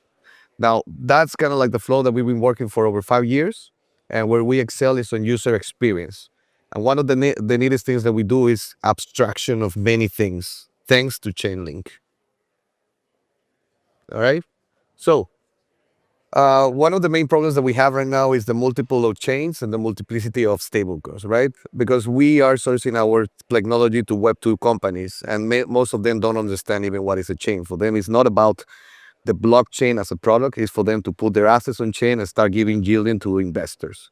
So we incorporated CCIP in our chain because now we can source the capital and liquidity from other chains to where the issuer is originating the asset. So if they choose by default, whatever, Ethereum, Base, all the ones that we work, their investors can come from other chains, and we in the back end pull the liquidity to the origination of chain. And that has drastically improved absolutely everything we have. We're going to launch this platform on our, call it the version 3 of our platform on Q1. So right now we're testing this, and that way we have abstracted the blockchain. And that's the only thing that we want to provide to our clients, just a full SaaS software that has no blockchain in it. We have abstracted even the wallets. We use MPC.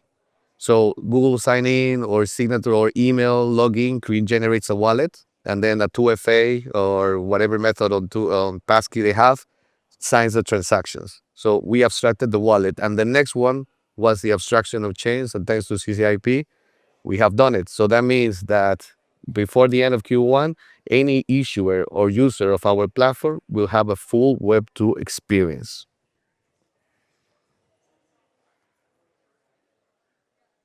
Oh, okay.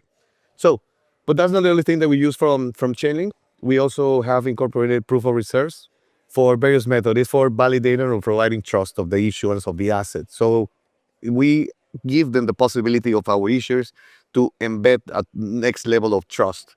So right now we have a proof of reserve because we issue a stable coin, and especially that it's backed by gold. So we proof of reserve the origination of the gold, and that actually allows us to establish a min cap. So the stable coin will always be linked to the auditor or certificate of the gold that it's in a vault. So that's how we started to use proof of reserves, and we're allowing other users to be able to do the same. So it can be used for real estate, it can be used for IP, where we establish the offline valuation based on I don't know, consultant or auditor or whatever they have to use. And then we incorporate proof of reserves, and that allows us to link the value of the offline asset to the online. Is it needed? In the end, not really, because you can issue the asset without validation. But the most important thing is the trust foundation. So we explicitly tell our issuers that the best method for them to onboard any kind of investors is to upgrade the level of trust they can provide to the market. So proof of reserves is one. And now we're working on incorporating the ACE method, right? So the new agent that they have for compliance. My co-founder authored the ERC 7943, which is an RWA standard that got incorporated into the ACE. And now us in the back are establishing how we can collaborate with them on incorporating ourselves the ACE, because the ACE method is about the standardization of compliance. So we have standardization on technology, standardization on maybe like the EVM formats or code. But the most difficult one is how can you standardize compliance, right? It's very difficult, or next level, next to impossible, because every jurisdiction has its own regulation and its own applicable laws and how you determine those certain things. So for us, the ACE is a step one into that process, because you could implement different policies that can execute across all the environment of the ACE, or even sharing KYC data, because some sort have been. So the ACE right now, it's kind of like in the starting phase of something that we don't know where it's going to be. But I do believe, or strongly believe, that if a lot of great players or institutions start jumping in ACE, that creates a huge ecosystem of know-how, but also interoperability at the compliance level. Something that right now it's unachievable, because compliance is subjective. There's a lot of different rules, like I was saying. But I think ACE is going to be one of the first establishers as to where does that live. And we're very happy and excited to have all of this technology from Chainlink, because it's allowing us what is the most important thing for us. For me, Chainlink allows me to provide a great user experience to our issuers and their investors. All right, so I put the video.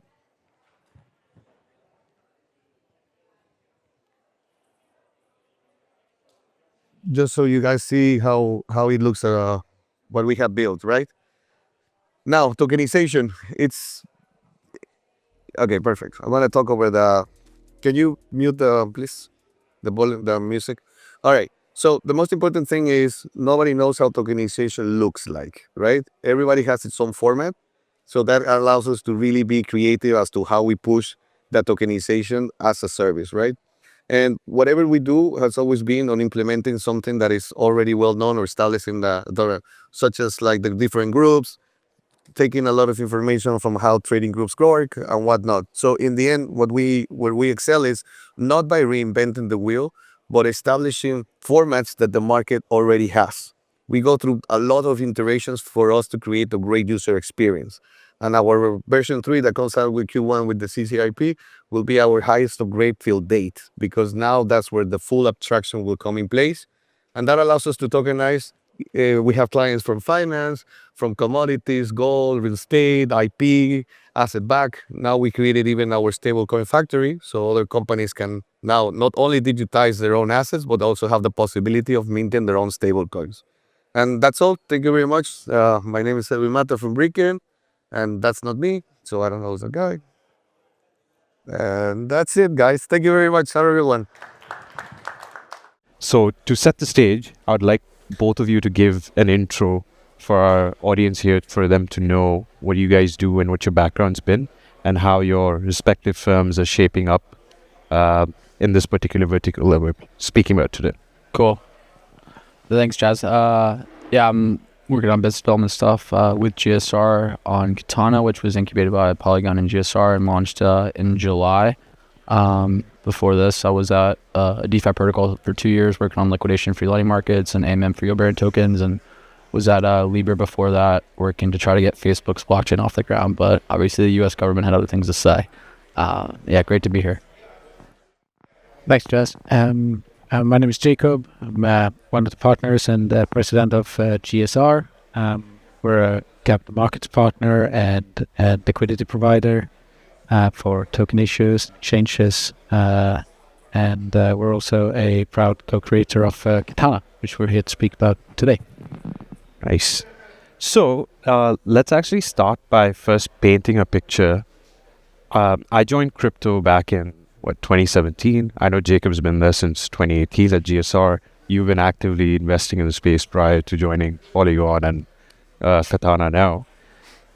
My first understanding of DeFi and yield everything started back in DeFi summer, and now we're at a point where institutions are actually taking it seriously.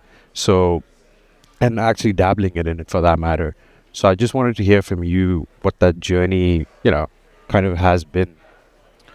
Yeah, for sure. I think I saw a lot of smart people moving into the space around like 2020 from A16Z, and a lot of people starting to invest in it. Not necessarily institutions were there, but a lot of venture capitalists were starting to invest in the space, as you kind of saw with like AI and stuff over the past few years as well. So it's been great to see institutions start to get into the space over the past few years. Like we just announced something last week with an Ethereum digital asset treasury company who's been deploying onto Katana called GameSquare. And obviously it's a publicly traded company on NASDAQ, and they do a bunch of other things inside their business, but now they're embracing crypto assets as like a form of capital allocation, and then also looking to earn yield on it as well. Understood. What about you, Jacob? Yeah, I think it is DeFi summer, which I guess was probably when we also got our eyes open for DeFi. There was a lot of yield flying around, which I guess we'll talk a little bit more about. The sort of very nascent primitives that were built on chain was really focused on all those lovely TGens around the world, and we didn't really think about sort of infrastructure protection or operational security. Since then, I think we've seen a tremendous development of trying to build real functioning rails, not only for the crypto natives, but for sort of the next generation users of crypto. I think we're in quite an early stage of that still, but it's great to see a lot of builders. Chainlink's always doing a lot for it, and Matt as well in trying to make this a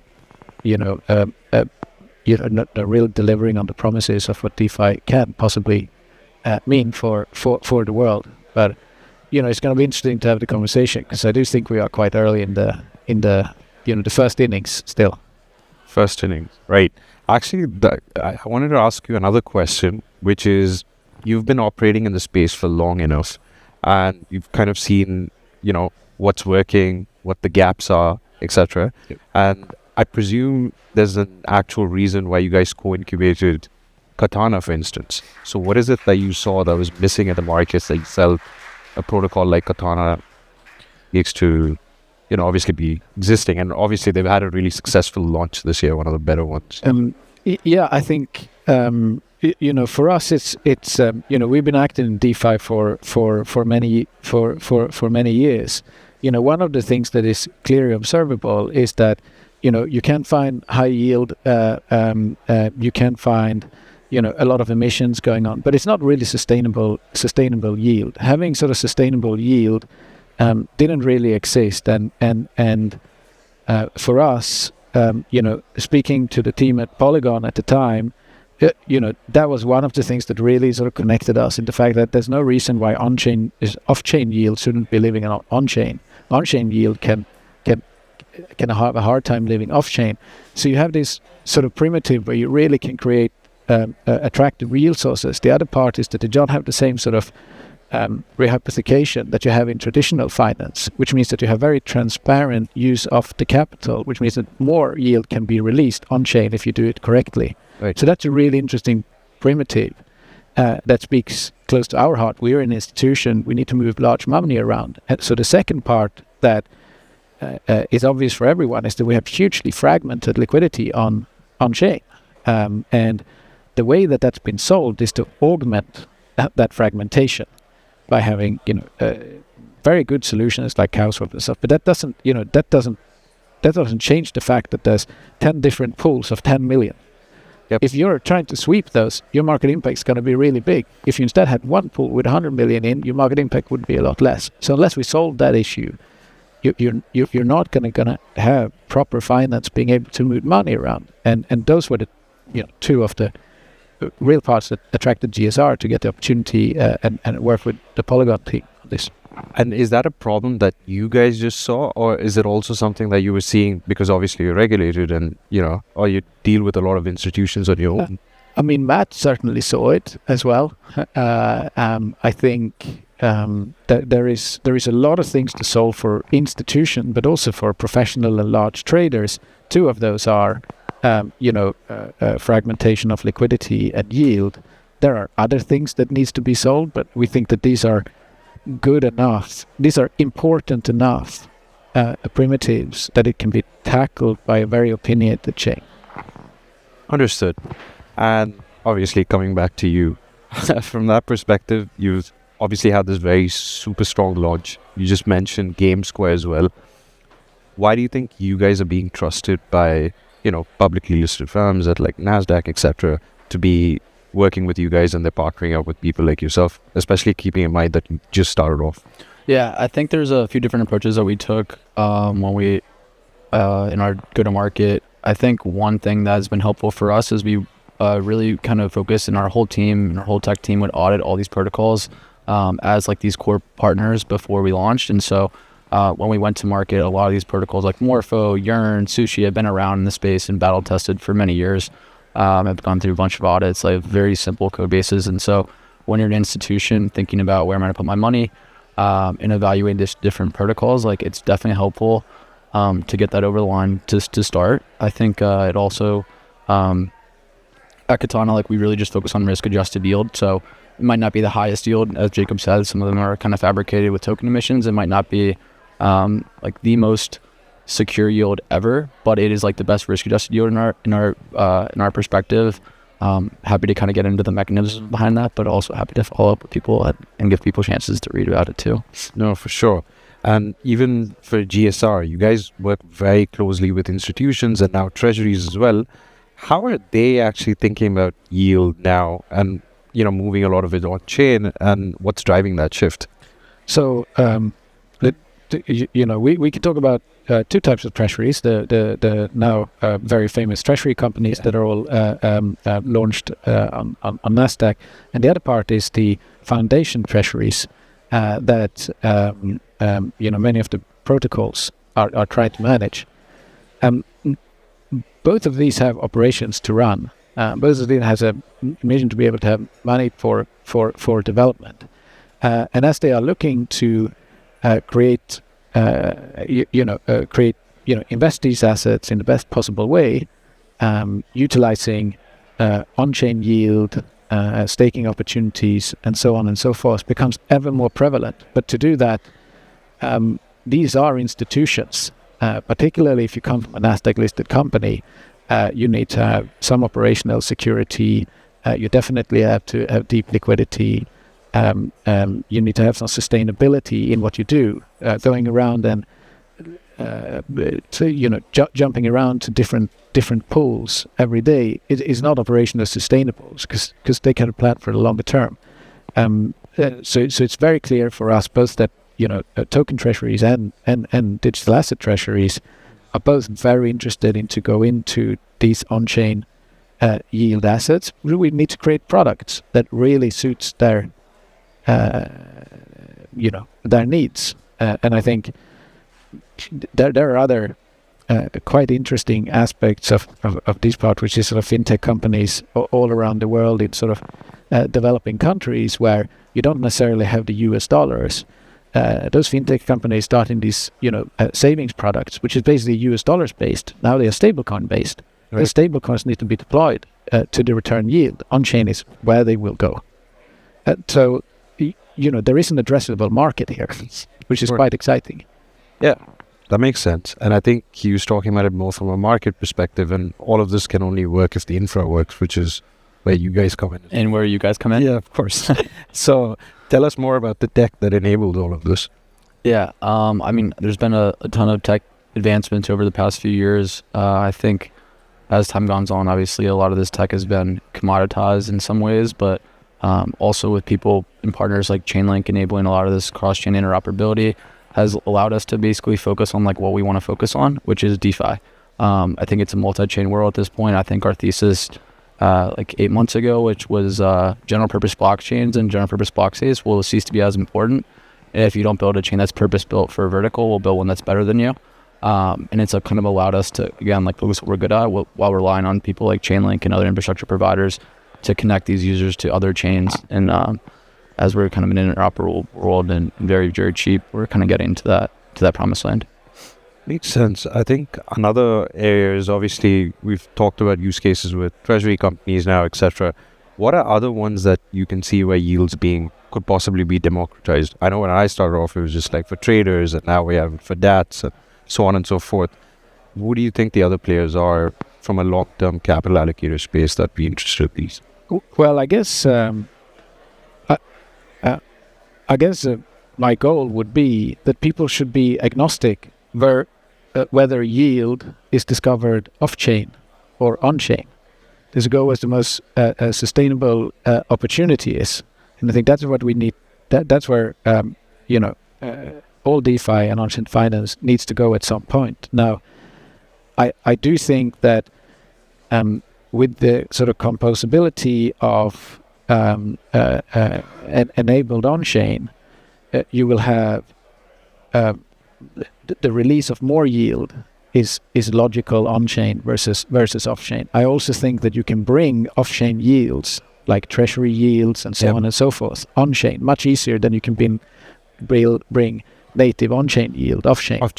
So for anyone who gets comfortable with the risk associated with DeFi, which I think is up to us to build that infrastructure, once that is done, it's going to be better risk-adjusted returns on-chain than off-chain. Now, I think it's going to take a while until there is enough capital on-chain to satisfy everything. But so I would say all investors should be interested and operate. And you think people are getting more comfortable, or their risk appetites increasing when it comes to institutions? I don't think that their risk appetite is increasing on operational risk. That's kind of like these ODDs that they are doing, looking into this is kind of worst kind of risk that you can have, which is actually, I'm not having market risk, I have some other counterparty risk. So they need to be comfortable with the operational integrity, the pricing integrity, the smart contracts that's having there. So how do we get there?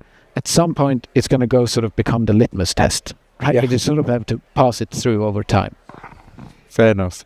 I think that's obviously a good point to bring up then, that, obviously it's important for institutions that they have data that's actually trusted and cross-chain communication exists, etc. from that side. And I think that's where we're plugged in. How do you guys see that, facet of things? Well, I mean, what we do is a precision job, right? It's razor-thin precision in what we are doing. And you have this old, saying that garbage in, garbage out. That is nothing that's more true when you're working on the microstructure of markets. You need to have really trusted data sources, Oracle, and you need to have real time, which in this case is high frequency data, reliable feeds, and reference pricing. Without that, spreads are going to get wider, reliability is going to get lower, risk is going to get a lot higher. So it's almost impossible to do what we do unless we have, that kind of sort of precision pricing to lean on. Right, and I think that's what makes the whole ecosystem come alive, right? We have data from our side, liquidity, and then the protocol being enabled from left front. Okay, and I guess as we're looking to kind of conclude this fireside, I wanted to understand, over the next few years, what are the milestones that, you guys at Katana are looking at, which will define that this on-chain, next generation of on-chain yield has been successful? Yeah, I think you're starting to see, as a later stage of this cycle, a lot more focus on user experience. And so, like, while it's not the quantitative number you might have been intentionally asking, I think, we're building our own kind of, holistic DeFi app. People can kind of come and plug in. We're building, mobile apps, and I think there's a bunch of other people in the space using blockchain technology and some crypto backends to, unlock different gamified and strong user experiences. So I think that in terms of where we're going, that'll unlock another cohort of users, and what does that bring? A bunch of dollars that are going to be lent out for other people to come borrow. So it makes sense, and I think UI and UX are highly underrated, I think, in our space, and the idea is for it to always seamlessly kind of work on the back end so people don't even realize they're using. Yeah, we just love bad UI UX. It's what makes us.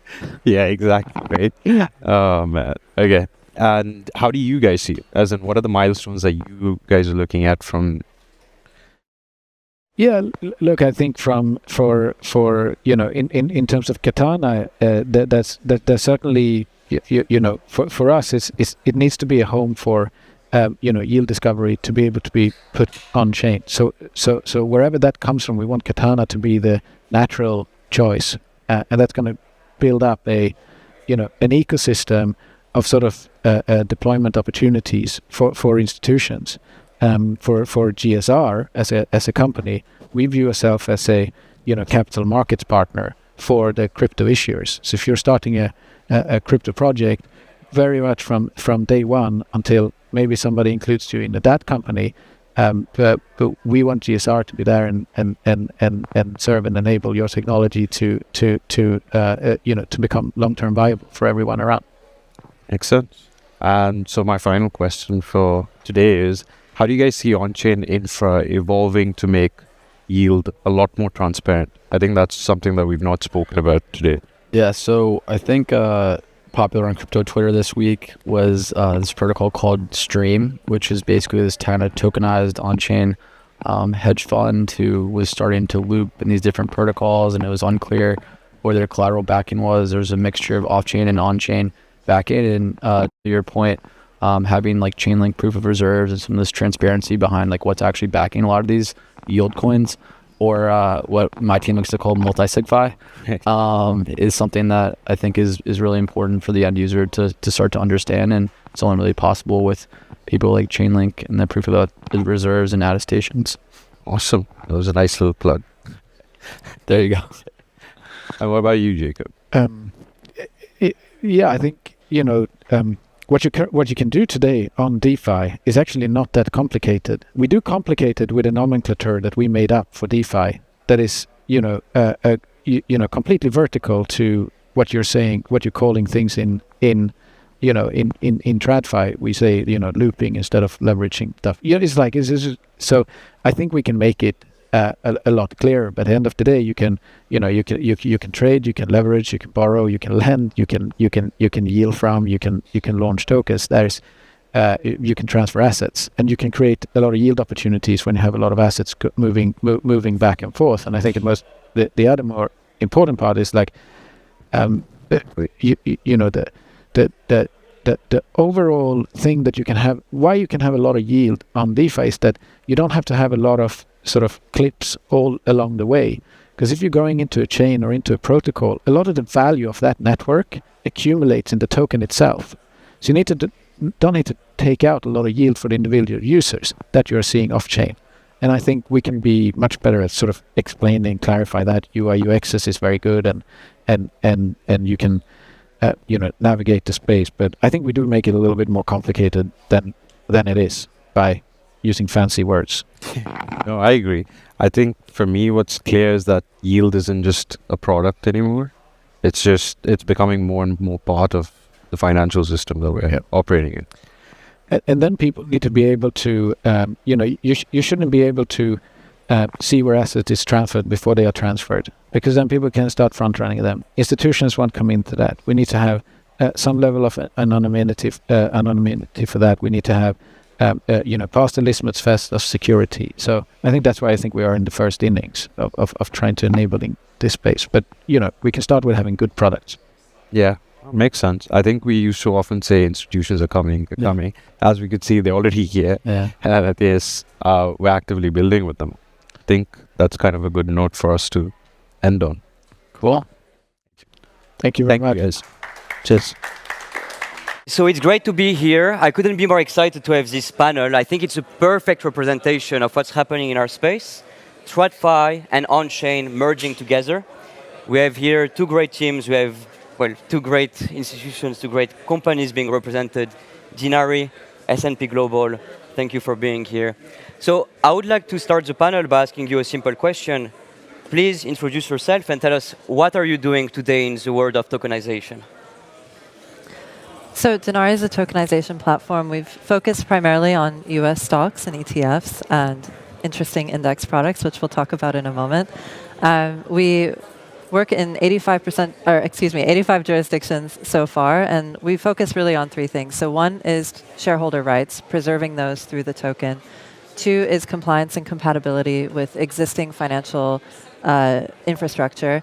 And the third is scalability, so that we can eventually bring capital markets on chain in a much bigger way than we've seen so far. Yes. So Mike Orzano from S&P Dow Jones Indices. Many of you know us. We're the world's largest index provider. We've made a big kind of strategic push to to be involved in tokenization. Earlier this year, we brought the S&P 500 on chain. Now we're working on crypto indices and bringing other types of indexes on chain. So we're a big believer that capital markets are moving on chain, and indexes are a critical part of the financial infrastructure, and need to be on chain as well in order to support kind of the whole financial ecosystem. Perfect.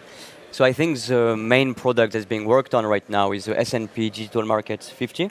Maybe you can tell us a bit more around the product and what it enables on chain. Sure, I can start with that. So yeah, we're very excited about this new index, the S&P Digital Markets 50. The idea behind it is that it essentially captures like the full crypto ecosystem in one package. So it's 50 constituents. It includes the largest 15 cryptocurrencies, and then also 35 crypto-oriented equities. We know a lot of the investments in crypto these days are really sort of single assets, right? Like people are investing in Bitcoin, maybe there's some dabbling in Ethereum. But we think as the ecosystem matures, rather than making concentrated bets in single assets, it makes a lot of sense to look at it from the broader perspective. It's much less risky and a way to capture kind of the full ecosystem, the growth of the full ecosystem in one package. Perfect. So we are witnessing the start of tokenization, right? The world is getting tokenized more and more. I'd be keen to understand from your point of views, why are we starting with equities, with indexes? What are those the starting points for the tokenization that's happening right now? And what are those the perfect products to have on chain today? Yeah, I think this is it's part of an evolution, right? You saw stable coins rise and, the demand for stable coins, and you saw people looking at trying to get yield on, so, you see these treasuries-backed products took off. It sort of makes sense that stocks would be kind of the next step from there, right? You go where the demand is, right? It's a product that people can understand. People know what stocks are. Getting them on chain is very convenient for a number of reasons. And I think, where we go from here, I don't even think we've scratched the surface yet of how exciting this technology is. And a multi-asset index like this would be so difficult to deploy in your portfolio and a kind of on traditional rails, but through the tokenization process, you can just get it in a simple, it's one token, and you get this entire basket of multiple asset classes. And I think this is a really interesting and exciting direction that we're super thrilled to be part of. Fully agreed. I feel like it's a very good starting point for people to start getting into tokenized assets. It's low risk. It gives you exposure to as many assets as possible through an index. So that seems like the perfect venue to get started here. So tell me a bit more on the S&P Dow Jones side. You have built the benchmark for data in the traditional world, right? How do you see tokenization playing the role in the way your company operates in the future? And how do you see on-chain kind of taking more and more of an important role within these operations? Yeah, thanks, Johan. So, as I kind of alluded to before, indexes are like a critical part of say the plumbing behind the financial ecosystem and capital markets. There's a number of use cases, right? They define the investable opportunity set for investors, use them as benchmarks for funds. And, in the last couple of decades, they've become a key part of the trading ecosystem as well. Some of the numbers are mind-boggling. Like there's, close to or over $250 trillion in notional traded on S&P Dow Jones indices per year. So they're, a critical part of the ecosystem. And as the financial system moves on chain, people need trusted data, and these indexes need to be there to support, all areas of capital markets and asset management. How do you see Dinari enabling this future wave for tokenization right now? Well, so our platform is designed precisely for this, right? So it's scalable, it's generalizable across different types of securities and financial instruments. What we've tried to build is a very strong foundation of, again, I mentioned this earlier, but shareholder rights. So, what does that token mean is one of, in my view, one of the most critical questions that you can ask yourself. And, being able to have benefits like cash dividends and, the ability to sell at market value at any time. These are kind of important foundational elements that you can start to build off of across financial instruments. And so with that platform, then we can work with index providers, we can work with asset managers, we can work with single ticker issuers as well. And then, of course, on the other side of that, we can partner with regulated institutions like neobanks, brokerages, fintech applications, as well as Web3 native protocols and applications to kind of create this gateway between the traditional markets and the on-chain market. So that's kind of where we see ourselves as this gateway provider that's built a foundation for tokenization and scaling that we think is very powerful. Perfect. That makes a ton of sense. From our side, our main goal has been being able to provide the tooling, the connections to make this tokenization effort happen. I'd be keen to understand from your point of view, how important is on-chain data for tokenization to actually take place in the future? Yeah, sure. I can take that one. So, I mean, at S&P, data is our business as well, right? So, I mean, data accuracy, quality is critical. Even in the traditional space, you can't, you don't have good analytics. You can't make decisions if you have, faulty or bad data.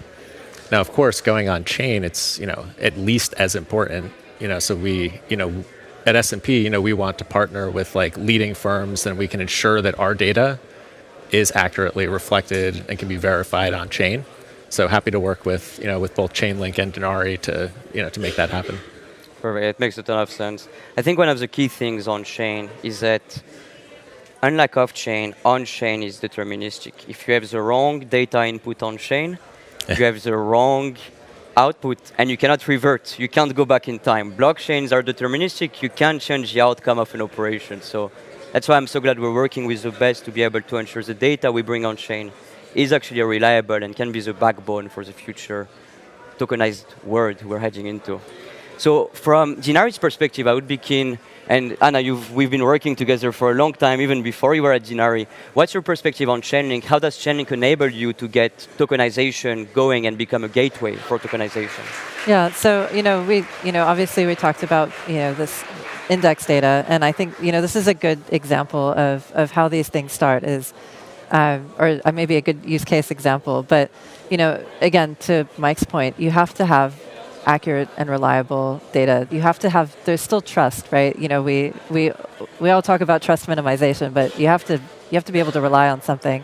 And to that point, if you want to bring capital markets on chain at scale, you need to have infrastructure that can support that. So things like scalability, reliability, and then of course accuracy are absolutely vital to that effort. So we're really excited to be working with you guys. I think this is we're still at the very beginning of bringing capital markets on chain. This is we've come a long way. Obviously, we've known each other for a long time, Johan, but we're still and it's a very nascent space, right? And so having this foundational infrastructure is so important. We're really excited to be working with you on it. Likewise. So let me ask you, we've been talking about tokenization for 7 years, 8 years. It's been a dream for a very long time. It seems like we're finally going there.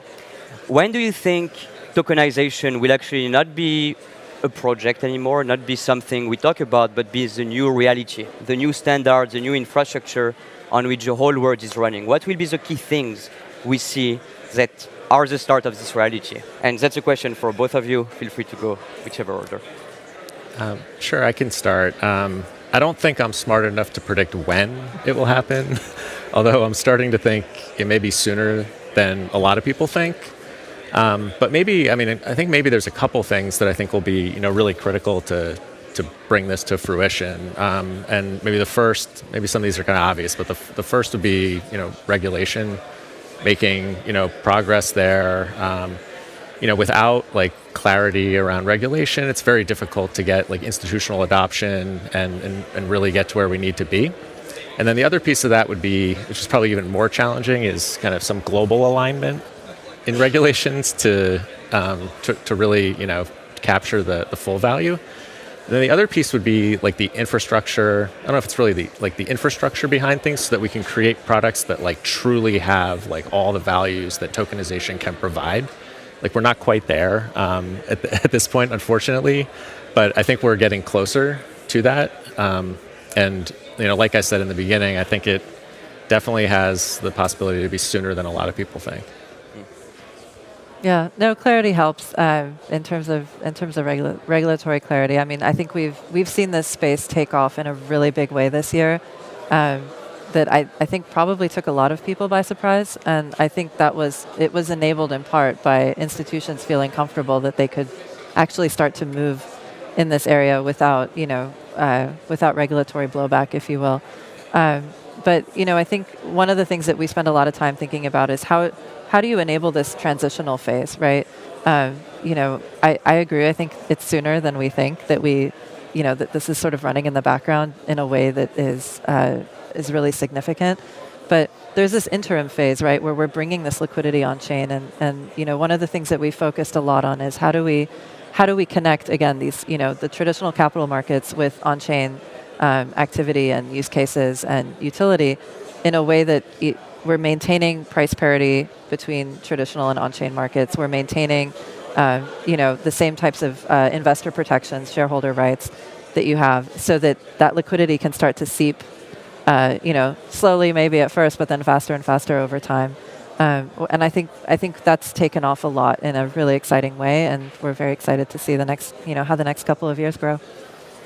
Yeah, I fully agree. I actually think the product that's being launched here is part of this transition phase. That's exactly the type of onboarding mechanism we need to actually make tokenization from a dream and idea to a reality. So again, that's another very exciting thing. We're glad we're collaborating on together. Yeah, well, it's the kind of product that's in today's market. It's difficult it would be difficult or impossible, right, to launch an ETF that tracks multi-asset with 15 cryptocurrencies, equities.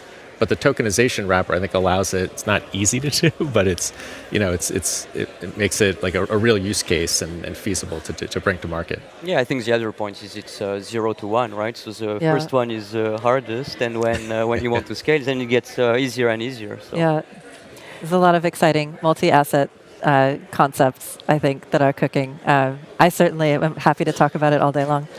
We could talk about it all day long for sure. So let me ask you, any last thoughts? I mean, I think we're running out of time. Is there anything else you would like to leave the audience with? Want to start?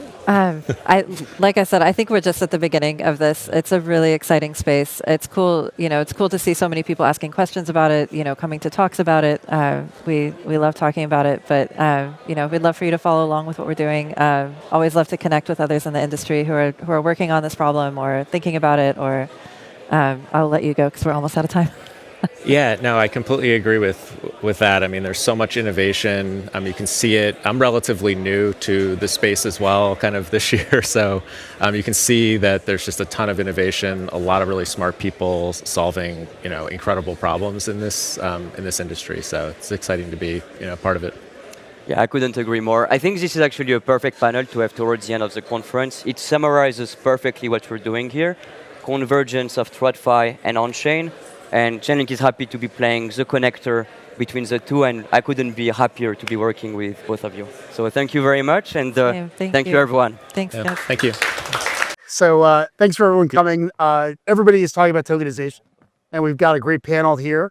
I'll let them introduce themselves, see where they're from, but really excited for this conversation. Jason, what kicks off? Yeah, hi, everyone. I'm Jason Alacrante. I'm Chief Legal and Compliance Officer at Fireblocks. Chris Brummer. I'm the CEO of Blueprint and a professor of law over at Georgetown. Lee Schneider, I'm the general counsel of Avalabs, general nuisance all around the world. I'm Zach Fallon. I'm a partner at Latham & Watkins and co-chair of Latham's digital asset Web3 practice. So I'm the general counsel of Chainlink Labs, and wanted to kick it off with you, Zach. Everybody's talking about tokenization, and there's a lot of wood to chop on the regulatory side. Can you just level set for people that we think we have some lawyers here, some non-lawyers? People often misconstrue the tools that the regulators have for solving problems. Could you sort of run us through the different ways that developers who want to get in front of regulators, what tools they have to do so? Sure. Yeah. I mean, the SEC as a regulatory agency is subject to its statutory remit, which are basically the securities laws, the Securities Act of 33, Securities Exchange Act of 34, and the Investment Company Act, Investment Advisors Act of 1940, Trust Indenture Act. That might be the menu. There may be a few other higgledy-piggledy statutes along the way, as you can imagine. But within that remit, I think the SEC has a toolkit. Presumptively, we're talking about rulemakings. So rulemakings that are required to comply with the Administrative Procedures Act, the APA, and that generally require formal notice and comment rulemaking. So you have a proposing release, and there's a period of time in which everyone can react to that proposing release and submit comments to the staff. And then eventually the commission digests those comments and improves upon the proposing release with final adopting rules that address all those comments. And that's the sort of the presumptive path for rules. But, short of rules, the commission has a lot of additional authority. They have interpretive authority. They can do things short of formal notice and comment rulemakings that involve interpretive releases. So the commission can get together and interpret ambiguous provisions of the Securities Acts, and they can put out guidance that is essentially commission guidance, but it's not a formal rule. The staff itself has authority to interpret, and this is the no action path that people often speak of, where a division can essentially say that if you come to the division and you have a specific fact pattern in mind that you would like to have some certainty around, you can engage with the staff, and they can essentially say that if you follow that fact pattern and they agree, then if the Division of Enforcement comes and has questions as to whether or not you are compliant, they would recommend that the Division of Enforcement take no action. And so that's sort of a very not very common, but historically has been a common path in the aggregate for projects to get some relief on the margins. And we've seen more of that of late from the commission, or at least a willingness to do that before they shut down. I think there are additional tools that the commission has, and Chair Atkins has spoken quite a bit about this of late, with respect to what could be called an innovation exemption. And so for our space in particular, the thought is, well, what form could that take? Well, we don't know. I mean, it could take the form of a no action letter, which is staff guidance. Staff guidance is non-binding. It's not the commission itself. It's the staff speaking. And so the staff changes, the commission changes, and the views on that position may change. So you tend to want something more permanent, and which would be a rule, which would be enforceable unless challenged. There is sort of one quick thing, Ben, I would just say is the idea that the commission can well, go for it, and then there's another. The idea is that under the 34 Act, the commission can adopt provisions by order, so they can exempt people from the provisions by commission order, which is similar to the exemptive relief. And so that's another path, but that path does not exist under the 33 Act. So I think when we're talking about an innovation exemption, we're talking about maybe a commission order under the 34 Act for some of these provisions that they oversee, maybe some no action letters, and kind of a mishmash of those types of tools before there are final rules. So Lee, you've thought about this a lot. As we've tried to push further into tokenization, what do you think of the right levers there for doing it?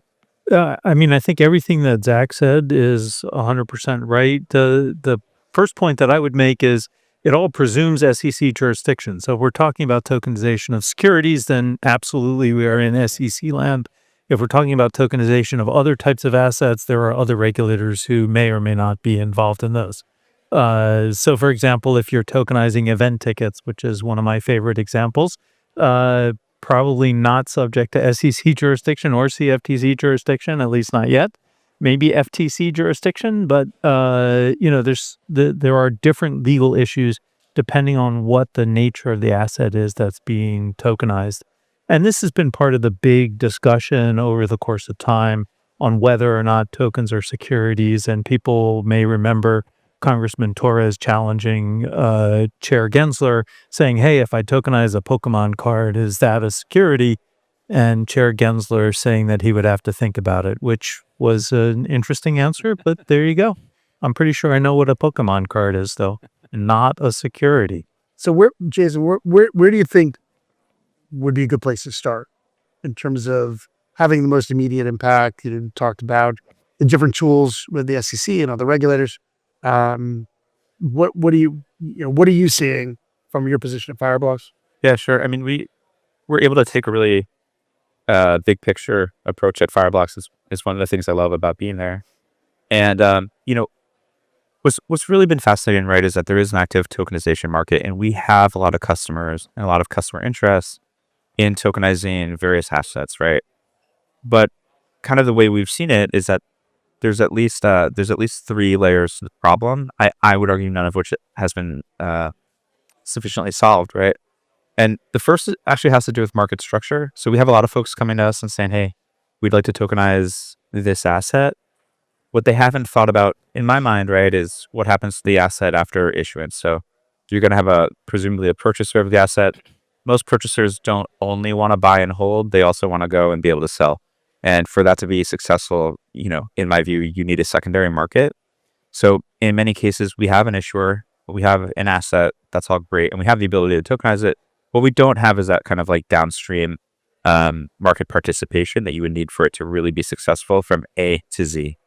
The second layer for me, that's the regulatory piece, is what we were talking about with the SEC and SEC rulemaking process.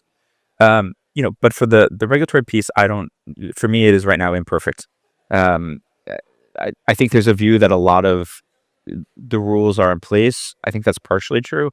But, if you look at even the United States context, right, if you issue a security, you need to have, for example, a transfer agent in that, flow of security sale. And the transfer agent's purpose or role is to record ownership.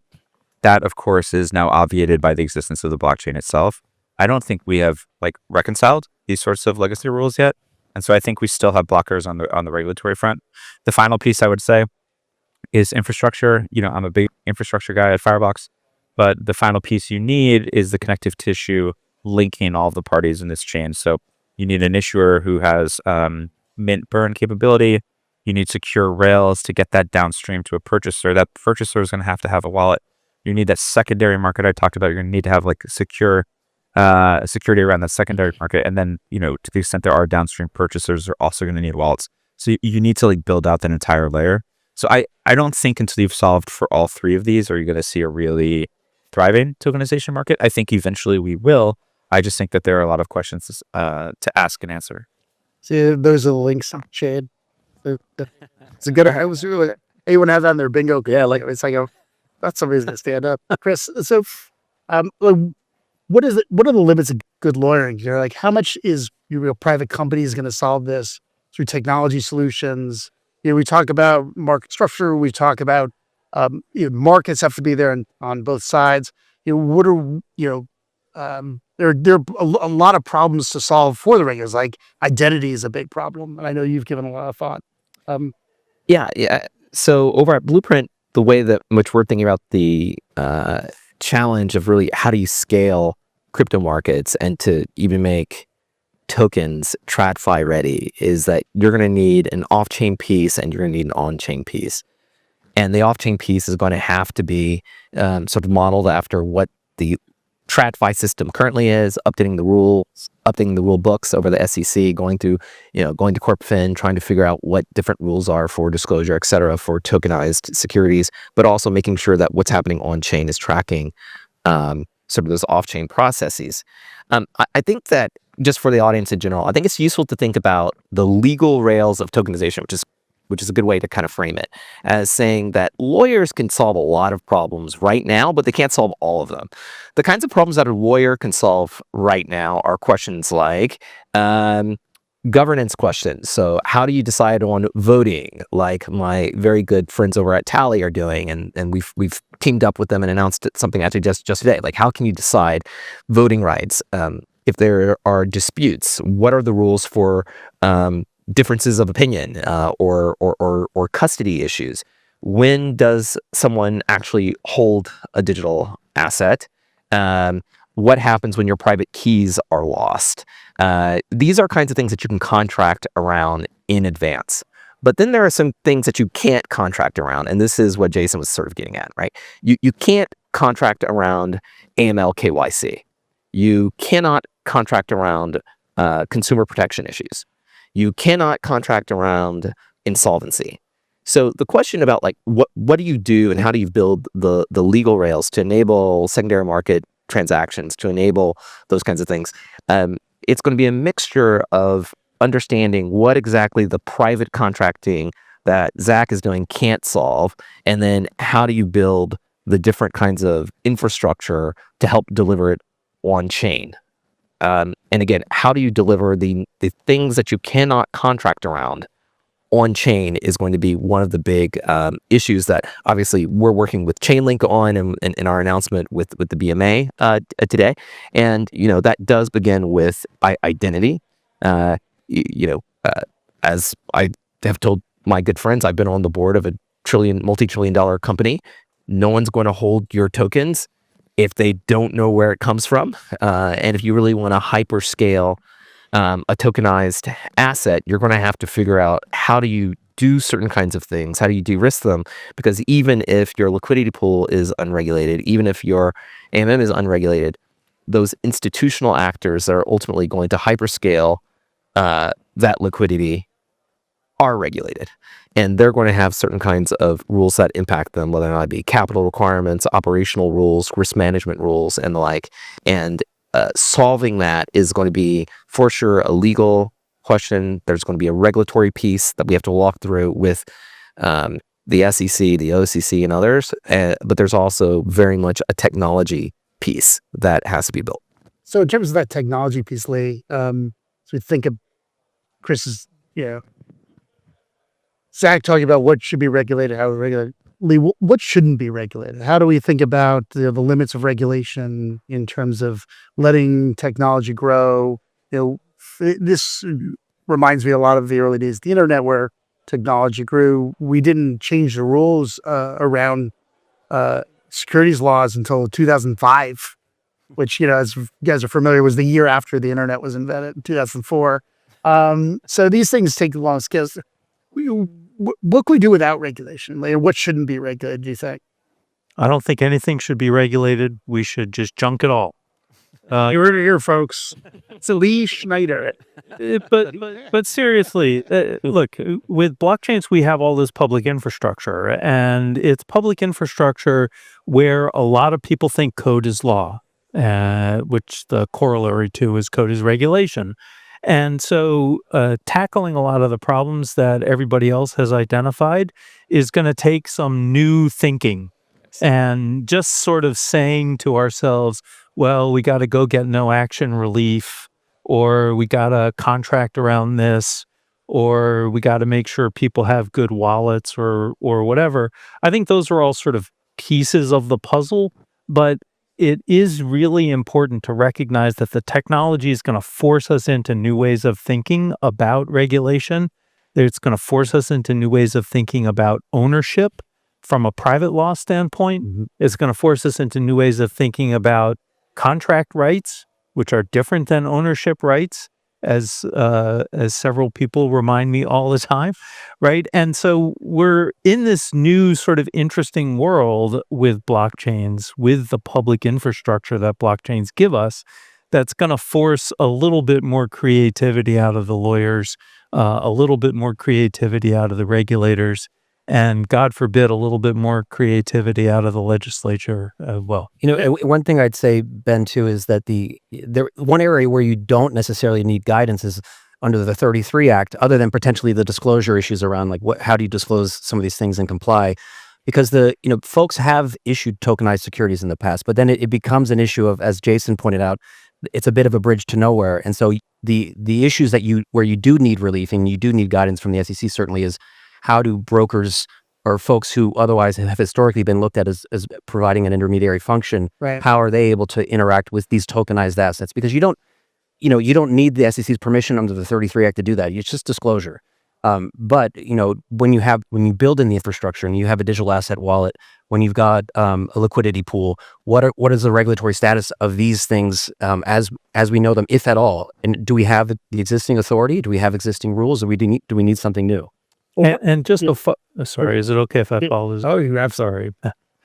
Just to follow on that, right? There's also the distinction of, is it privately issued securities or publicly issued securities? And there's a whole debate going on right now about how much should we expand the private issuance stuff versus the public issuance stuff. Everybody should go talk to Anne-Marie Tierney sitting right over there. She knows these rules as well or better than anybody, and she spent a long time telling the SEC, look, you can do a lot with privately issued securities on a blockchain that you couldn't do with public, with IPO securities or whatever. And where the staff struggles a lot, obviously, is with the NMS stock issues, because that's down a slippery slope of a lot of prescriptive rules. So should we get rid of Reg NMS altogether? Anne-Marie? Sure. Anne-Marie says, yeah. Okay. There we go. All right. You guys all agree? Great. All right. We're writing a paper. You heard it here, folks. It's breaking news here. So can I do? I'll just jump in to make your job easier. Yeah. So I'm saying, I'm like, with this, I put together a panel. Right now. This is not a quiet panel.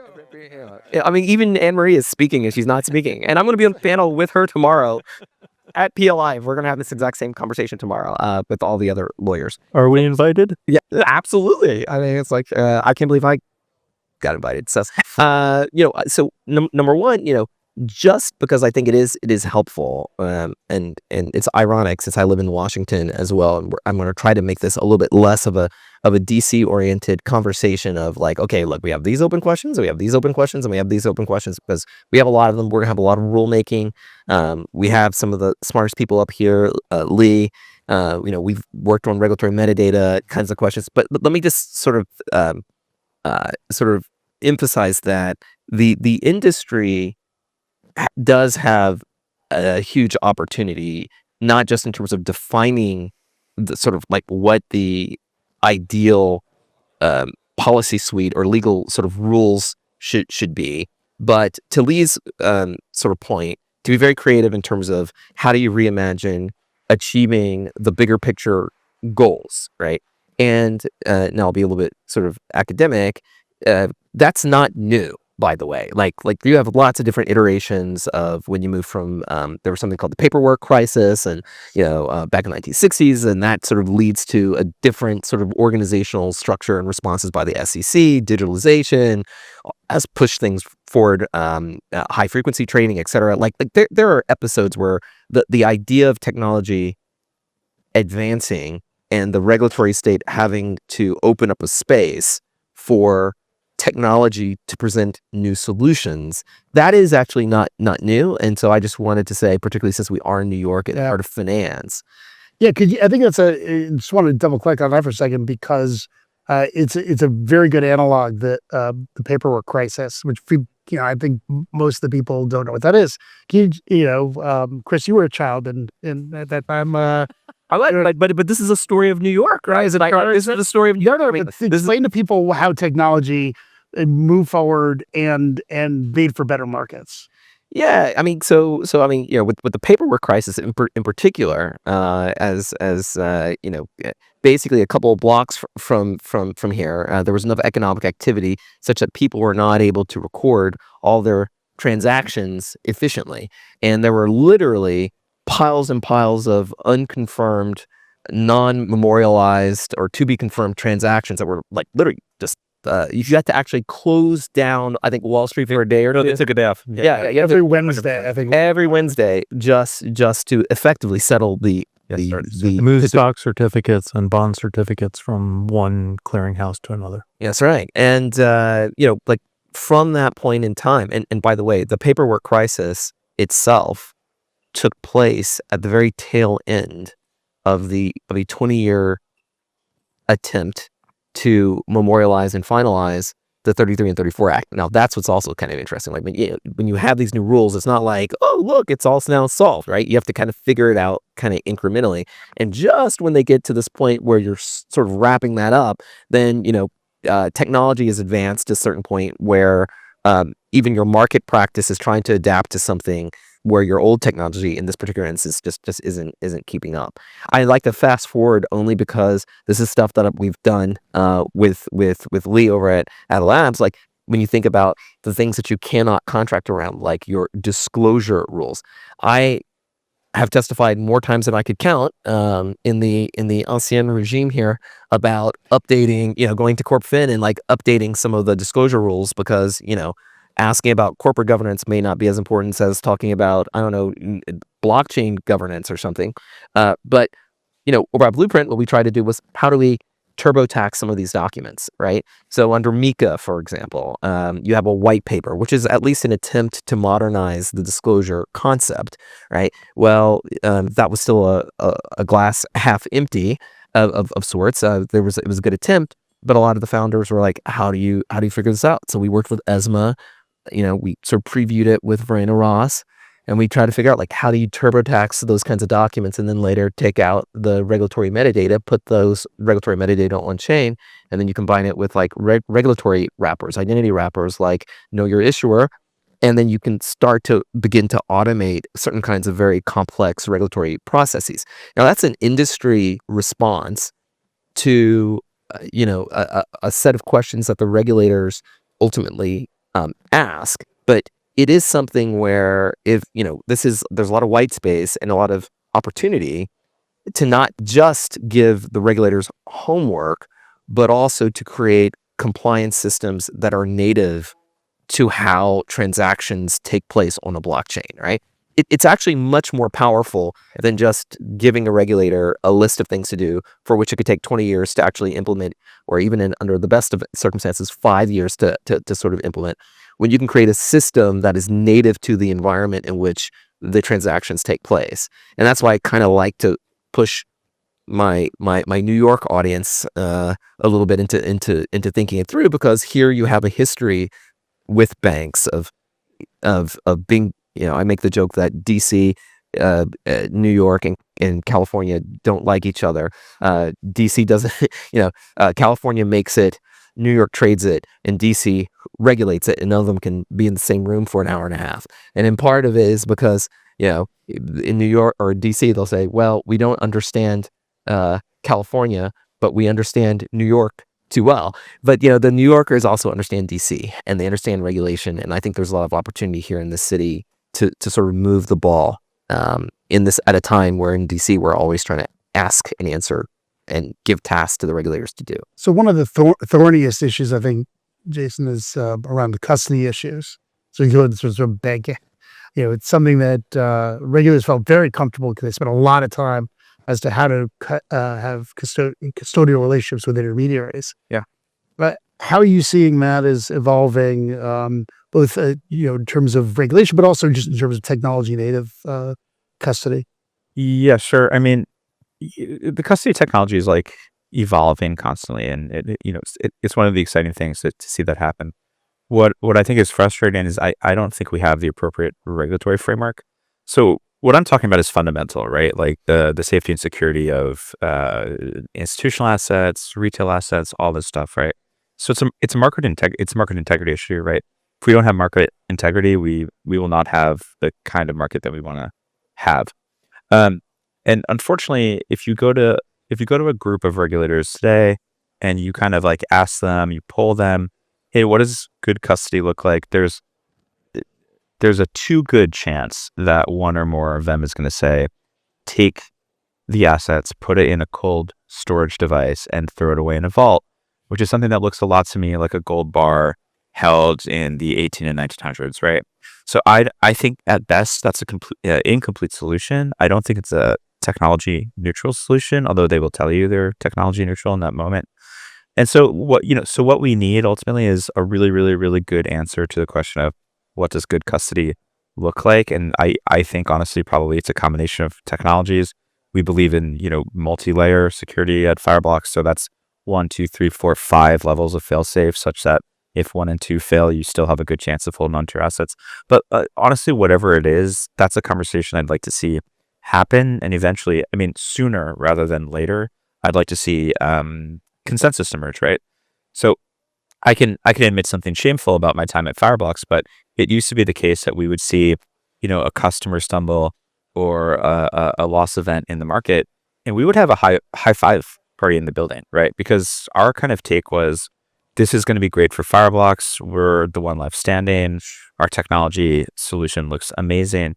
I don't think we see it that way anymore, and I credit us for having kind of had the maturity to, evolve down the path. But I think now we see it as something that impacts everyone, right? And every loss event, whatever magnitude, is equally shameful to this industry and equally shameful to Fireblocks, and something I think to be avoided.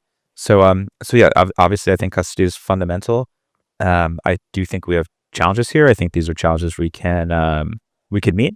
But so there's certainly work to be done here. Great.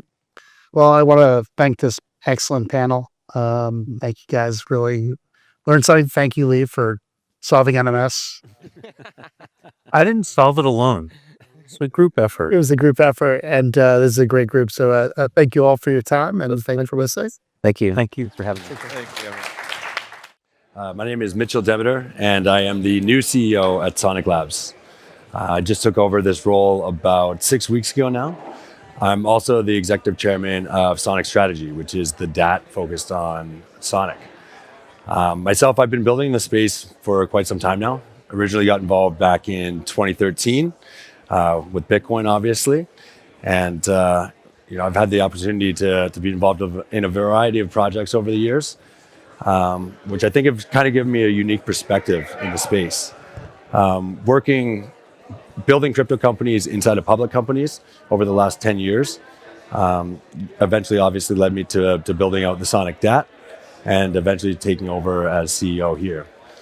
And so with that, I've kind of had the opportunity to see the evolution of the space. And that's why we can now officially say that the speed wars are over. Ultimately, for the longest time, that was what everybody was working towards, is who can be the fastest, who can be the cheapest. And now that race is over. And like essentially every blockchain is fast, every blockchain is cheap. At Sonic, we've got, milliseconds to finality, extremely high throughput, fees are cheap. And so now, what does the next chapter look like? When everybody's cheap and everybody's fast, it's no longer about that. It's now about building out real world use cases and essentially starting to make these blockchains invisible behind the scenes. So some blockchains are focused on stable coins, some are focused on institutional grade networks and providing kind of that back end infrastructure.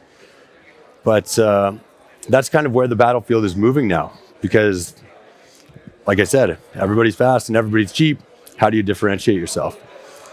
And so there's a little bit of a challenge in the industry for some blockchains to figure out what that business model is, how the foundation actually makes money. And for applications and institutions, they now need to start to integrate that blockchain infrastructure into the back end behind the scenes, but provide a user experience that the average person is comfortable with.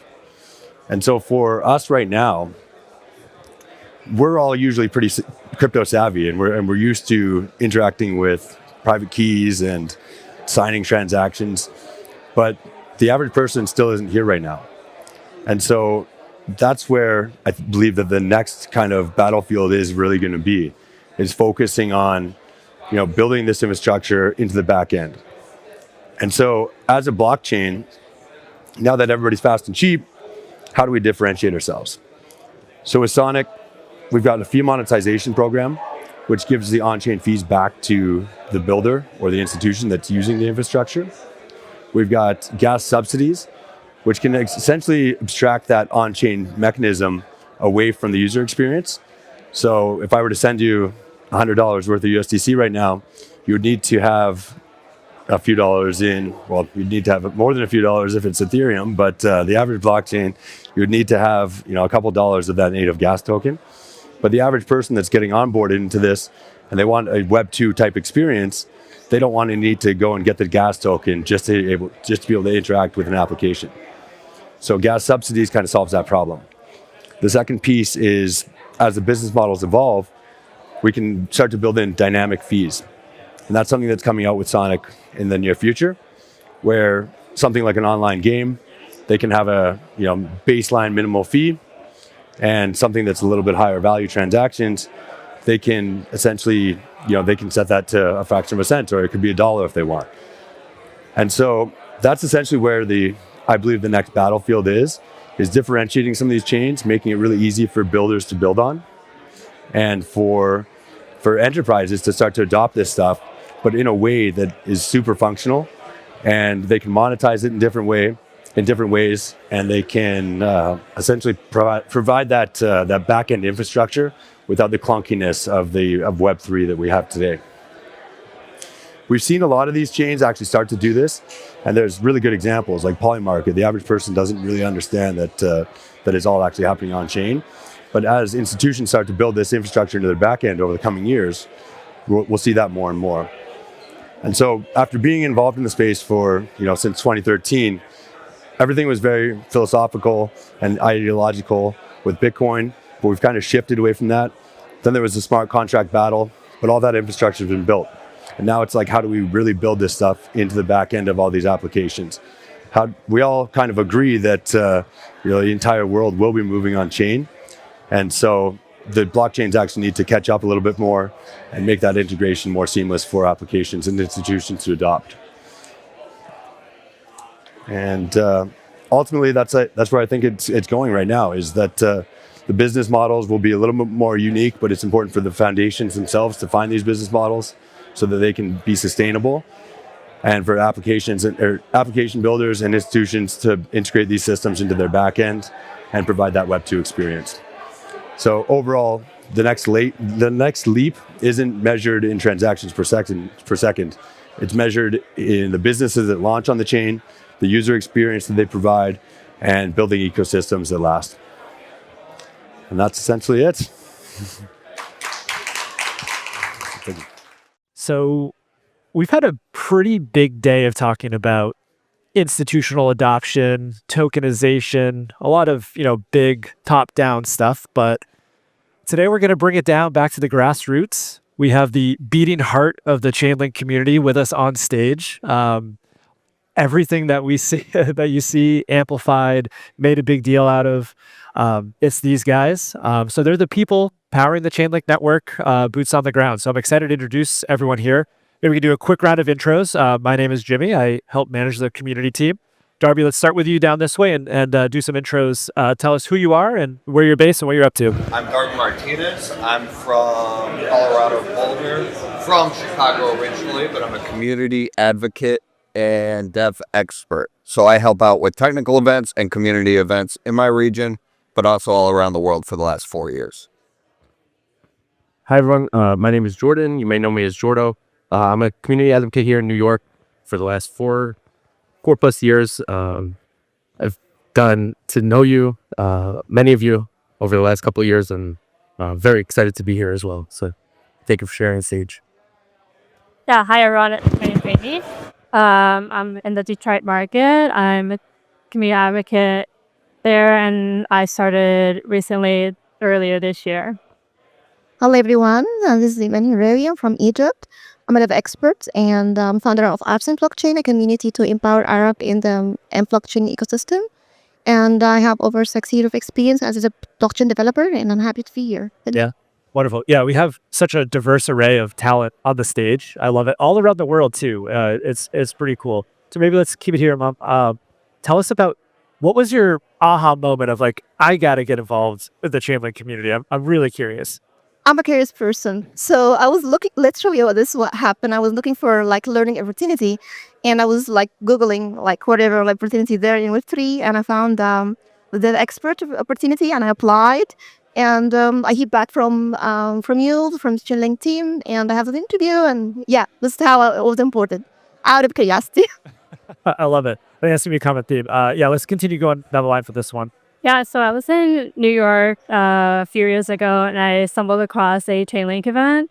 And then I met some of the team members, actually Jamie, and I really liked what the meetup was about. And so yeah, I felt like I had to connect with the team and get involved and bring Chainlink to Detroit. Very cool. So I started similar to many people, just understanding Bitcoin and then Ethereum. And then as I continued into my research and really understanding the space, what stuck with me was that truth over trust. So it allowed me to kind of dive deeper into Chainlink and eventually became part of the community, joining events. I got to join SmartCon watch party in New York City. And from there, I just wanted to do as much as possible. So yeah, pedal to the metal for the last 4 years. Love it. And shout out Jamie too. I don't know if he's out here. Darby, I want you to build on this. I know you have a really interesting origin story of, trying to transfer some money that kind of set off a light bulb. Yeah, so I was living overseas. I was living in China right before the pandemic. Got 9 weeks off for Chinese New Year, came home to the United States. About week 3, they locked down. My salary was still landing in the bank in China, had descended to the United States. That took about 2.5 weeks. And there was a haircut involved. So you do that twice, you start looking for... The haircut was, it wasn't... 33%. Yeah. You do that twice, you start looking for other opportunities and other ways to do that. I came across everything, this magic internet money that we all know and love, sent it to myself, figured, oh man, I had control over that entire flow. I should probably dig in and understand what's going on here. From there, I started podcasting, editing for a podcast in this ecosystem called Base Space, where we would host CEOs or founders that were building using Chainlink products and services. And I was only editing those podcasts so I could listen to these conversations on my time and learn, because at the time, Twitter Spaces did not have like a go back situation to learn it. From there, some of the community members were like, hey, they have the community advocates, you should get involved. And then started kind of just dug real deep on the Chainlink ecosystem. And since then, built a technical understanding. Now I teach workshops and help out with the dev expert side of things, which is helping out the DevRel team with Chainlink. But I'll leave it there for now as we move on to the next question. Yeah. Well, I like that. I want to take this, start with a global perspective here. Like, I especially want to dive into Egypt and Detroit, which are not, if you think of what are the crypto hotbeds of the world, those might not be your first two, regions that pop to mind. So give us a perspective, like boots on the ground. What are you seeing? How are you involved? What's the impact like that you're seeing? I see the impact is like 2 years ago, I hosted the first Chainlink event in Egypt, the first CCIP workshop. And I remember when I was working on this, preparing for this event, I hear we don't expect people know about blockchain at all. And we had over 100 attendees attending the whole day. And 3 weeks ago, I heard from 16 years old. I met them in person, 16, even below 16 years old. So we had it's kind of a funny story if I can share. Please. Okay, last July, we were hosting a full day of workshop about ZK and security. And late night, I think it was over midnight, I had a message in Telegram from 16 years old. We were hosting this workshop in my university, American University in Cairo. And I said, you guys, you have to bring your ID because you cannot enter the university. So he told me, Iman, I don't have IDs. And we are not living in Cairo. And we started, we booked the train ticket. And should we return back? And I was like, uh-oh, I cannot handle it. So, okay, let's come because you're already in the station now. And guys, let's figure it out. So we had a lot of back and forth discussion with security officers. And finally, they let them in by showing their parents' ID. After 2 months, he sent me a message, Iman, I should fund one of the events you're hosting because after learning about security, I started to learn and dig deeper, and I was able to report a valid high vulnerabilities in one of the contests. And he got paid. So yeah, this is where, and one thing is also the first event we hosted, we had people volunteering with us. He has to travel 14 hours to come from the farthest town or city in Egypt, which is Aswan, to come to Cairo, and 14 hours to return back. And he kept doing it. So this is a community in Egypt. Yeah, I mean, that's incredible.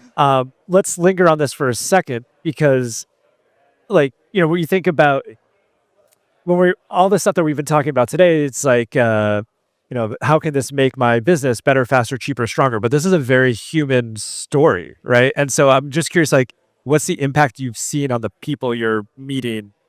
The impact is people starting learning about this.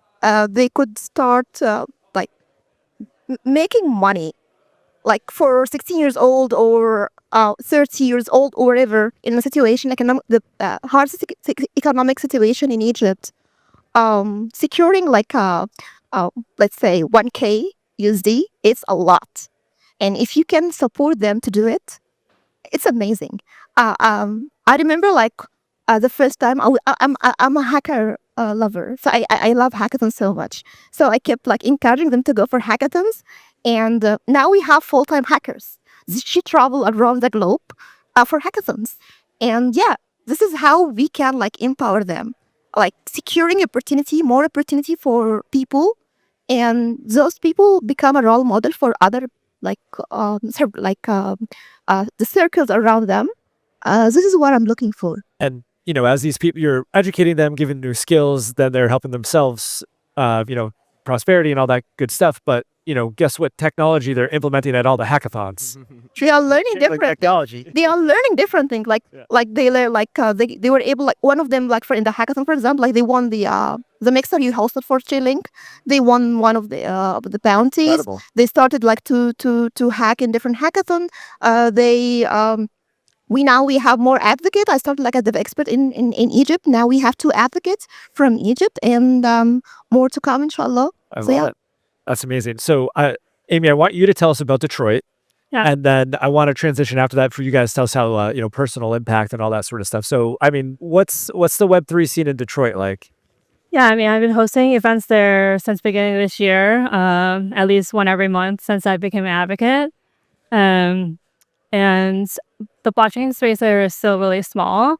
So I've been trying to ease into it and introduce and educate the, people there as much as possible. But I've been trying to merge the Web2 developers with Web3 developers and, trying to formulate events by just educating everybody. So, I mean, the tech scene there is growing rapidly, with the tech space and entrepreneurs, wanting to get a space in there. Along with manufacturing is growing at a rapid rate. So I think partnering with people like that will help grow the space. Is there something, if you're a Web2 developer or whatever, and is there something that you have seen resonate with folks about when they hear about Chainlink or some aspect of crypto in general that gets their attention or converts them over to thinking more about it? Is there any common theme? I mean, I think they are interested, but I think it's a start to showcase Chainlink resources and the tools that you guys have will help amplify the whole, the blockchain space for those developers. Love it. So, Jordan, I want to move to you. We know about New York City. We know about New York. So I want to talk about you.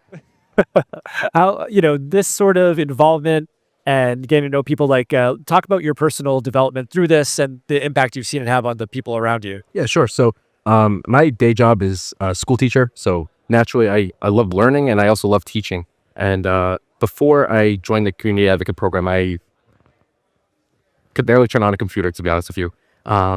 So as I joined and naturally just wanted to continue to learn more and more, I also wanted to teach. And I wanted to take my skills, sharpen those a little bit so that I can appeal to both people who are older and don't belong in your classroom, but also that next generation of people coming up and, young builders and getting them excited for what's going to hopefully proliferate over these next few years. So I've, just really dove deep into the education part, but it's also important to be as loud as possible because, we're in this situation where we need as many eyes and ears on this space, and the platform that Chainlink's actually bringing, what it's allowing, and that that land of opportunity that we've all probably agree and have similar stories to really make sure that we keep that and use that as a foundation moving forward. So